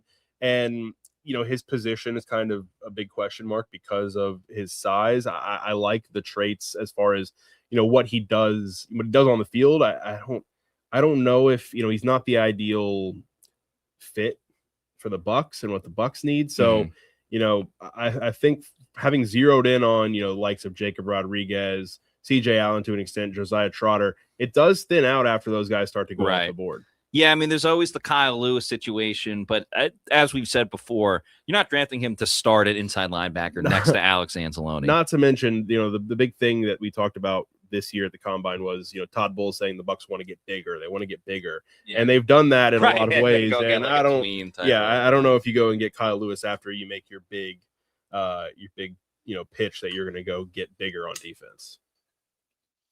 T-Level, thank you for this $2 super chat, says, if JRod, R. Mason Thomas, and CJ Allen are gone at 46, who then? I mean, it's tough to say depending on who else is kind of taken before that. Yeah, I don't know. I think start kind of looking at the tight ends and stuff like that. Maybe go tight end or maybe a Lee Hunter. Well, yes, that's what I was going to say next is kind of the defensive line. I think there's only one D tackle that was taken. The Vikings, I believe, took Caleb Banks. Oh, well, and Peter Woods just went off the board to the Chiefs at 29. Okay. So there you go. Yeah, I think D tackle might kind of be that pivot if the linebacker isn't there. Stone Cold Bucs fan. Thank you for the $2 super chat. Says, does Yaya get 10 plus sacks now? Certainly hope so. Yeah. I mean, it's very much on the board, right? Because you have it would be kind of the same thing with Bane and Mesidor. Mesidor had more sack production, but that's because Bane was driving him that way. I see a perfect world where Bane is driving him towards Yaya, and Yaya never gives up on plays, which is obviously a good trait to have. And some of his sacks that he does have are the hustle type of plays where the guy's not open down the field or the quarterback's to your side. I mean, his first ever sack on Josh Allen was chasing down Josh Allen. So that's kind of been a reputation of Yaya. Could certainly be the case. So now you have two guys off the edge with a motor like that because Bane plays with that high motor too, and you just really hope that for the first time in his Buccaneer career, Kalijah Kancey can stay healthy, because if you look at that front four, at full health, at full strength, it looks a lot better for the Bucs, and they need Kancey to stay healthy, and that's something that he hasn't been able to do. But that has to be a huge key this year because of you're talking about Yaya pushing guys over to Bane pushing guys, and then you have Vita Vea and Kalijah Kancey up the middle. So when you're looking in best case scenario, if these guys all stay healthy and play up to their potential and their level, that's a front four that looks so much better than it's looked in a long time for the Bucs. It really has, and you're so right. Health is such a factor at so many different spots, but specifically with Kalijah Kancey. So, I mean, it looks a lot better now with what they just drafted. Omar Cooper the Indiana wide receiver to the Jets. Oh, that's dope. I like that. Okay. The Jets are back, ladies and gentlemen. No, they're not. I will never convince myself that. There was this next one. Michael Knight, thank you for the $4.99 super chat, says, what do you guys think about the idea of trading with the Jets for the 33rd pick and selecting Jacob Rodriguez? So the Jets, after the super chat had been placed, they made a trade. So I think 33 is the 49ers. Yeah, now? San Fran followed by Arizona. San Fran, Fred Warner getting up there in age, certainly, had that injury in Tampa last year, unfortunately. I think Arizona would be interesting too. It seems like they could use more draft picks now that they drafted a running back 3rd overall and have no one to block for him. So maybe Arizona could be that candidate if San Fran doesn't go with Jacob Rodriguez. So I'm just seeing this now, but have you talked about it already? Tristan Wirfs posted the no, I didn't. The Bane gif. Oh, awesome! Early in that movie when they lift the bag, the cover off of Bane's face. Yeah. Tristan Wirfs, you can imagine those two in training camp and Gedeke as well. It's gonna be a true battle, which will be very, very cool to see. Another thing that is very cool to see is this new app and new advertiser with PewterReport.com. It is RateGame and RateGame Sports. Check out their app. It is absolutely free, which is super cool to see. Very excited to work with RateGame Sports. If you want to download the app, we also have their link in our YouTube description as well, rategame.io. It's essentially Letterboxd, but for sports. So Letterboxd is a thing you do with movies. You go out, watch a movie, you can give your own review on it, rate it, everything like that. This is the case with RateGame Sports and what they do. Just think about it. Ruben Bane, drafted by the Tampa Bay Buccaneers. Whatever happens with that pick, Bucs fans are going to remember this night when the Bucs drafted Ruben Bane at 15, which brings us to our friends over at RateGame. RateGame is where sports fans rate every game that they watch, and they build a permanent record of their fandom. It's the letterbox for sports, like I mentioned a moment ago. The ratings, the reviews, the memories of the games that mattered.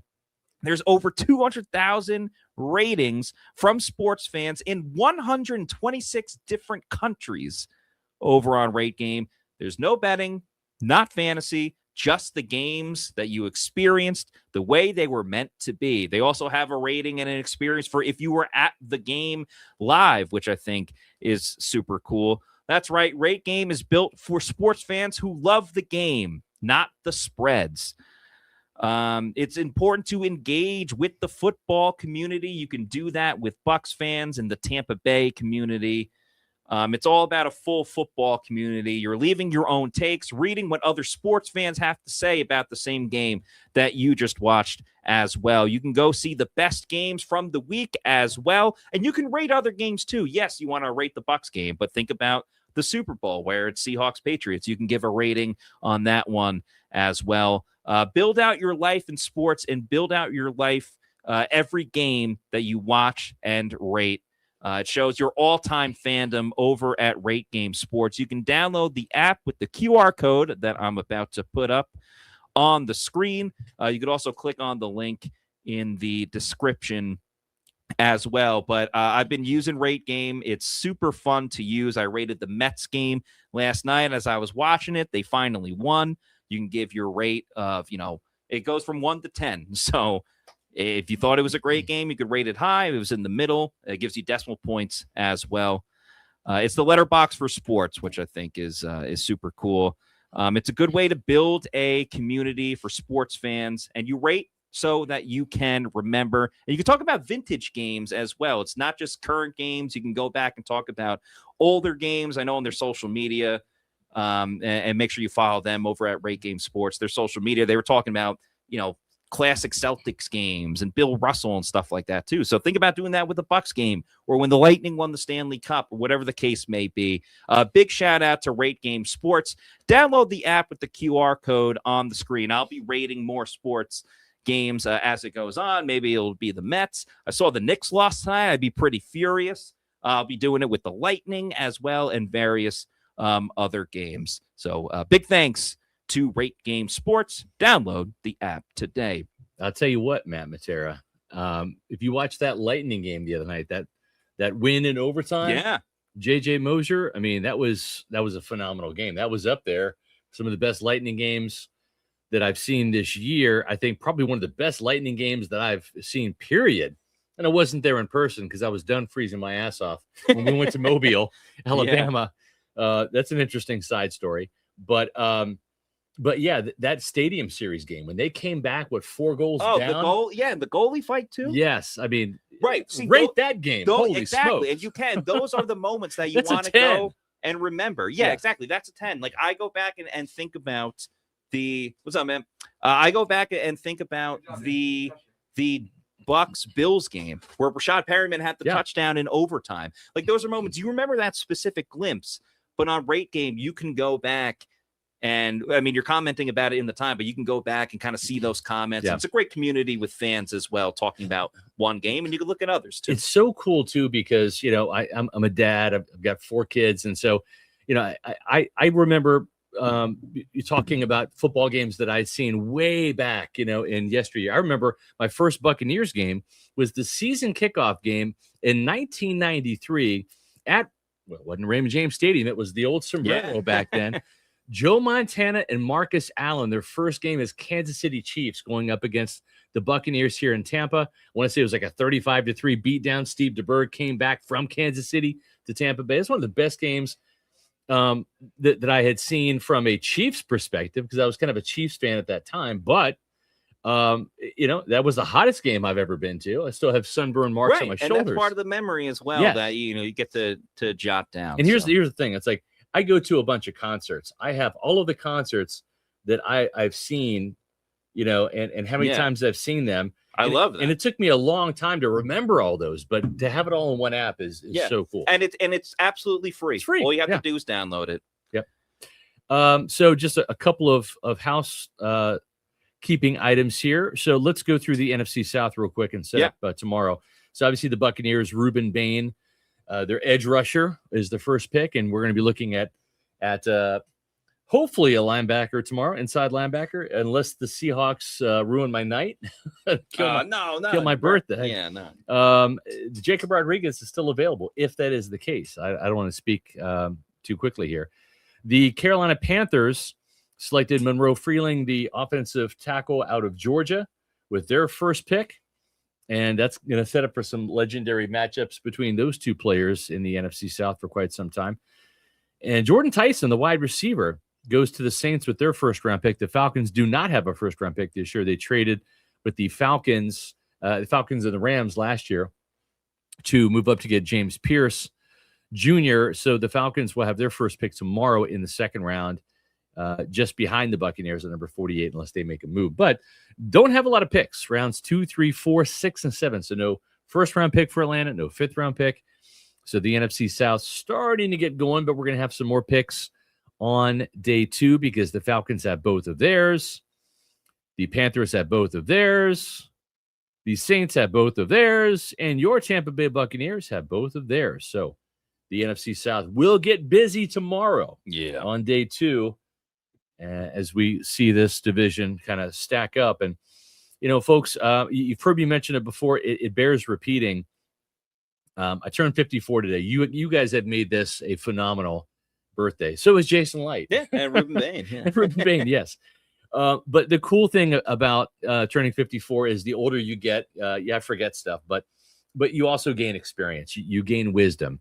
And if I had only known in my 40s what I know now, I would have gotten testosterone replacement therapy done sooner. And I say this with complete conviction. Before Game Day Men's Health became an advertiser on Pewter Report, I was a testosterone replacement therapy user, and I needed it because I had brain fog. I had fatigue. I was falling asleep like a loser at like 9 o'clock on the couch as my wife's watching a movie. She's like, "Are you awake?" No, I'm tired. My testosterone was in the 200s, which is ridiculously low. I went and got my testosterone checked out, and I found out that I was really low, and I am way up into the 700s now, and I feel so much younger. And you can do the same thing. And here's the catch. You're going to get a free testosterone test when you call Game Day Men's Health and schedule your free consultation. Free test, free consultation. Give them a call at West Shore, South Tampa, Brandon, Palm Harbor, Largo, or Sarasota. 6 Tampa Bay area clinics. They can help you recapture some of your vigor, some of your mental acuity, and some of your endurance and stamina. And I've noticed a difference in the weight room too, fellas. It makes a big difference. You were talking about that. Yeah. At Game Day, we get your testosterone back to the levels that it should be so you can live a passionate, purposeful life. In 15 minutes, you have all the information you need to make a customized plan. They have in-house laboratories that can get that test done. And again, it's free. And maybe you want to explore peptides and vitamins, or sexual wellness and ED treatments, or weight loss and GLP-1. You can do it all in one clinic. Game Day Men's Health. It is a game changer. And I'm telling you from personal experience, it has made a huge difference in my life. I know JP Peterson is also someone that uses testosterone replacement therapy. It works. So do yourself a favor. Get that free consultation, that free test. Call them at West Shore, South Tampa, Brandon, Palm Harbor, Largo, or Sarasota, or go on the web and make your appointment at GameDayMen'sHealth.com. I'm telling you, it's a game changer. They also have some free things like buy one P-shot, get one free, 2 free vitamin injections when you sign up for a testosterone replacement therapy membership. Buy 3 weight loss injections, get the 4th free. So take control of your health, men. Get back in the game with Game Day Men's Health. Let's move along with these super chats. In the first round, Notre Dame with Jadarian Price. Oh, wow. Jadarian Price to Seattle, right? Okay. Yeah, that makes sense with Kenneth Walker moving.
Hey, folks. Sorry about that. We actually, it wasn't us. It was technology. We were we were out for a little bit, but we're back now. Yep. Yeah, the internet just crashed over the excitement over Ruben Bane. But yeah, thanks everyone for rocking and rolling with us. Got a couple more super chats to get to, starting with our pal Realtor David Zussman. Thanks for the $4.99. Says SR, did Jason Light say anything if they got trade down offers? They did. They did have some trade down offers. He did not want to take the chance. My guess is that it probably was a little too far. It wasn't like going down a pick or two, sure. Right? Yeah. It was probably going down a little too far and did not want to risk a team either taking Ruben Bane or a team trading up to stop Ruben Bane's slide. So I think a smart move there. You know, you don't want to push your luck just to get a 3rd round pick or something. It's you came away with the top 10 pick. Take the win. Walk away. I just saw this comment. I have to put it up. Shout out Mark of the Wise. Says, holy crap, I'm too drunk and forgot I had you guys playing. Just scared the F out of me. That's funny. Delgado 815. Thanks for the $1.99 super chat. Says Tampa Bane. Yes, I'm loving all the puns we're gonna get and the Ruben that is coming. Yeah. And just a quick reminder here. Tomorrow we have we're gonna have a chance to talk to Ruben Bane tomorrow, and we're anticipating this podcast being around 4:00 ish. Usually they have a press conference around 2 on the Friday after the first day of the draft, and then we'll have the press conference. Then we'll usually get the 1st round pick in the media room for a little 20-minute kind of informal session.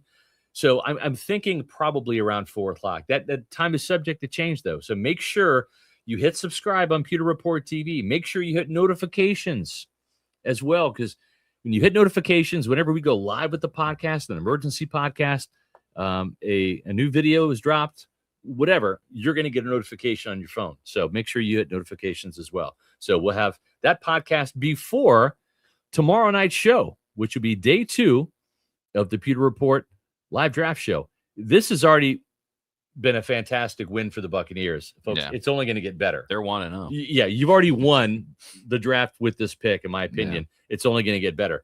The PR live draft show presented by PrizePicks tomorrow at 6 p.m., April 24th. Day 2 of the draft. We'll have an hour pregame show before the draft starts at 7 o'clock, and the picks come in. And then Saturday, April 25th, day 3, 11 a.m. in the morning, right before the draft kicks off for the final day at noon, right here on Pewter Report TV. We have had a phenomenal showing tonight. These numbers have not been updated, but our goal coming in was 23,000 Pewter Report TV subscribers. I think we needed 35 more. I'm not sure we are now, but Adam's going to find out for us here. We are 27. We need 27 more subscribers. That's free. Hit the subscribe button. Yeah. Help us get to 23,000 by tomorrow. We'd love to see it. Matt, we may have already reached our goal. I have to go back and count these super chats here. You all have come strong. You have made this a birthday to remember. We might have to move the goal to 2,000. Just because I think y'all might have crushed it. Now, anything over 1,200 is just it's icing on the cake. It's the cherry on top. You guys have been more than generous. We greatly appreciate that. The support has been unreal. We've had some new Pewter Report TV channel members. This is a lofty goal, but we'd love to have more Pewter Report TV channel members support the channel. We were at 225 starting the night. I know we've got a handful more, so we might need 65, 70 to hit that goal. That's a lofty goal, I understand, but it's a goal nonetheless. So thank you all so much for just showing out tonight and showing up, because you guys have made this a night to remember. Yeah, for sure. Devin G, thanks for the $4.99 super chat, says, being reported that the Niners want to trade the pick they have, Bucs could make a splash with Rodriguez. Wouldn't it be something because they have not moved up in the draft. Yeah. Since they traded with the 49ers to get Tristan Wirfs. Could you imagine if they move up with the 49ers to go get Jacob Rodriguez? This would be a draft that, I mean, Jason Light has had some drafts, right? I mean, it's like we know the first round pick, his first ever, Mike Evans, Hall of Famer, out of the park. Right? It's hard to top that, right? When it comes to overall drafts, that 1-2 punch of Tristan Wirfs and Antoine Winfield Jr., 2 rookie starters that helped this team win the Super Bowl that season. Super Bowl 55 right here in Tampa. That has produced 2 Pro Bowlers, an All-Pro in actually both of them 2 All-Pros. Yeah. So this if you get Ruben Bane and you get Jacob Rodriguez, you have a draft that might in time rival that draft for Jason Light. And that's just a 1-2 punch, Matt. That might be the knockout punch that puts the Buccaneers on top of this division again. No, definitely. And certainly with with the move that was made earlier by New Orleans, they showed that they're not going to make it easy for Tampa Bay. Yeah. So definitely they have to keep up. Richie P, thanks for this $10 super chat. Says, for what it's worth, I just got back from the draft party in downtown St. Pete, and Graham Barden was about 5 feet in front of me. And as the pick was announced, he said, the guy is good. There you go. Yeah. Some insight from Graham Barden, starting center. That was cool. Hope you had a great time, Richie, at the draft party in St. Pete. I like downtown St. Pete, but I also like Tampa too. David Weber, thank you for the $4.99. Says, thanks for the coverage. Haven't caught a live one in a while. Go Bucs. That is a cool thing about the draft, especially the first 2 nights, since it is at night, different audience. We get it with our regular 4:00 show. Not everyone can tune in while we're live. So yeah, it's awesome seeing a little bit of a different audience at a different time. So yeah, thank you for your support. Appreciate the kind words. Yeah. On day 2, we're going to have Adam Slavon on the podcast. We're going to have Josh Capo on the podcast. Bailey Adams will return to the podcast. Matt, we have to kind of pace ourselves a little bit with our voices here. We have to. We got 2 more long days ahead. We have rounds 2 and 3 tomorrow, and then rounds 4 through 7 on. Don't say who this is, but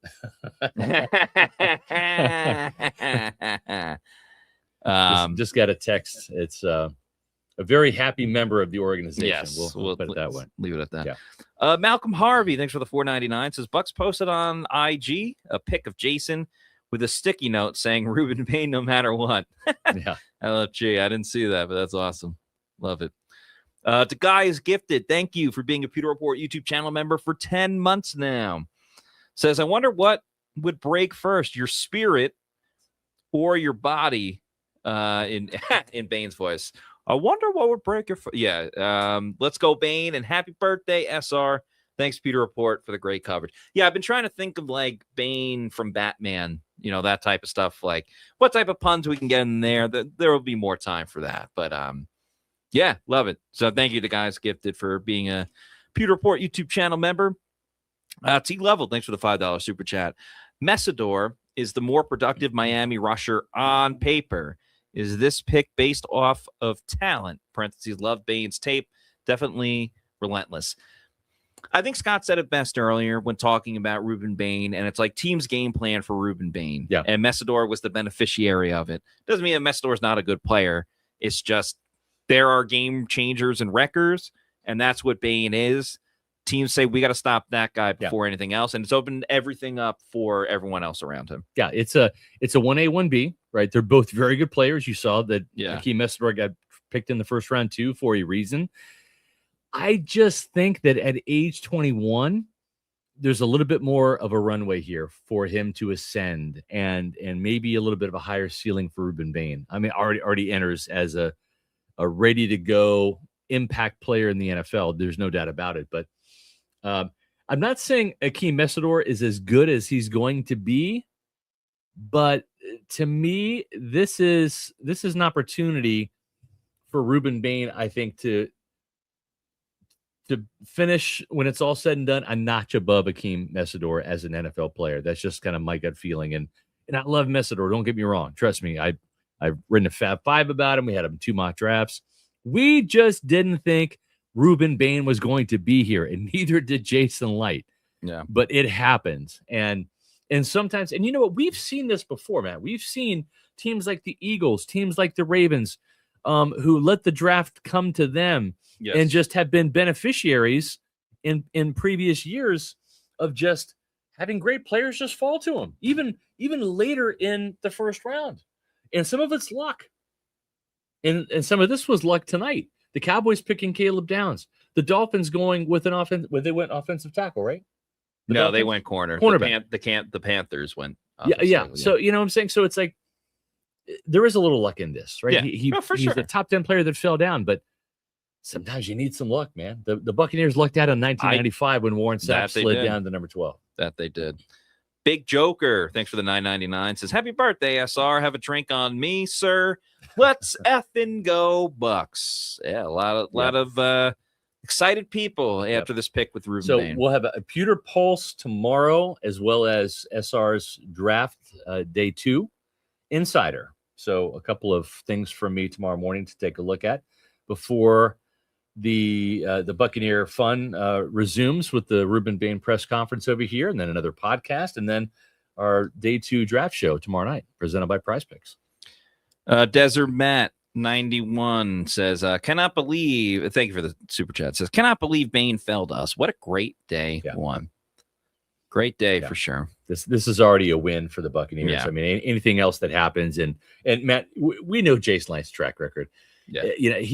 Is every pick going to hit? No. I mean, Chris Braswell was a second round miss. He's had some of those. Noah Spence was a miss. I feel like he got the edge rusher position right for sure. Well, I mean, it remains to be seen, but you definitely feel better you about feel this. good about it, right? Yeah. And even if the second round pick is a miss, we know his track record. In the third round, Chris Godwin, Jalen McMillan, Tyke Smith. In the fourth round, Bucky Irving, K-Dot. There's going to be more starters selected. So this is already a win for the Buccaneers. It's only going to get better Friday and Saturday, in my opinion. And Big Joker with the last super chat. Thanks for the $1.99. Says, SR, text Light and tell him you want JRod for your birthday. Yeah, I mean, you got 40 minutes to get that done before the birthday's over. But yeah, we'll see what happens. Jacob Rodriguez. I mean, that's the big storyline to start out tomorrow, outside of everything with Ruben Bane. But yeah, what's next for Tampa Bay? Will they continue to build out that defense and the defensive side of the football? Of course, we'll talk more about Ruben Bane, what he brings to Tampa Bay, and getting to hear from him and talk to him in person too. So that'll be cool. Yeah, we're looking forward to it. Just a reminder, if you're looking for a place to go, tomorrow night's a big night in Tampa for a lot of reasons, right? You've got a Tampa Bay Lightning playoff game tomorrow night, and you're going to have the Pewter Report live draft show. So what I would recommend is maybe you go to walk-ons and you drop the puck and raise the energy there. You watch the Lightning game. You have the draft on because they're going to have it on every TV over there. And you have the Pewter Report draft show on your phone with some earplugs in, so you're not disturbing your fellow walk-ons patrons. You get some great food, Matt. You get some great drinks at 3 Tampa Bay area locations: Wesley Chapel, Midtown, Tampa, and Lakeland. And you've been to walk-ons. They've got TVs galore. There's not a bad seat in the house. It's the perfect place to watch the draft. Watch the future of the game unfold April 23rd, 24th, and 25th at walk-ons. They have happy hour tomorrow from 3 to 6. So you can get there after work, get your spot, get ready for the draft. The draft starts at 7. That's just 1 hour after the happy hour ends at walk-ons. But on Fridays, every Friday, $5 Bacardi or Captain Morgan and Coke. That's right. It's a fantastic drink. And you can get whether it's a Bacardi or a Captain Morgan and Coke. And on Saturday, they got buckets. You like beer? They got beer. They've got seltzers. $17 select domestic buckets or $20 neutral buckets Saturday and Sunday. There's going to be a Lightning playoff game on Sunday. So make sure you get the walk-ons, watch the draft on Saturday, and then get back there and watch the Lightning game on Sunday. Lots of great food options, great drinks, and, of course, so many TVs. Not a bad seat in the house for walk-ons. Awesome food, awesome drinks, great viewing experience. Doesn't matter what the sport is. It's always spot on over at walk-ons. Yep. So we're super excited to have another draft day show for you tomorrow. I think we are wrapped up here for tonight. Yeah. You know what the message is. It's Jacob Rodriguez no matter what tomorrow. Let's see if Jason Light can pull it off. If that's the case, I will magically grow a mustache tomorrow, Matt. I will do that. I think everybody on the Pewter Report staff will have a mustache tomorrorow. So we're excited about that. And even if it's not Jacob Rodriguez, I feel pretty good. There are some really good linebackers, inside linebackers to take a look at. Before we sign off, we'll take a quick look at those. You got Jacob Rodriguez, who came in was interviewed formally at the Combine. Of course, Sonny Styles is gone. C.J. Allen from Georgia, wouldn't mind him a bit in red and pewter. Jake Golday from Cincinnati, we had him in our mock draft number 4. Josiah Trotter came in for he had a formal visit. He was also in for a 30 visit as well. Kyle Lewis had a formal. Kendall Daniels had a formal, the Oklahoma player who we have as a Bucs best bet on day 3. Jimmy Rolder was in for a 30 visit, the Michigan linebacker, and Wade Woodaz from Clemson was a local visit. He could be an interesting pick on day 3 for Tampa Bay. Okay, one last super chat to get to. Trustin Vorbeck, good to hear from you. Thanks for the $4.99 super chat. Says, one more. I've been missing this pod. One more summary of your thoughts on the Ruben Bane pick. For me, it's simple. This is a steal. This is Jason Light taking advantage of some good fortune. Ruben Bane was a top 10 player. Falling to number 15, you have to bypass the ability to trade down. You have to stick and pick. You have to take what the good Lord gave you, right? He gave you Ruben Bane at 15, and you got to take it. You can't get too risky by moving down. This is a player that brings an edge. He's relentless. He is a high motor player. He is a very talented pass rusher. He's better against the run than Akeem Messidor, and I love Messidor, but that's just a fact.